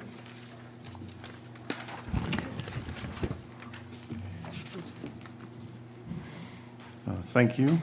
To the applicant, we're going to be working on this page right now, and I'm going to be describing what we're doing. This is, as stated, an owner-occupied, single-family residence at 4904 North Reed Road. This is a decline in value as of 1/1/16. The assessor's factored base year value is $2,117,699. That's also known as our Prop 13 value. That is the value that we are recommending that you sustain. At the time of the application, the applicant stated that he felt the value was $1,375,000. So that is the case before you, decline in value as of 1/1/16. You'll turn to the next page. We'll begin with my comparable sales. Just a little background. The subject's an 8,177 square foot house on 5 acres. And so, no, it's not a track house, and it's obviously custom and somewhat difficult to appraise. We used 5 comparable sales, including one on the subject street, Reed Road, that took place. We also used some comparable sales from this sort of what would that be, the east end of Santa Rosa Valley and Camarillo. And the reason for this is Reed Road literally at that point butts up against the Santa Rosa Valley, and it's actually located in Thousand Oaks, but about 2 or 3 lots later, you're in Santa Rosa. And so we did use 5 comparable sales. The difficulty that anybody had is finding the proverbial 8,000-foot house. And really, we only got up to 7,000 feet and change. Into 7404, I think comp number 4 was the closest. And that's what we utilized.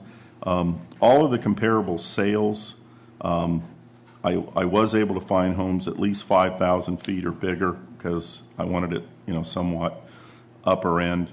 There are various lot sizes. There were adjustments. The one comp, number 4, did have a large lot, but it was not very useful, and so we did make an adjustment on that. The other ones, to be honest with you, if we were 2 or 3 acres, we might have let it slide close enough, and mostly it benefited the taxpayer anyway, not to make lot adjustments. His lots were 5 acres is, there's a lot of 1s, 2s in there, but 5s at the bigger end, even in amongst those guys. So I did utilize 5 comparable sales. They sold in a price range from a low of $2,047,500, and that was all of the comps are smaller, so by size they're all inferior. Also, I did try to concentrate on newer homes, so all of them were built after 2000 except comp number 2, and I didn't adjust for age, but that's one reason I also picked these as size and age. When you combine those two things and over an acre, you get a pattern as to how much a home might be worth. My range actually goes adjusted from a low of $2,043,500 to a high of, I think, $3,062,000. I concluded a value of $2,400,000, but I do not want you. That is what I think the market value is, and the reason I'm higher than the enrolled value is a Prop 13 value. So we're recommending only that Prop 13 value. Not only are we recommending, but you and us have to follow the law, and that would be, if you decide, the highest possible number in terms, and it's because of the Prop 13 portion. I think it's, at that time, it would be hard to purchase an 8,000 square foot house on 5 acres for the Prop 13 value, which is why I came in a little bit higher. All of my comps, I did send in some pictures of the subject property. One's an aerial and one's just the subject house. It's kind of hard to see from the road, so we did use prior photos. There's a map of all my comparables. As you can see, they're right on that road, and I think that's, what is that called there, where you make the right turn at the end of, anyway, they're right on the border of the end of Santa Rosa. Comp number 1 is east of them, so we sort of covered it that way. One reason for going to Santa Rosa Valley, too, is there's not a lot of large acreage and large square footage homes in the city of Thousand Oaks, so they're hard to find. And Reed Road historically sort of sells the same way the east end of Santa Rosa Valley does. Anyway, so those were our comparable sales. We did receive some data from the taxpayer, and I do want to comment on them. There were 2 brokers indicating that the market value of the property was $1.5 million, and I think the other one said 1.5 to 1.6. I called both of those brokers by telephone. I left 3 messages with the one called Savon Realty, I think. Never could pin them down. I was able to leave 2 messages. The third time I called, apparently the answering machine didn't work. Never received a phone call back. They're located in Winnetka, California, which I believe is in the Valley in Los Angeles County. I did get a hold of Mr. Wick, and I do have to say something because I know a lot of you are local here. There are 2 James Wicks, apparently, which I discovered. There's one here in Ventura, which I initially thought this individual was. It is not that James Wick. In fact, I had to speak with him before I spoke with the other James Wick, and he made it abundantly clear that he had nothing to do with this. And then I was able to talk to James Wick, the broker not from Ventura. He is under a license in Moore Park, but when I spoke to him, he said he's in Las Vegas. Now, he does have an active California license, but he does not have access to the MLS. In his case, I did ask him what comps, what caused you to say, and I used this phrase, an 8,000-foot home plus on 5 acres. Where did you find comps for $1.5 million? And he was unable to answer my question and just said he doesn't have access to comps and he didn't want to talk to me anymore. Okay?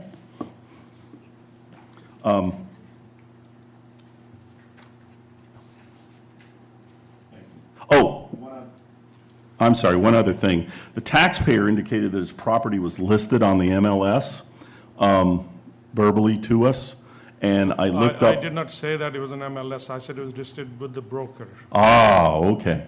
I was going to say, and then I apologize, and I may have confused that. I did check the multiple. Actually, you said, why wasn't it listed with the MLS? I said, I trust 2 brokers, and they well connected. My confusion, and I apologize. I do want to verify that the subject, as far as I know, had no listings ever when I looked at it, not even when it was a lot. Thank you. Okay. Do you have any questions of the assessor's office? Yes.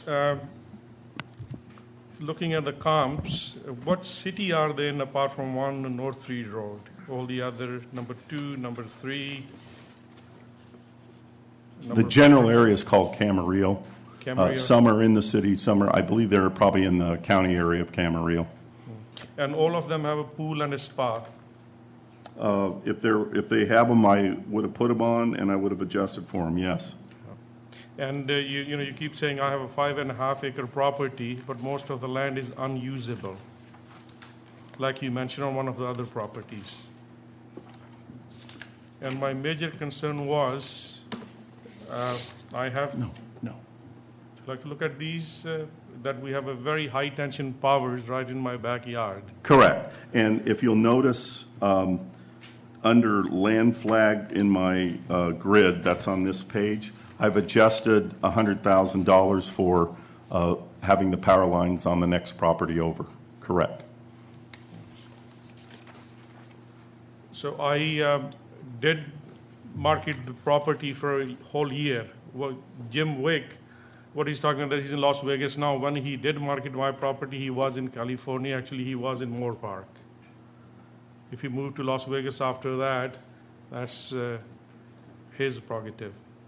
And another reality, Superior Realty, I marketed with them for 6 months. We did have offers, but the most concern was the high power lines because they make noise. At night, it gets very loud. Even I moved my bedroom to another side of the house. So all the people who came to look at it or made an offer, they all made a concern about the power lines.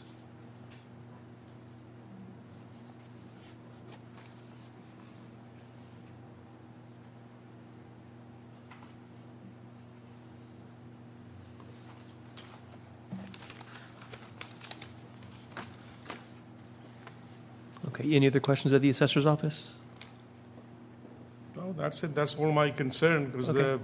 I have the 2 letters here from the brokers that I did market for a year, and I think the value is about 1.5 million in that range. Okay. Any questions from the board or council? How tall are the power lines?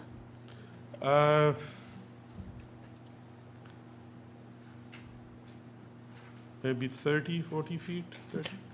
If you look at 30 the feet, the maybe? aerial map, you can actually see the Yeah, I have shadow the of the pictures. If towers. you have the file there, or The I lines brought go it with right me. to the bottom of the purple triangle, and then you can see the shade of the towers. So they stick up, about as high as power lines stick up. I think this is the time we're asking the assessor regarding sorry. questions. Okay. But yeah, she had a question, but yeah. Okay, so we have any questions at the assessor's office? I don't know. You don't, okay. Would you like to look at these pictures? I have them here. In a second. We'll get to that in a second. Okay.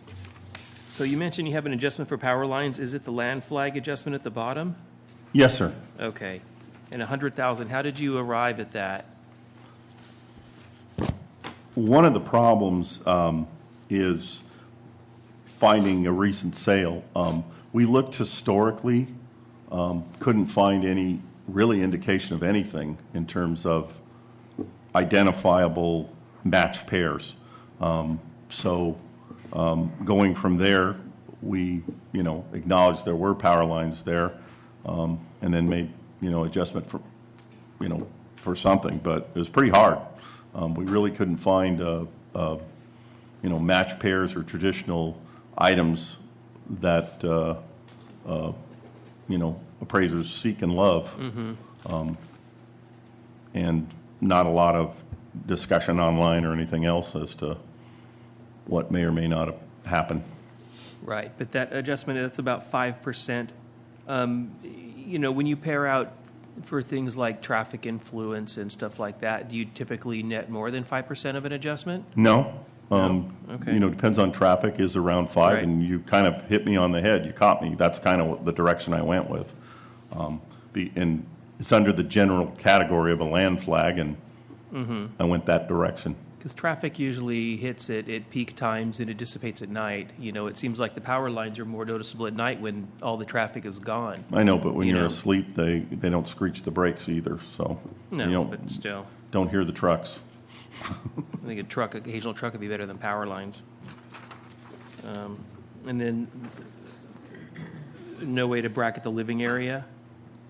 Because there's comps in those neighborhoods that are fairly large. Yeah, actually, I got a 12,000-foot comp, and it sold for $7 million, and I just didn't feel like putting it on here, so I will admit that to you, but believe it or not, there wasn't much.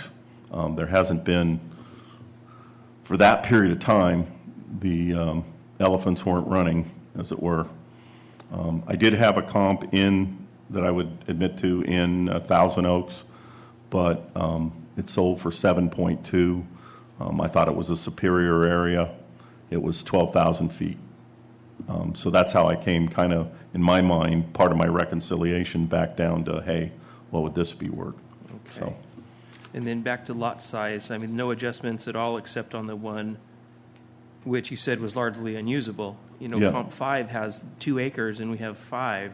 I mean, even if it's not usable, it's still correct. privacy and yard You could space. argue I should have made an adjustment. That would have been in the assessor's favor. In this case, I just kind of let it go. But Comp 2 is larger, so that would have been a downward adjustment. Comp 2? Yeah, larger by about like 2.5 acres, almost 3 acres, Yeah, it might be. you know. It wasn't So too good looking when I drove by them, so I just let them go, except for the real big one. You get, that's more of a privacy adjustment, to be honest with you. And then, so no adjustments on condition at all? Just a few quality class adjustments? These are nice places. I didn't see it, when I went through the MLS, everything looked wonderful to me. And his was built in 2011, so, Yeah, but it was completed in 2015, I see. Yep, Right? yep, Okay. yep. So versus a home that's from 1998, that's 17 years? Yeah, I thought about You know? that. The others were after 2000. One of the problems we have now is it's kind of blending. It used to be there would be enough new houses, we'd kind of make adjustments against even a house that was 10 years old, but there's been so little custom homes built after the year 2000, we're kind of just blending them. You know, you're considered newer, just to pick an arbitrary number.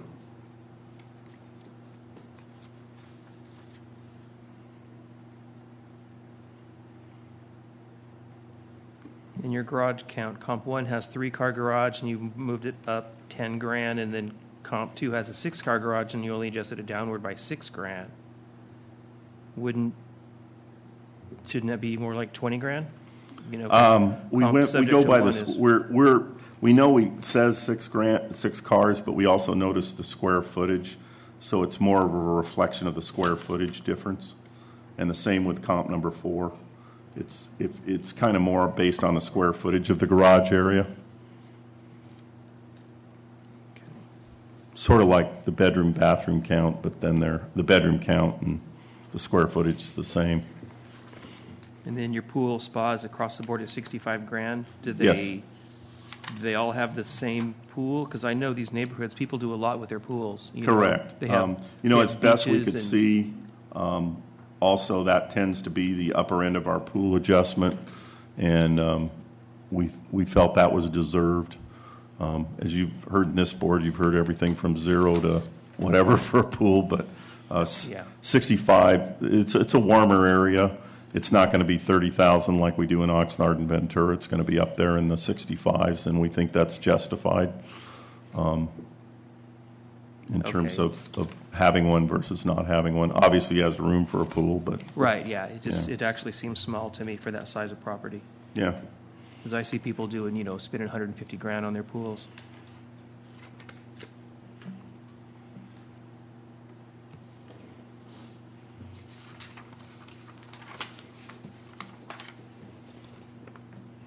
And then $4,000 per fireplace, is that replacement, is that Kind of market. I extrapolated? mean, another fireplace is nice, but they're not make or break items with most people. You know, they don't, you have 2 and I have 3. Doesn't really move the cheese for real estate usually. Right, I know, yeah.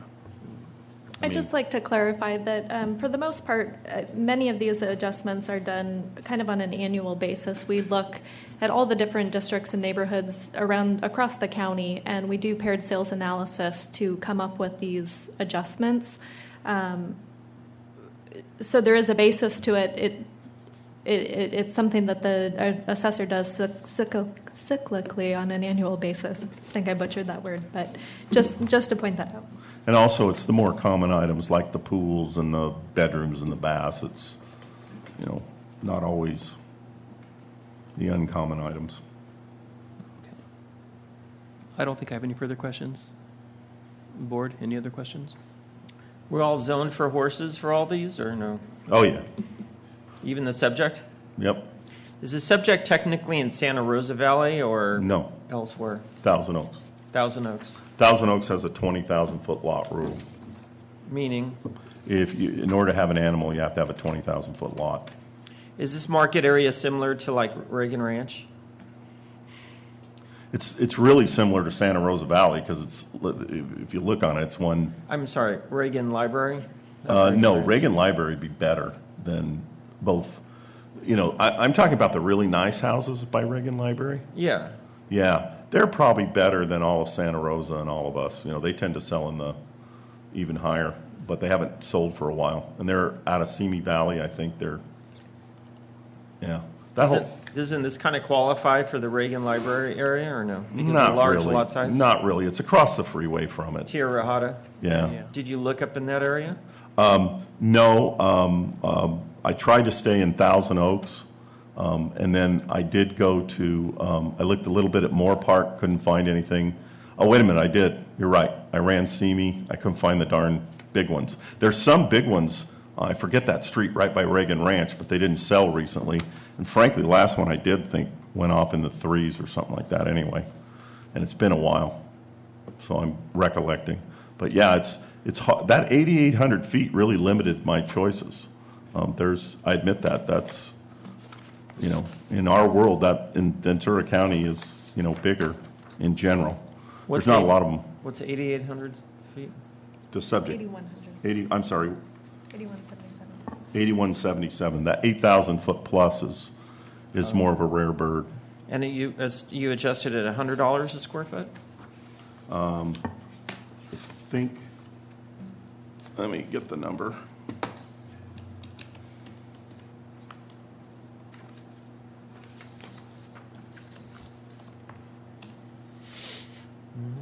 No, it's a little more than that, but hang on. Looks like around 150. Oh, okay. Yeah, it looks like 100 and, around 160, up or down. All right. I have no further questions. I actually have one more. The view, you say that we have a view rating of number 5, but I think that looks pretty much across an open field to the backside of Moore Park. And then like comp 3 is on Orion's Flight. That looks down onto Santa Rosa Valley and all the way out to Camarillo, as does 5, as does 4. And it looks like comp 2 is quite elevated. But comp 4 has an inferior it's a view adjustment, as does 4 and 5. Yes. When typically it looks like they're better views. It should be a negative adjustment if it has a superior view. No, you have to bring the comp up to your view, is what that does. But if the comp has a better view, then you need to bring it down to the subject, correct? So 5 is the best, 1 is the least. Yeah. Right, okay. But Yeah. but the subject with the view rating of 5, which is the best, looks at an open field, and comp 5 looks down all of Santa Rosa Valley, which isn't a farm like what's underneath the subject, because there's like Underwood Farms is out there, I believe. There's some ranches out there. Well, we're too far from Underwood Farms. You might not know that. Right, I know it's in the area, but yeah. I don't. Yeah, you're not going to see Underwood Farms from anybody's Okay. place. But that's a giant vacant field that I think there's. Actually, things pick up. They do weddings and they have a wedding venue kind of further along and all sorts of stuff. And it does look up into the Reagan Library area and that kind of thing. Okay, I have no further questions. So with the view rating, you're saying it's the top dog rating? It's a nice view. Because he's up on a knoll kind of thing? Would he have a view in the front and the back? And the picture we showed just showed one direction, so I don't know all. Okay. Yeah. All right, thank you. Okay, any other questions? Nope. Okay. I think we are ready for the applicant to present their side.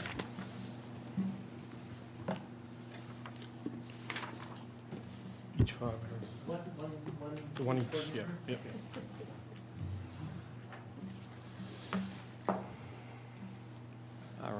And this is applicant's exhibit number 1. Thank you.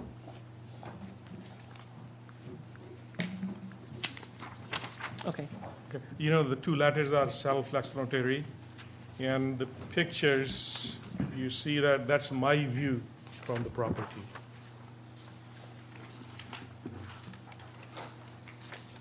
And they're very close to the property, right by my fence line, and they make a lot of noise.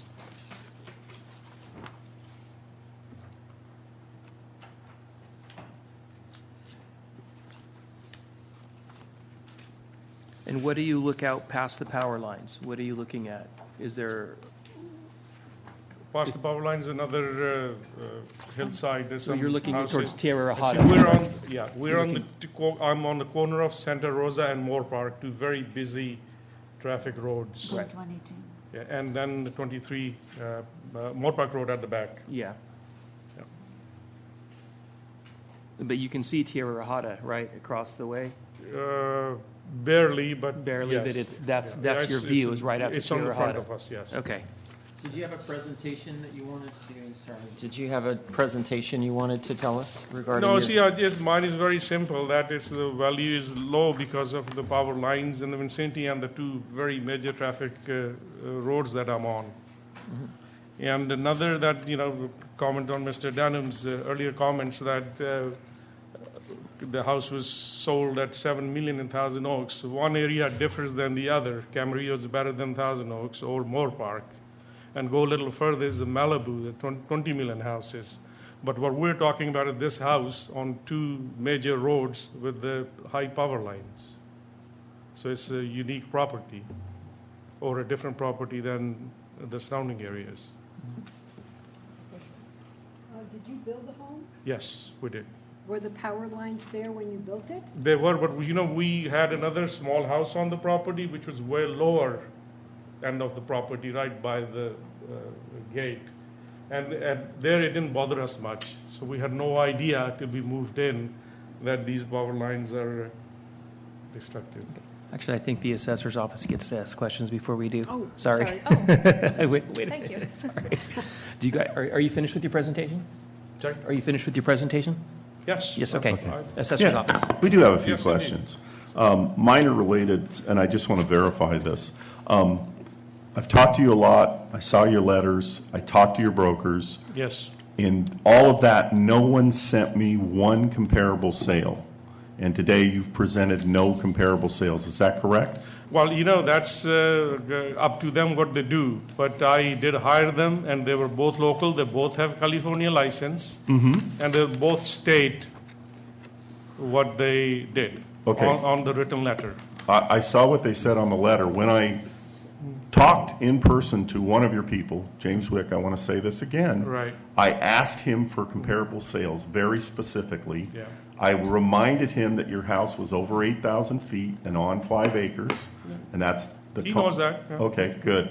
And when I asked him, can you recollect anything? Can you get me new comps? What did you do? What kind of backup did you have for the letter that you sent you? And he said he has no data. So that concerns me, I'll be honest with you. Is that still the case? No, well, that's his prerogative. Okay. When I put the house on sale, he was in Moore Park, and he was a practicing broker there, and I believe he still has a license. This is a year ago. Yeah, he does So what have a his license. feelings are now or what he says now, that's his prerogative. Okay, thank you.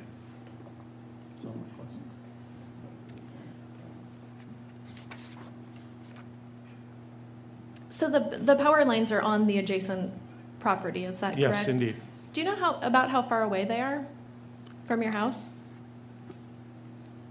From my bedroom, maybe 40 feet,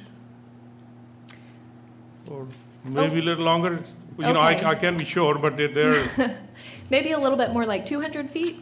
I just pulled up the aerial photos and I measured Yeah. from the point of your house closest to Yeah. the power line, it's actually 200 feet away. I couldn't tell you, because when it's empty lot, you can't really guess how far it is, but it's pretty close, that's all I can say. And I hear them, and you're most welcome to come and hear them.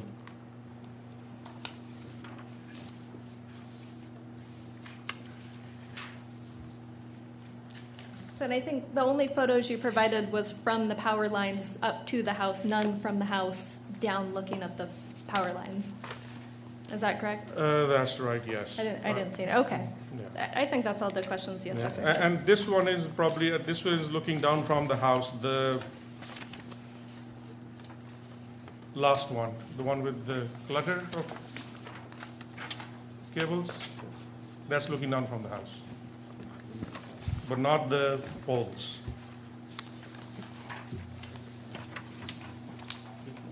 The one The showing last one of the multiple four. power lines? Sorry? Was it the one showing the multiple Yes. power lines? This one, that's from the house. I have one question of that picture. It's showing a street there. Is that's looking across the street where the power lines come, correct? Yes. Thank you. Any other questions? No? Okay. So, for example, this photo here, is that taken from the street? No, that's from the poles to the house. Okay, so you're just down underneath the poles, but you're not From quite at the poles to the street? house, yes. That's the only way I have to take them from this side. Okay. And then the last one is taken from the house of. The house out, cables. yeah, I'm trying to figure out where. Yeah. So these power lines in this, the last photo here we're talking about, those, are they the same, the exact same So, power yes, lines? yes, these are the Okay, same, so you're they're standing. running that, You're yes. standing below that shrub down there, which is actually pretty close to the road, it looks like. Yeah. Okay. Just want to get a perspective on that.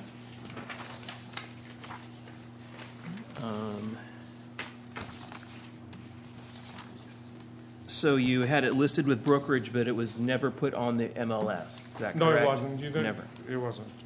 It And- was their suggestion. They said they're well connected and they'd be able to sell it. And they did bring some offers.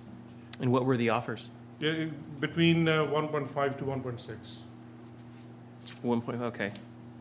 Now, you bought the lot vacant, correct? It had a small house on it. Okay. Which you tore down? Sorry? You tore the house down? Yes, we did. Okay. Was there any talk of the power lines affecting the property as a vacant lot? Did you get a deal on the vacant lot because of the power lines? Which, we bought it some 16, 17 years ago. And I didn't even consider that time. It was looking so beautiful at that time. I just wanted that property. Were the power lines there at the time? I'm sure they were, because I wasn't even concerned, because that house was way below on the other side, the one we tore down. Okay, So then we moved up the hill and built this one. okay. So Reed Road is below, and you'd go up Yes. to the knoll? Okay, Yes. and then you're on top of the other road? Okay. Yes.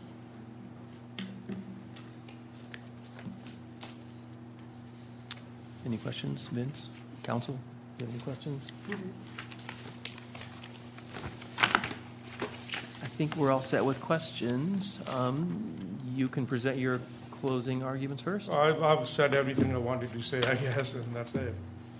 Okay. Assessor's Office, your turn for closing remarks. We provided data relatively close by, in one case on the same street. And from the testimony about the power lines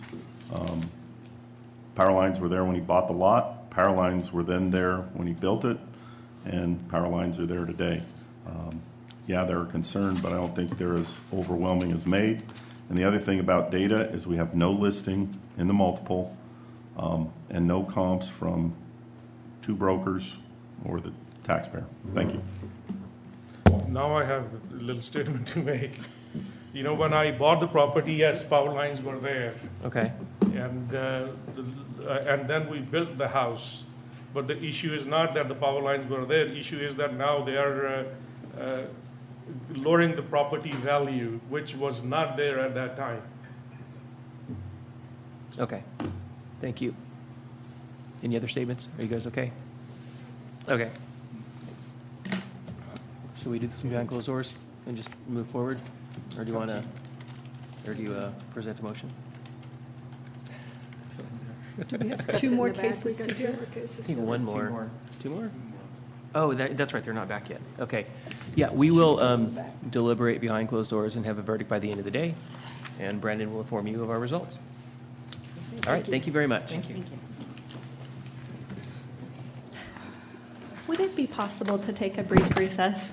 I need to run down the hall, and I need to call my son and tell him I'm not going to pick him up today. Okay, yeah, of course. Thank you.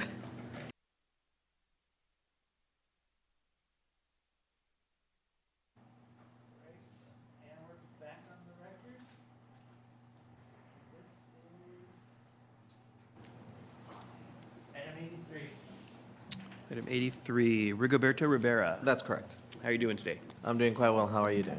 Good. It's been a long wait, but I'm glad to be here. It's been a long week already, I know. I feel the same way. So is this an owner-occupied single family? Yes, yes. it is. Okay, and it's decline in value? Yes. So you have. Assessor has the burden. You have the burden of proof. Okay, I'm getting my head around this. Yep. Okay, so the assessor's office will present first? You Yes, present they have the second? burden of proof, I believe. Yeah, yeah. Yep, that's us. Yep. So they'll hand out their exhibits now. We're going to mark this When assessor's. the clerk gets back to his station, if he could remind everyone where we stand on findings of fact. Yeah. Assessor's Exhibit A. And to clarify council's question, the applicant is not requesting findings of fact, and I don't believe the assessor is requesting findings of fact either, so no findings are requested. All right. Ready when you are. Oh, you go. Hi. This is a residential property. It's in Oxnard, in River Park, if that helps you. In addition to that, it is under, I don't want to say it wrong, but what do they call it? It's low-income housing. Low-income housing, I'm sorry. And so it is restricted as to what you can sell it for and who can buy it, okay? Has both those features. And so you will see a couple of things that are different from my normal appraisal, but if you'd switch over to the appraisal, go from there. My first two comparables are in fact market sales, and my third one is in fact a fair housing sale from that period of time.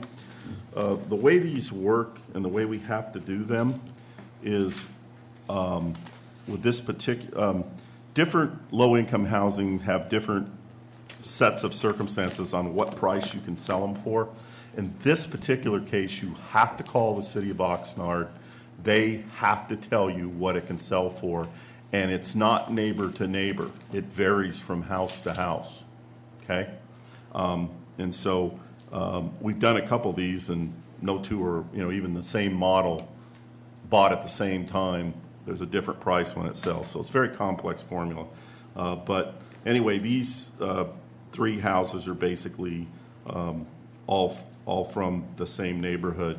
I believe Comp 3 was also a restricted housing, and I threw it on there.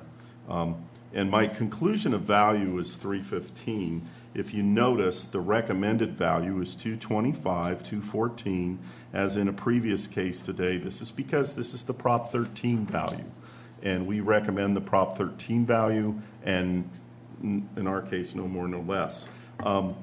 There are the picture of the comps. Obviously, they're relatively close by. I don't know what that number 4 was, but I can't account for it. So, and then we called the city, the last page after all of the comp page, we called Connie Hernandez, loan specialist, City of Oxnard, affordable housing. We explained that we're doing this as of 1/1/16 and what would be the maximum sales price available.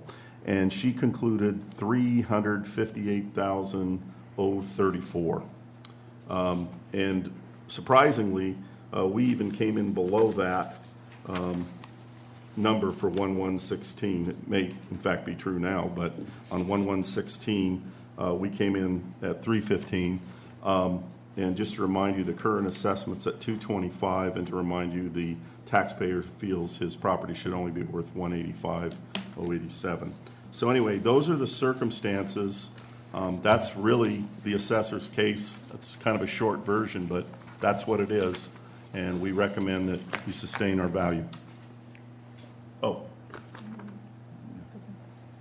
I do have one more document that I'd like to present here. Sorry, Brendan. This particular document is, just for the board's reference, there's very few of these that sell on a year-to-year basis. This comp sheet here shows the last time a model match to the subject property sold. It was back in November of 2014, so over a year prior to our valuation date. And you can see that even a model match over a year ago, which from that point to the 1116, I would say that the market had gone up. But even back then, it sold for 242. I'm sorry, 231 adjusted. It came out to 242,773. So I just wanted to point that out, that even that model, the last time a model match sold, we're still well above the assessed value for the subject property.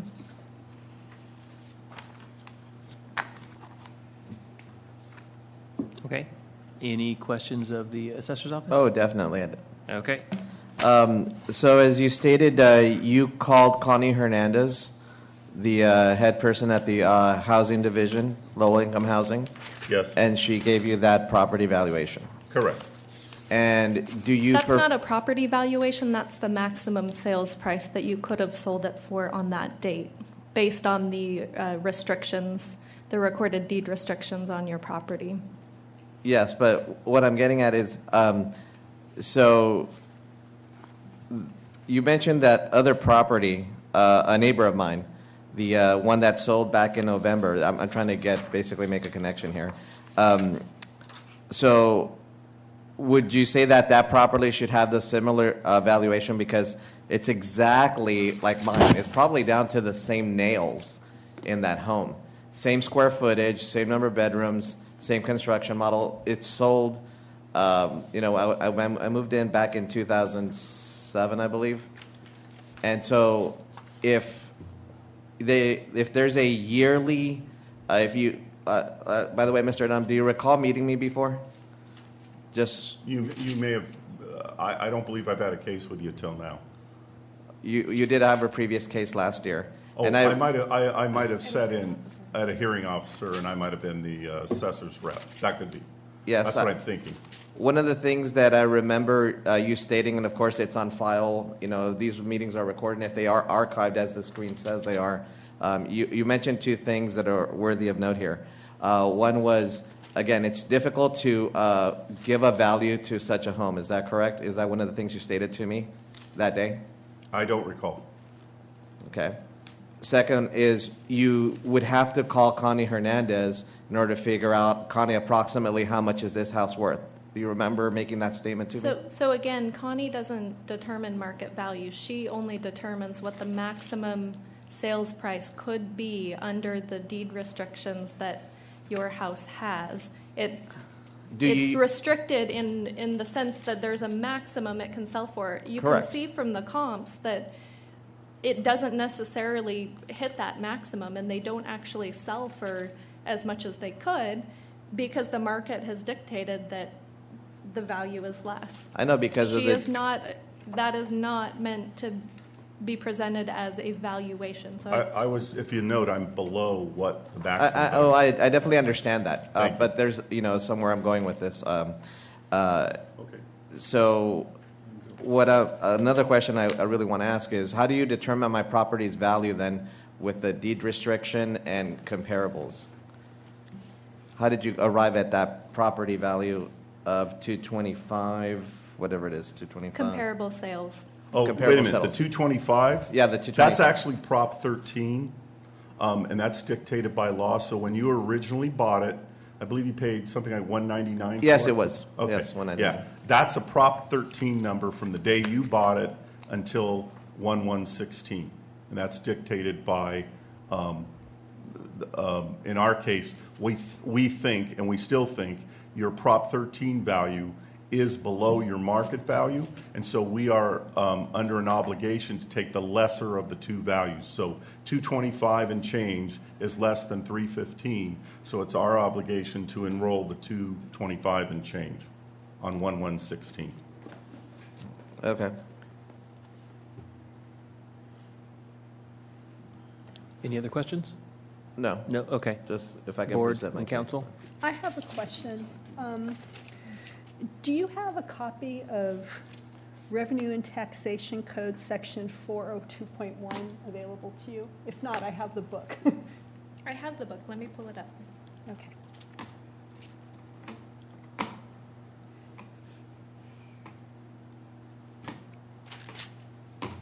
My mouse isn't working, I'm sorry.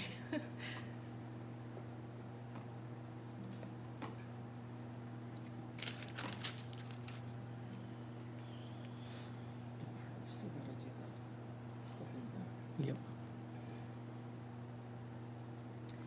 Yes, I assume you are looking at subsection A2, recorded contracts with governmental agencies other than those provided in this section?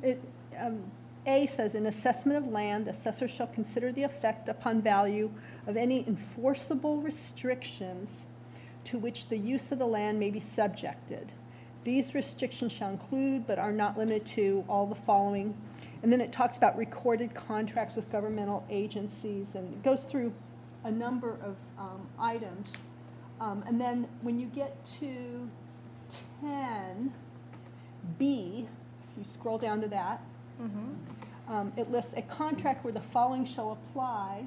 And I don't know if this low-income housing is through 10A or 10B, but I'll read 10B. That's the one place. Okay. Contract restricts the use of the land for at least 30 years to owner-occupied housing available at affordable housing cost in accordance with, and it gives a section of the housing code. Is this code section applicable to the assessor's assessment? Right, we are recognizing in our assessment the recorded deed restriction on this property. Okay. In that there is a maximum sales price. It has to sell to qualifying low-income buyers. And we've compared it primarily to other similarly restricted properties that would have the same restrictions. So like the one That's where I was going to go with my question. If you go further. I could answer, yeah, go ahead. Well, let me ask the question first. Okay. To subsection D, it says, in assessing land with respect to which the presumption is unrebutted. I'm sorry, where? Oh, okay, never mind. The assessor should not consider sales of other comparable land not similarly restricted as to use. So what I was wondering is if you were limited to only, in your comparable sales analysis, to only low-income restricted housing similar to this housing. I'll help you. If you go to our comp page, there's some N's and not Y's. Okay. Those N's are all low-income restricted sales, So comp 1 and comp 3, and comp 4. and then the comp 4 that we provided on. The older, not really, It's Yeah, it's one, that but It it's really says four. 1. Yeah. Let's rename it 4. it's renamed, yeah. Those, if they notice, they have by the sales price, they have an N, and It's not because we didn't accept the sales price, it's because they're similarly restricted properties. so we would not use an N sale with a normal market sale, okay? And neither would any other appraiser with knowledge. Some of them don't have the knowledge, but in other words, we threw in one market sale only in so much as we came in even below the market sale. And also, we're in the unusual position. Usually, the restriction letter from the governing agency is well below market. In this case, it is not.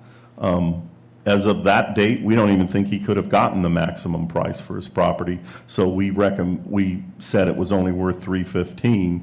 And further, once again, we're going back to the Prop 13 number. But that's what we can.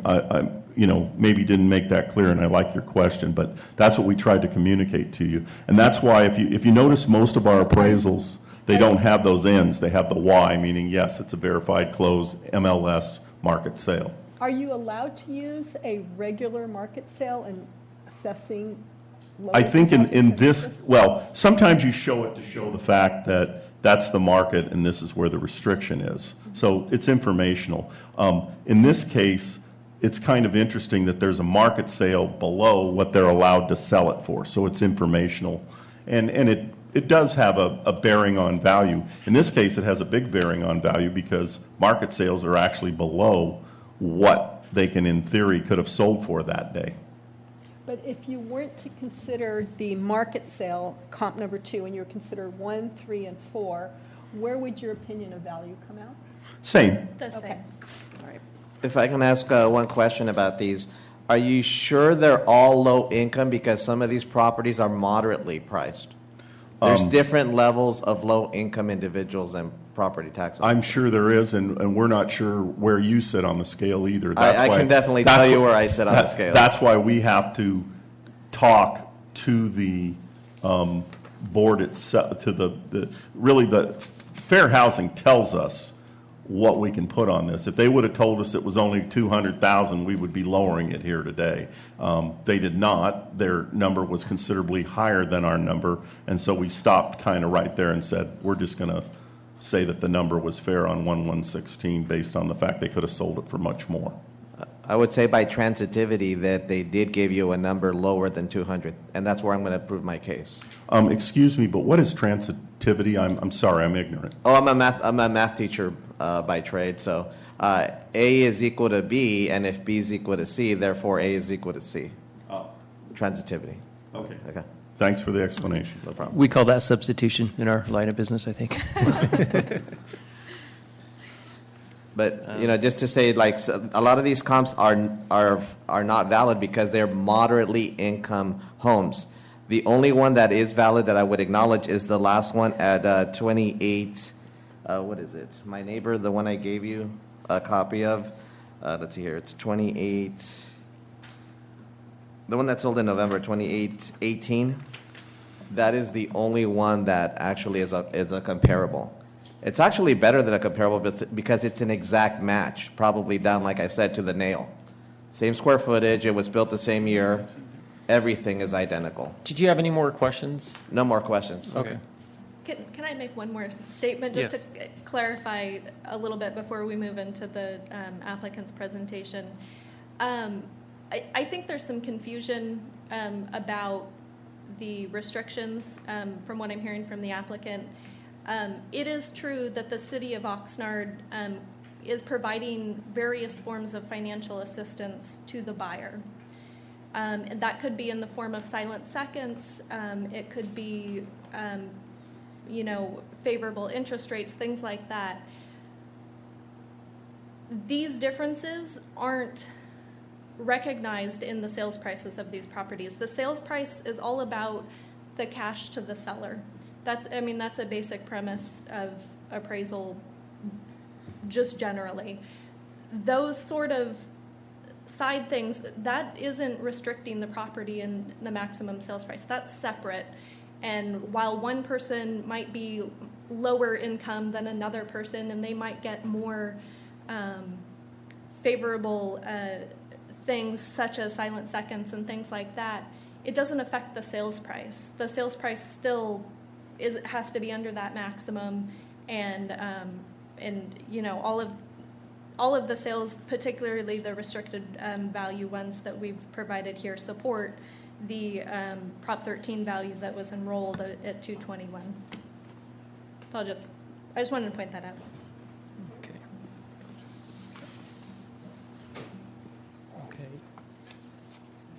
Any other questions from the board?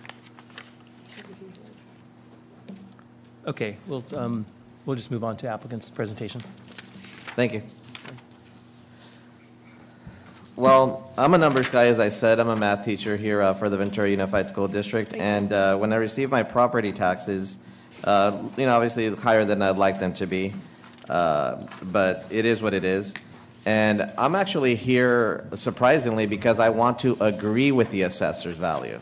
And that's a shocking thing, right? Most individuals are here to disagree. But I want to agree with them. And what I want to agree with them is with that comp that they mentioned, the 2818, because it's an identical match. It's not a comp. It's like if your child needed a bone marrow transplant, you don't want a comparable amount of bone marrow. You want an exact match to, maximize the the potential recovery there. So if you look at the second page, this is my neighbor's taxes. His assessed value was $187,908, and it's the exact same property. And as they admitted themselves, they called Connie Hernandez to get an idea of what the property value is, and for some reason, he's paying a lot more, even though if you take a look at the third page, the price that it sold for was $231 back in 2014 when he first moved in. So all I basically want to do is just pay the same price as my neighbor. And what you have to understand about these low-income properties, of course, as they mentioned, is they're deed restricted. There's this document I have to submit every single year to show that owner occupied, to the city of Oxnard. It's not in there. I just, brought it along because I saw it on the counter this morning. And if you take a look at the last page, this is a property value calculation. This is how the city of Oxnard determines what I can sell the property for. And basically the premise of an affordable home is to keep it affordable, as the name implies. And so these are the things that they take into account in their calculations to determine what the property value is. And if you take a look, some of the things that they consider are property taxes, HOA, utilities, and interest rate. If you're a mathematical person like I am, you know that basically it's the value of the home is inversely proportional to these costs. And so if you consider that, I did purchase my home for $199 back in 2007, and my next door neighbor, who is a moderate income, purchased it for $365. Well, last year he sold it at a loss. I believe it was $335. So my home, if you take a look, I bought at the top of the market, as Mr. Dunham acknowledged, it occurred somewhere in that area, about 2007. I was actually going to go live in Adelanto because I couldn't afford anything at that time, but I found this low-income property, and of course purchased it right on the spot. There's nothing close I could have otherwise purchased. So what I'm saying is, if the city of Oxnard acknowledges that my neighbor should pay $180 as a property valuation of $187,908, I should as well. I just want to be equal. I'm just here seeking justice, basically. I don't want to be lower, higher, just want equal treatment. That's all. Okay. Any questions from the assessor's office? If you could, perhaps explain to me, obviously I want to believe in the system. I don't want to say that, there's corruption, but he paid $231, and yet the property value was lowered to $185. Why would that be? So this is what I was, I guess, just alluding to earlier. The difference here is between sales prices and taxable value. The sales price is what is on our grid, and that's what we've used. For various reasons, those sales prices for taxable value purposes could be discounted due to favorable financing. That has nothing to do with what the subject would sell for or what But I have the no seller favorable would financing. receive, I just bought it straight up. or what the seller would receive. It's kind of like if there were a reduction to an assessment because of a Prop 6090, when you transfer a base year from, which may be the case, that could explain why their assessment is lower. It could Could be, you explain that for me, please? Why would they I would purchase help- it at let me- $231 and be lowered to $185? Let me help you under Prop 13. You're going into the big picture, which I don't know exactly applies to your situation, but I'm going to try to explain the big picture for you. Under Prop 13, there is no guarantee that everybody's assessment will be equal. There are several things that can change an assessment. One of them is year purchased. One of them is called a Prop 6090. Sometimes people in Ventura County especially, because we're what's called a cooperating county, they can bring in a prior assessment from another home that they owned or another situation that they owned and apply it here in Ventura County, okay? So that's one explanation. When we have low-cost housing, also there's many other restrictions that may bring the tax bill from low-cost housing, and that's why you got the one you got, and your neighbor got the one they did, and somebody else is higher than you and someone else is lower. They're not required to be equal. Also, the problem with the Prop 13 has a lot to do with the year you bought your house. It starts a clock based on that year under those circumstances. And so your neighbor could have a higher or a lower tax bill than you based on a lot of variables that we can't always figure out, in a quick manner. But in California, it's not about equal assessments for equal homes. It's about the proper assessment under the certain circumstances for everybody. So in your case, they've told you what you can sell your property for. There's no running away from that. Doesn't matter what your neighbor is in your neighborhood, it doesn't. Some neighborhoods it does, but an exact model in your neighborhood, we happen to have, I can give this anecdotally, a bigger house than yours. She, in this case, is not allowed to sell for as much as you did, even though they bought approximately the same time you did. We have no rhyme or reason why that is. They had I think a 320 restriction, and they actually have a bigger model than yours, okay? But that came to us from the city of Oxnard, so we don't argue with it. That's all we can do. It's a very complicated formula, unfortunately, for your system. I personally, until I dug into this again, didn't realize how complicated it was. But the fact that one neighbor has a different tax bill with the exact same home, unfortunately, under Prop 13 and under fair housing law is sort of immaterial, because it's their complex formula that dictate both to, they dictate to us and then we go from there. We don't dictate to the low-cost housing. It's in reverse. And so what they decided was, under a certain circumstances, was a fair tax bill for that purchase, has nothing to do with the assessor's office, because the 231 value, if we go back to it, is not a market value at all. It's a restricted price in that day.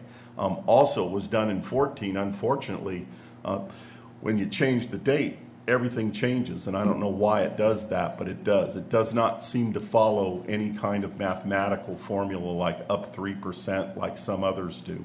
And that's why we call when we get yours for 1117, if you file again, we're going to call them again, and they're going to tell us, and we'll do this again. But they tell us.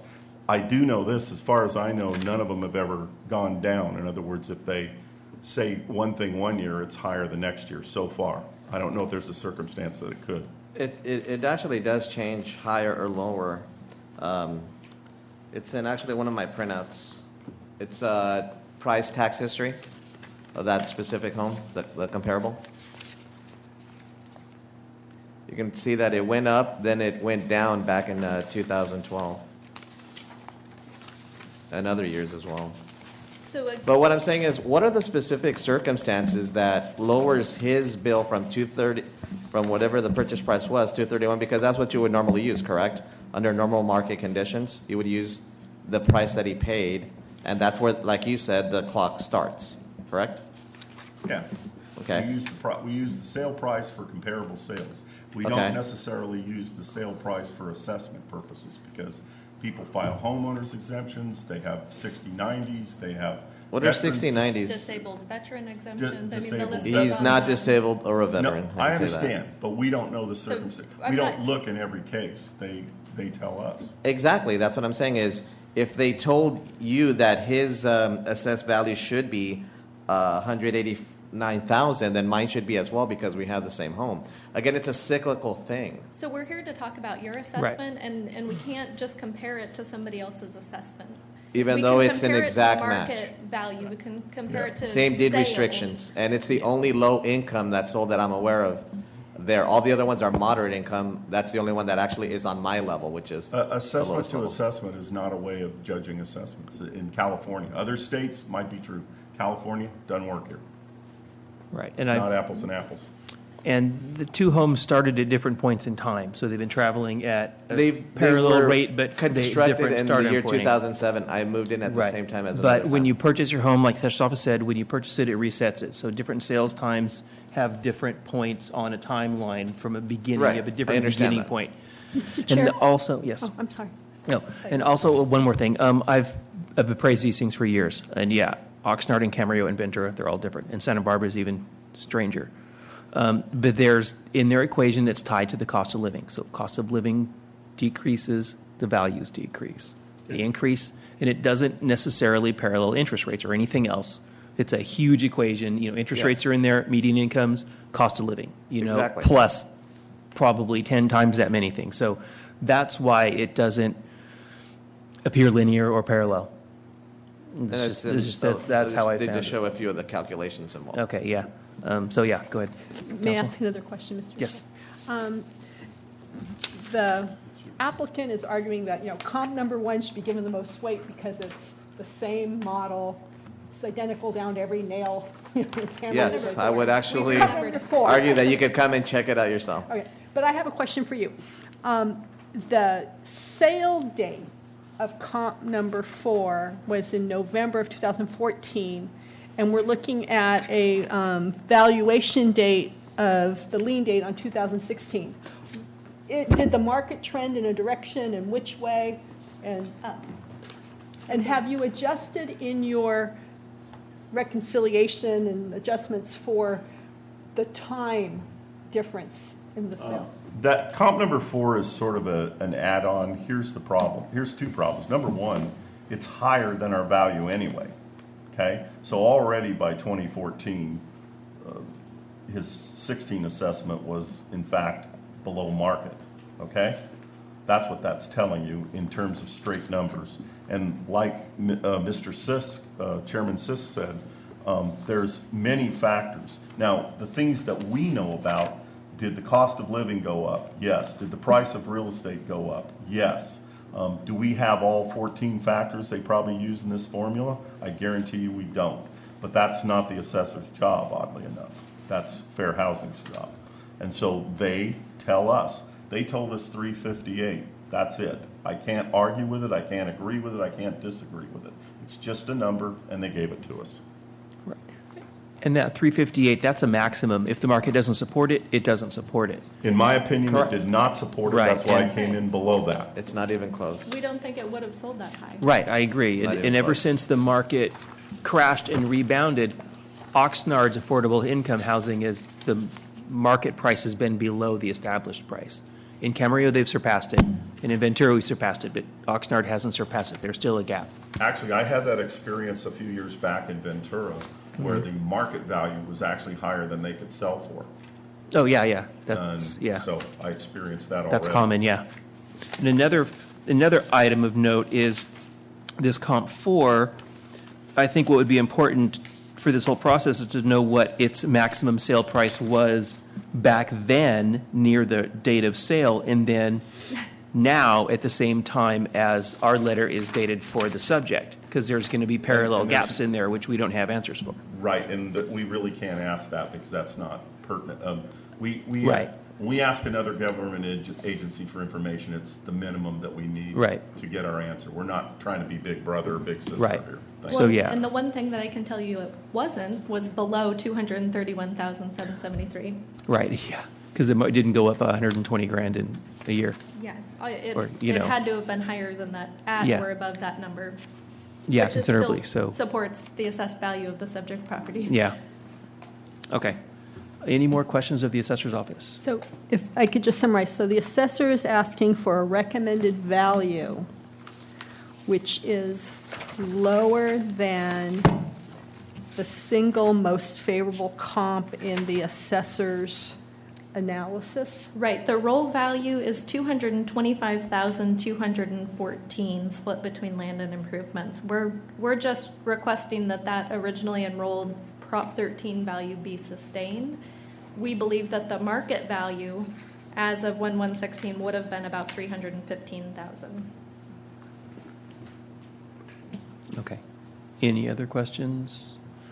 Okay, it's time for you to make your closing statements. Okay. So like I said, really market value has nothing to do with it here. I wish I could sell, for, in the future, whatever it is, but for the next 30, 45 years, I believe I'm actually restricted to what I can sell. It's a low-income property. It's supposed to remain affordable, and that's what basically determines what its assessed value should be, because that's all I can sell it for. No matter what the factors that the assessor says affects, one person to another, they're, like I said, they call the Oxnard Low Housing Division and ask how much should this property be assessed for. And like I said, my neighbor gets assessed at $187,908, and that should hold true from me as well. And as your own counsel stated, they have to take these things into consideration when it's, a restricted deed. And that concludes my statement. Okay, thank you very much. Assessor's Office? So the applicant stated that the market value is basically meaningless. Obviously, it is meaningful, and as long as the market value of the property is less than the maximum restricted sales price of the subject property, then we have to go with that. The value, it looks like, is around $315,000. The assessment is about $221,000. All of the evidence, particularly of the similarly restricted properties, supports the assessment at $221,000. You can see from the evidence that we've presented that $225,000 is the lesser of the two, and is what should be enrolled for the subject property. Thank you. Thank you. Okay, any comments from the board? Do we want to deliberate behind closed doors or move forward? Okay, we're going to deliberate behind closed doors after we hear our next case, and then hopefully we'll get that done today. And then Brandon will inform you of our decision. Yeah, thank you. All right, thank you very much. So that takes us back up the agenda to 15-116.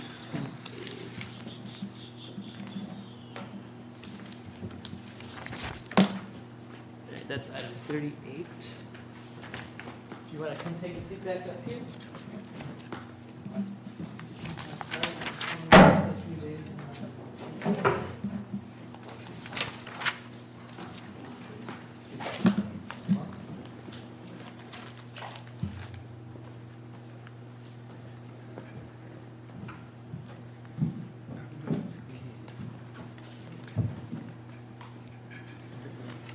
And to double check, because it's been a long day with the assessor's office, this is one in which the assessor is requesting findings, correct? Yes, I believe it's a Bayshore, so we would request findings.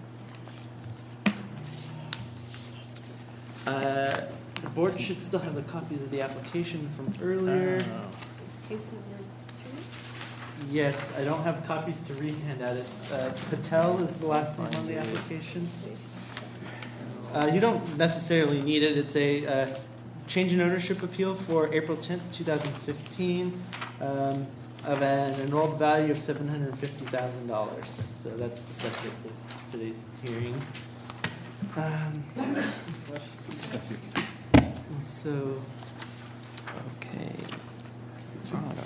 It's here somewhere. And who has the burden of proof here?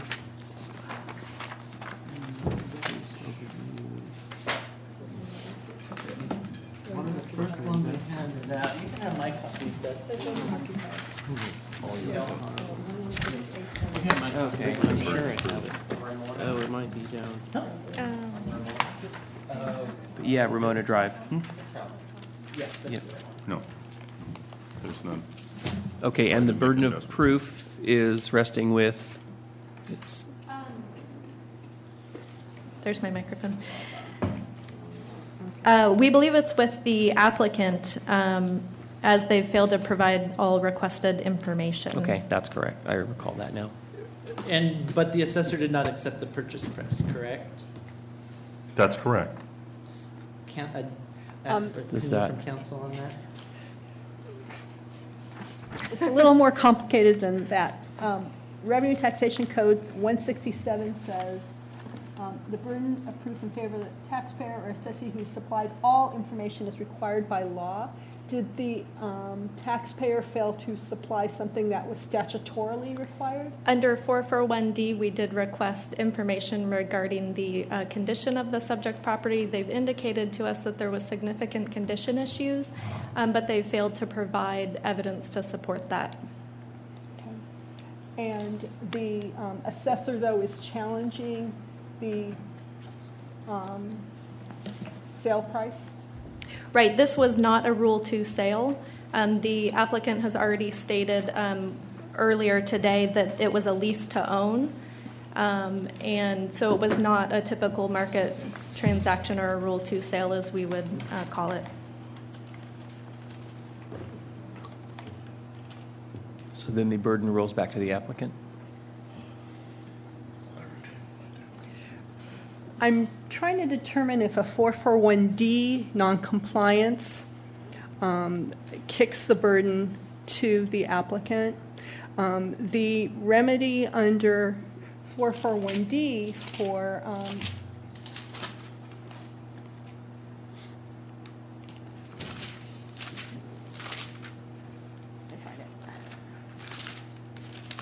under 441D for failure to provide information is that the, under H, it says, if a taxpayer fails to provide information to the assessor pursuant to subdivision D, and I'll assume, just that the assessor is correct, they made a 441D demand for everything related to the property, including the condition issue, and got nothing back. It says, if a taxpayer fails to provide information to the assessor pursuant to subdivision D and introduces any requested materials or information in any assessment appeals board hearing, the assessor may request and shall be granted a continuance for a reasonable period of time if they want to continue the hearing. It doesn't say there that the failure to provide information pursuant to 441D triggers a change in the burden of proof. And this is the more specific provision dealing with the remedy if there's a failure to comply. Okay, so it's... So here I would say, on first impressions, I've not been presented with this issue before, but I would say that the remedy for failure to comply to 441D is set forth in 441H if the assessor wants to invoke that procedure. If the taxpayer then would present evidence of a condition issue that was never previously presented to the assessor. But I don't believe that that would change the burden of proof under 167.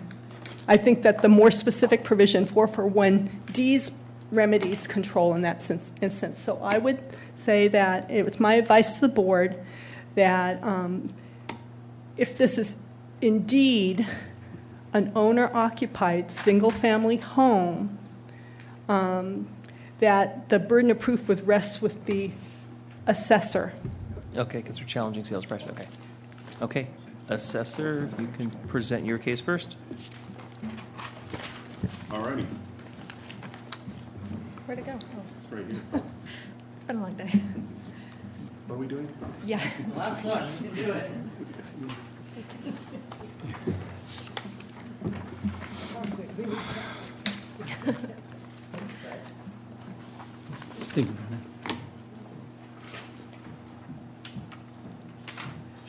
Oh, thanks.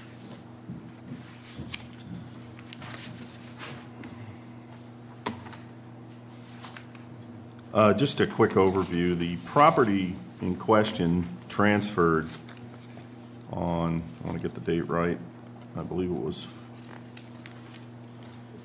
4/10/15. It was not listed on the MLS, as we said.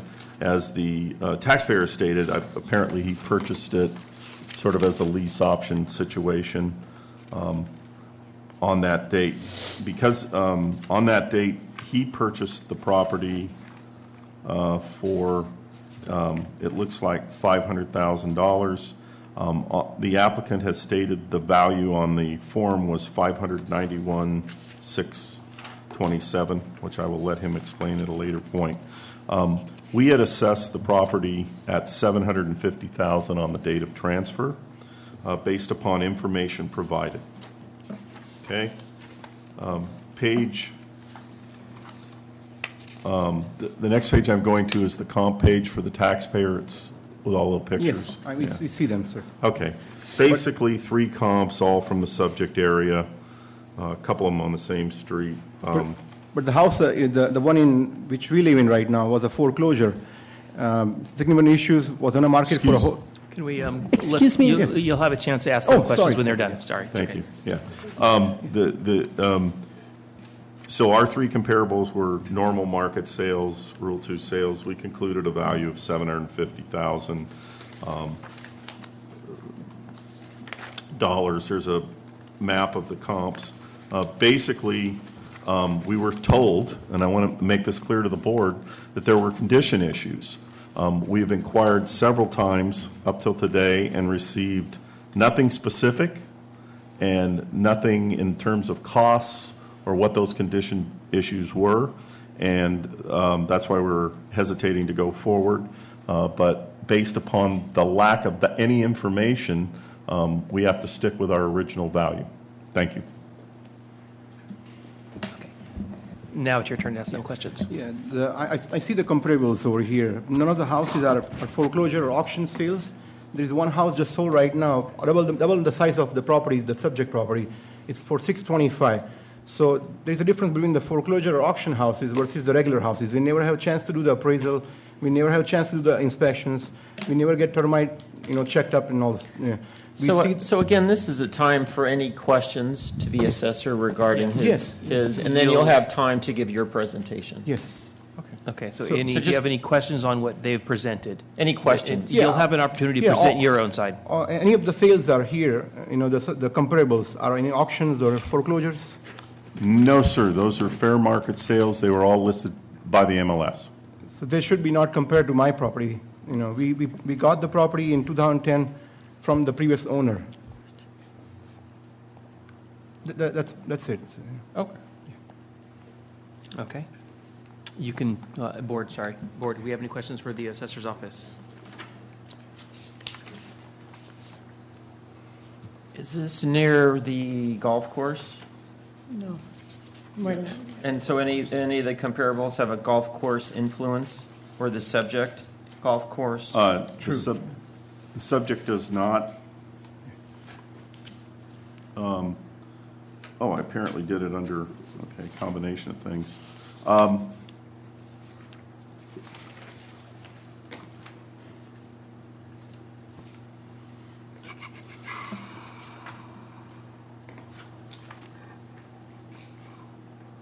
No. We're going to double check. Comparable to doesn't have a golf course influence? That's what we're double checking. It's actually a different golf course, but it does back up against open space. And as far as the, Where's comp 2? just to kind of clarify with respect to what the applicant is mentioning about condition, so all of these are in basically average to good condition, correct?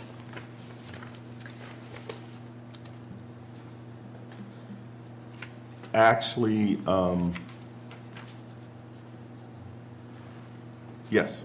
Okay, so none of the comparables you used were in really bad fixer-upper? I'm sorry. No, 41 Ramona Place did need some work.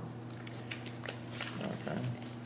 I will also note that based on the information in the assessor's possession, the subject property was in average condition. They checked on their preliminary change in ownership statement that it was in average condition, and although they've anecdotally told us it was in poor condition, we have no evidence to support that. Gotcha. No, it's just Okay. questions about your appraisal, so just, they're going to bring up condition comments, Yeah. so I just wanted to be clear on what we're seeing Oh, in your absolutely. appraisal. Yeah. To explain comp 2, and I didn't know what to do with it, it's heavily treed. It actually backs some open space after the trees, but you can't see it. So it's And an obstructed view. it's of something. obstructed, and that's the way we left it. The other 2 and the subject are not technically on the golf course. They're all near golf courses. Yes. but not on it. Okay.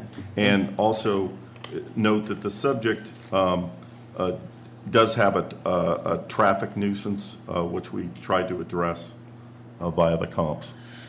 And do any of them pay homeowner fees or no? Not that I know of. Okay. We have $50 a year. I'm sorry, but it's it's under $100. Sometimes we can't find them. Per year? Yeah, that's what I mean. All right, thank you. Yeah, I think there is sort of a barbecue once a year or something.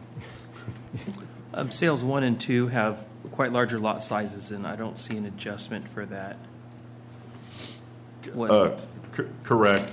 And that's, it's based on utility. When we examined them by air, by they and slopes and things like that, they all look similar. So, yeah. And the key number is a half acre, which is 20,000, or not a half acre, it's actually 20,000 feet, because there's certain rights to certain kinds of animals after 20,000 feet, although that's not your typical horse and buggy area. Right. And then comp 1, it looks like it backs up against some open space or possibly a golf course between there and Ramona.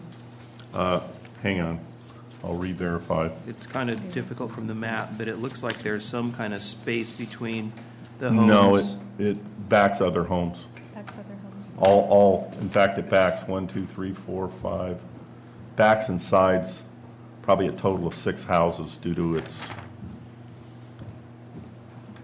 there's a couple of houses coming off Ramona that actually back its west side.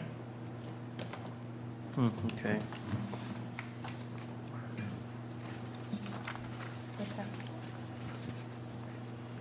So, no, there's no golf course. And the subject, once again, I want to remind everybody, is not on the golf course. Right. They're all very near the golf course. This is, We are the farthest from the golf course.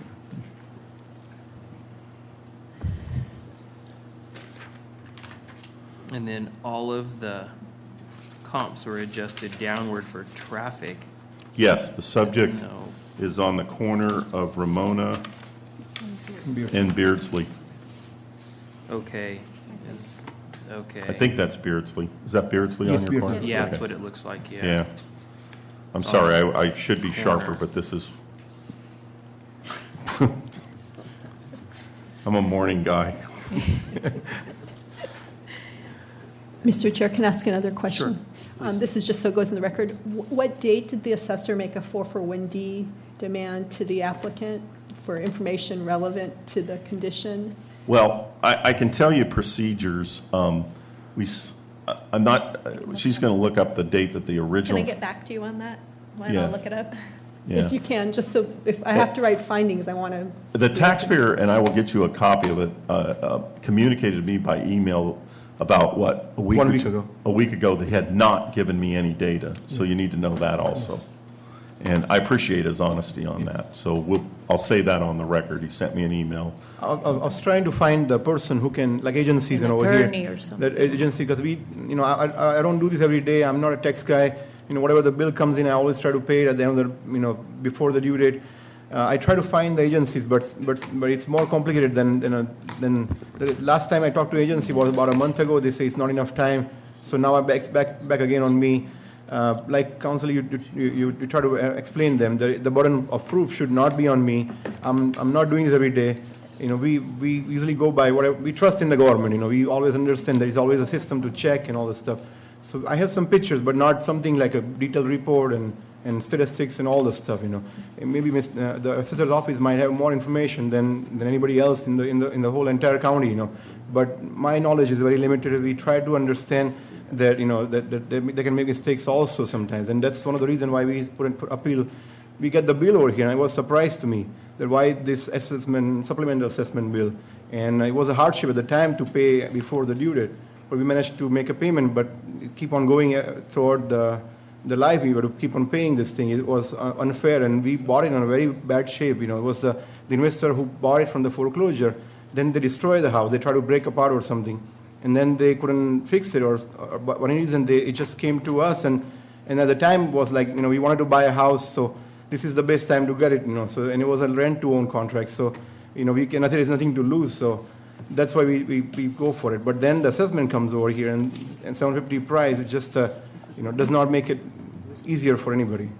Even though this is technically question time for the assessor, I just want to follow up with the taxpayer. So you agree the assessor's office sent you a 441D demand, and as of last week, you confirmed back to the assessor that you had not provided any responsive information in response to that demand? Yes, ma'am, that's correct. Okay, thank you very much. Yes. Okay. Okay. Any other questions at the assessor's office? I have a clarification of the record question, I guess.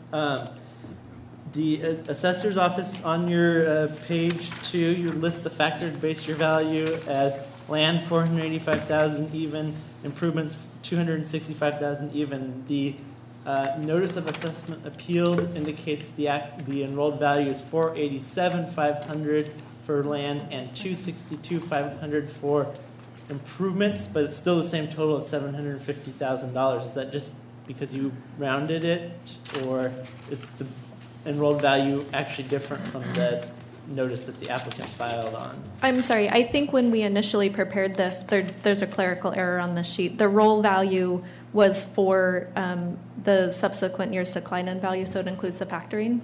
Okay, right. So, and that was the second part of my question. The roll value column has no effect on this appeal. That's a No, calculation. I apologize for that. But the factored base year value, which is the subject of this appeal, it appears to be rounded. It doesn't match the notice that was appealed for land and improvements. Is that?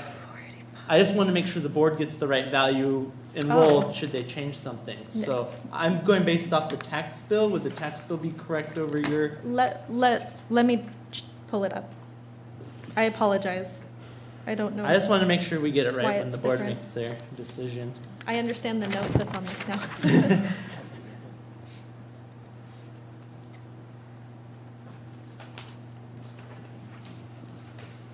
I apologize. It is the number, it was rounded on this form, and it should not have been.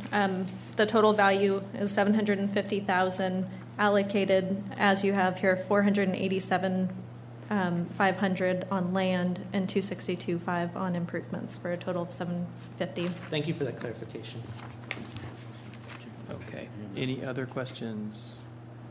All right, it's time. Present your case. Do you have the exhibits for us? Yes, we have this is the condition we had. Mr. Chair, if I could just make a comment. Sure. The applicant has a tendency to speak quickly. If you could please slow down a little bit, it'll help me take notes. Yes, Ms. Khan. Okay. We're ready for you to present. They're ready for you. Oh.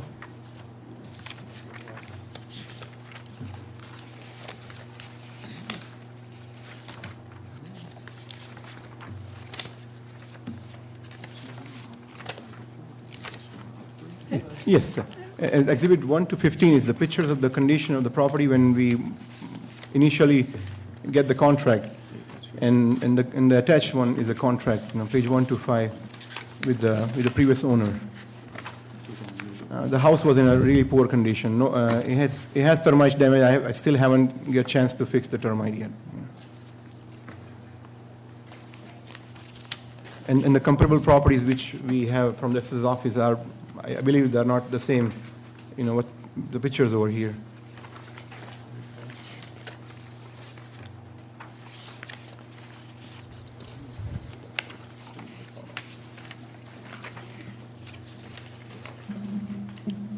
The house is still a work in progress.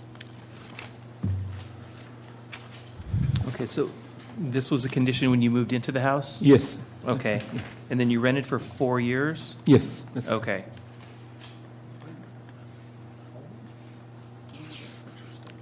Actually, does the assessor's office have any questions before I keep asking questions? Yes. So you moved into the house in 2011? Yes, ma'am, that's correct. So these pictures are from 2011? Yes, ma'am, that's correct. Okay. And So then- do you have any evidence regarding the value as of the date that you actually took ownership to the property on April 10th, 2015? No, we don't have any property values and stuff, we purchased the property as is, the owner is not gonna deal with any of the repairs and maintenance and stuff. It just basically puts us liable. Do you have any estimates for how much it would cost to repair? Just the kitchen only is $100,000. just the kitchen, you know. I bring some guys, but then I don't have the $100,000 with me. I Have want you to take. repaired it? We or haven't You done- got an estimate? We have got the estimate from people, but I'm trying to do the repair with my father, who comes over here and helps me every 6 months and do a little bit of work. We fix the electrical and stuff, you know, but the tiles and stuff are still missing on the kitchen. The fireplace is still empty. We're gonna do it at some point of time, but not recently, you know, not right now. Okay, so you don't have like a full list of what might need to be repaired as of No, the date not of at all. transfer or No. anything like that? No, Just ma'am. back in 2011, when you started to lease the property, you have Yes. some photos? Yes, ma'am. I'm trying to fix it myself. It's not, I'm not doing, you know, major remodeling. It's gonna very cost me. costly. It's gonna be $250,000 if I put everything together to make it to the houses in the neighborhood. I don't see any comparable sales at all. Do you have any?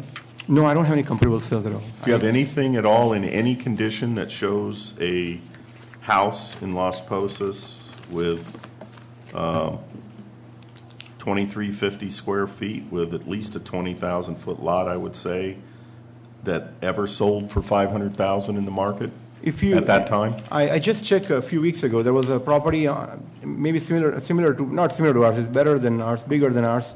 It's almost an acre. It was an auction, I think last week or 2 weeks ago, for $625,000. It was an auction, it wasn't on the MLS? No, it was not. And it was just a couple weeks ago? And it was a couple weeks ago. But It you was an don't really have any data then, correct? No, I didn't prepare anything, you know. It was on Avocado Street, you know, which is it's almost like half mile from our house. Gotcha. Can I ask what, And I don't know how many foreclosures there were in Las Posas We don't get those Estates, excess every day, you know. In that year. so what is your opinion of value? My opinion of value is 550 to 6, you know. It shouldn't be more than that because we're still fixing it ourselves. At some point of time, you know, once everything is said and done, then we'll get the similar price what the neighbors are, you know. Okay, but I mean, there's nothing in writing about costs or what you might be comparing that to come up with that value. No. That's just Yeah. your feeling. Yeah, no, that's what we paid for. Because them, of you know. what we paid. Yeah. Oh, because of what you paid? That's what we paid and what we fixed. After the 4-year lease Yes, ma'am. to that's- buy? Yes, ma'am, that's correct. Okay.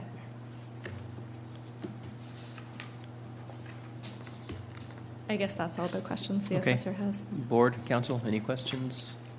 If these pictures were taken when you moved into the house and you had them, why didn't you supply them to the assessor? Ma'am, we didn't even know this thing we need to submit, ma'am. You know, we never had this. I was renting before, so we never had those things that, you know, assessment can, you know, and when we see on the Zillow and all the stuff, they usually show you, okay, you have the property purchased for $500,000, your tax is going to be about $6,000 a year or something. So we never knew that this is going to affect the assessment or something, you know. Not only that, but we thought we needed an attorney to We needed represent attorney us. Because I'm not a good talker and, you know, I'm not. And we didn't know we could actually just come here and do this. Today I was here to submit the paper, actually. I wasn't even prepared for the case, so, you know, we were, you know, in a shock when we had the hearing and stuff, you know. And then we were even more frightened when one of the people we contacted said, there's not enough time for me to present your case. So we were like, okay, let's just go over there ourselves and see what happens.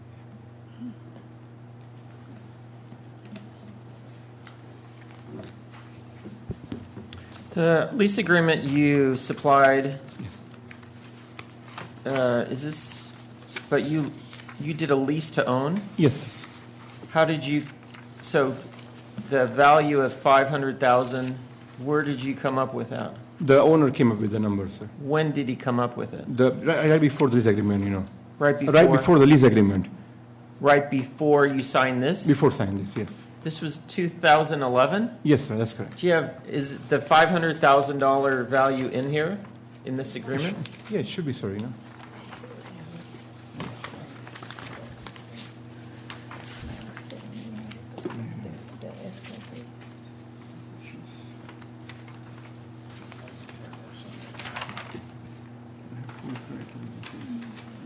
This more or less looks to me like a standard lease agreement? Or no? Not mine. What? Number 4 shows an option to purchase. Number 4? On the first page, number 4, option to purchase.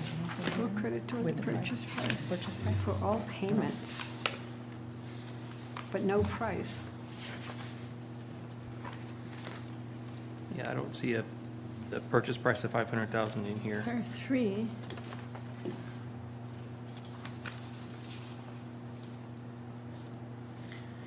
The tenant will have a full credit towards the purchase price for all payments made. In other words, so he totaled all of your lease agreements, lease payments, took that value off of another value and arrived at 500,000? Yes. Oh, okay. So I'm clear. Thank you. That was a good question. Okay. I've just never seen a lease to own agreement before, so. So you don't happen to know the value that he took all of your lease payments off of, right? Yes, yes. You don't know? No, we don't know. Yeah, okay. Yeah. But it came down to 500,000? Yes. Okay. Okay. And I'm just curious, how much did you pay in rent? We used to pay about $2,000 a month. 2,000? Yes. I thought it said 3,000, no? 2 or 3? No, 2,000 for the 2,000. the payments to the property, plus the insurance and tax also we have to pay. For the entire 4 Yeah, years? for the entire 4. For the whole 4 years? All 4 years, yes. That did not increase at all during the 4 years? No, no, no. Okay. Well, that's like $96,000. We were paying taxes 2 years. So that's a net of I 596. don't have any further. Plus taxes and insurance. Right, Yeah. right. He sent me the bill for those, so I have to just, Gotcha. And it was a bank that owned it, or it was a single person that owned it? it was, He owned it. he owned it before. And it was, he bought it from the bank, he told us. Okay, he bought it. They didn't buy from the bank, though. Yeah, The sellers Yeah, sellers seller bought did. it from The investor, yeah. About that also. Yeah. Okay. Any other questions from the board or council? Nope.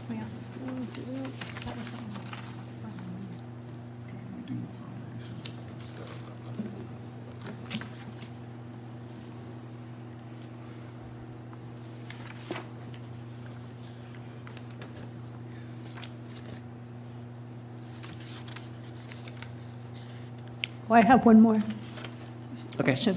You mentioned you did fix the electrical. Yes. How much did you spend fixing electrical? It was very cheap, ma'am, I did it myself with my father, We bought the stuff from Home Depot and we put it together to cover those things. We had one of my friend who is an electrician. They came and checked and there was some fire on some electrical damage on the attic. They because the wirings are from 30 years old or something. But he fixed it. That's what he told me. We don't know. We never been in the attic or something. But now everything is working. Before, every time you turn the vacuum cleaner or something, the electric goes out in the whole house. But now it's not happening. So, whatever they did, they did it in a good faith, and now the house is running properly. Okay. Any other questions? Okay, I think we're done with our questions. If you want to present your closing statements?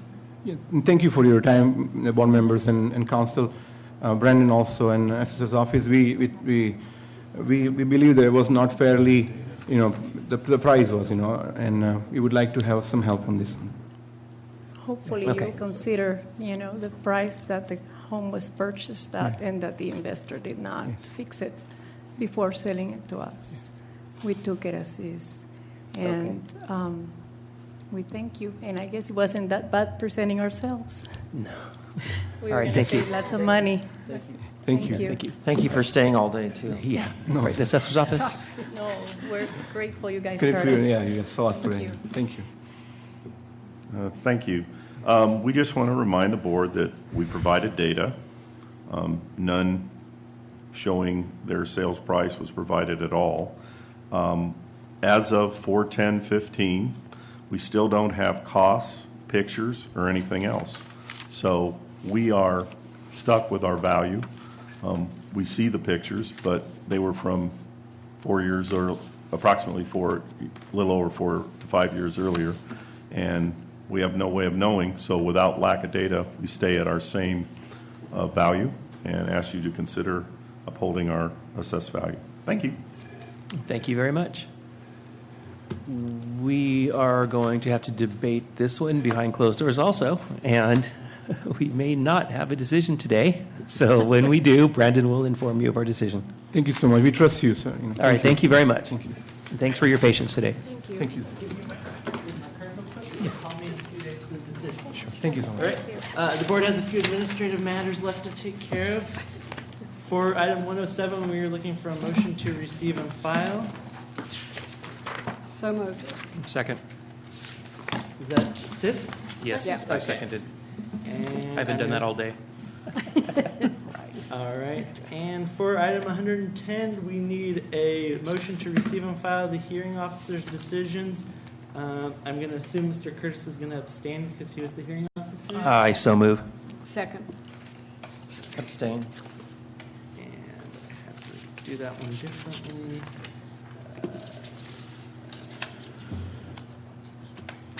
I'm competing with you. Hold on, let me fix that one. Sorry. Okay, that was Ferris and Sis said yes. Board Member Curtis abstained. Sorry, I messed that one up. 137. These are stipulations where 3 attempts were made to obtain the originals and they were not received, so we're recommending approval of the copy stipulations. They were provided to the board in the packet this morning for review that you all reviewed. So the recommended action is to approve. I so move. Second. Third. I'm going to go ahead and mark that unanimous. And item 141, He's doing regular it for us. stipulations. These were emailed to the board last week. Recommended action is to approve. I so move. Second. I'm going to go ahead and mark those unanimously approved. And that completes the board's agenda for today. Time is 4:44 p.m. if you'd like to adjourn. Adjourned. Thank you.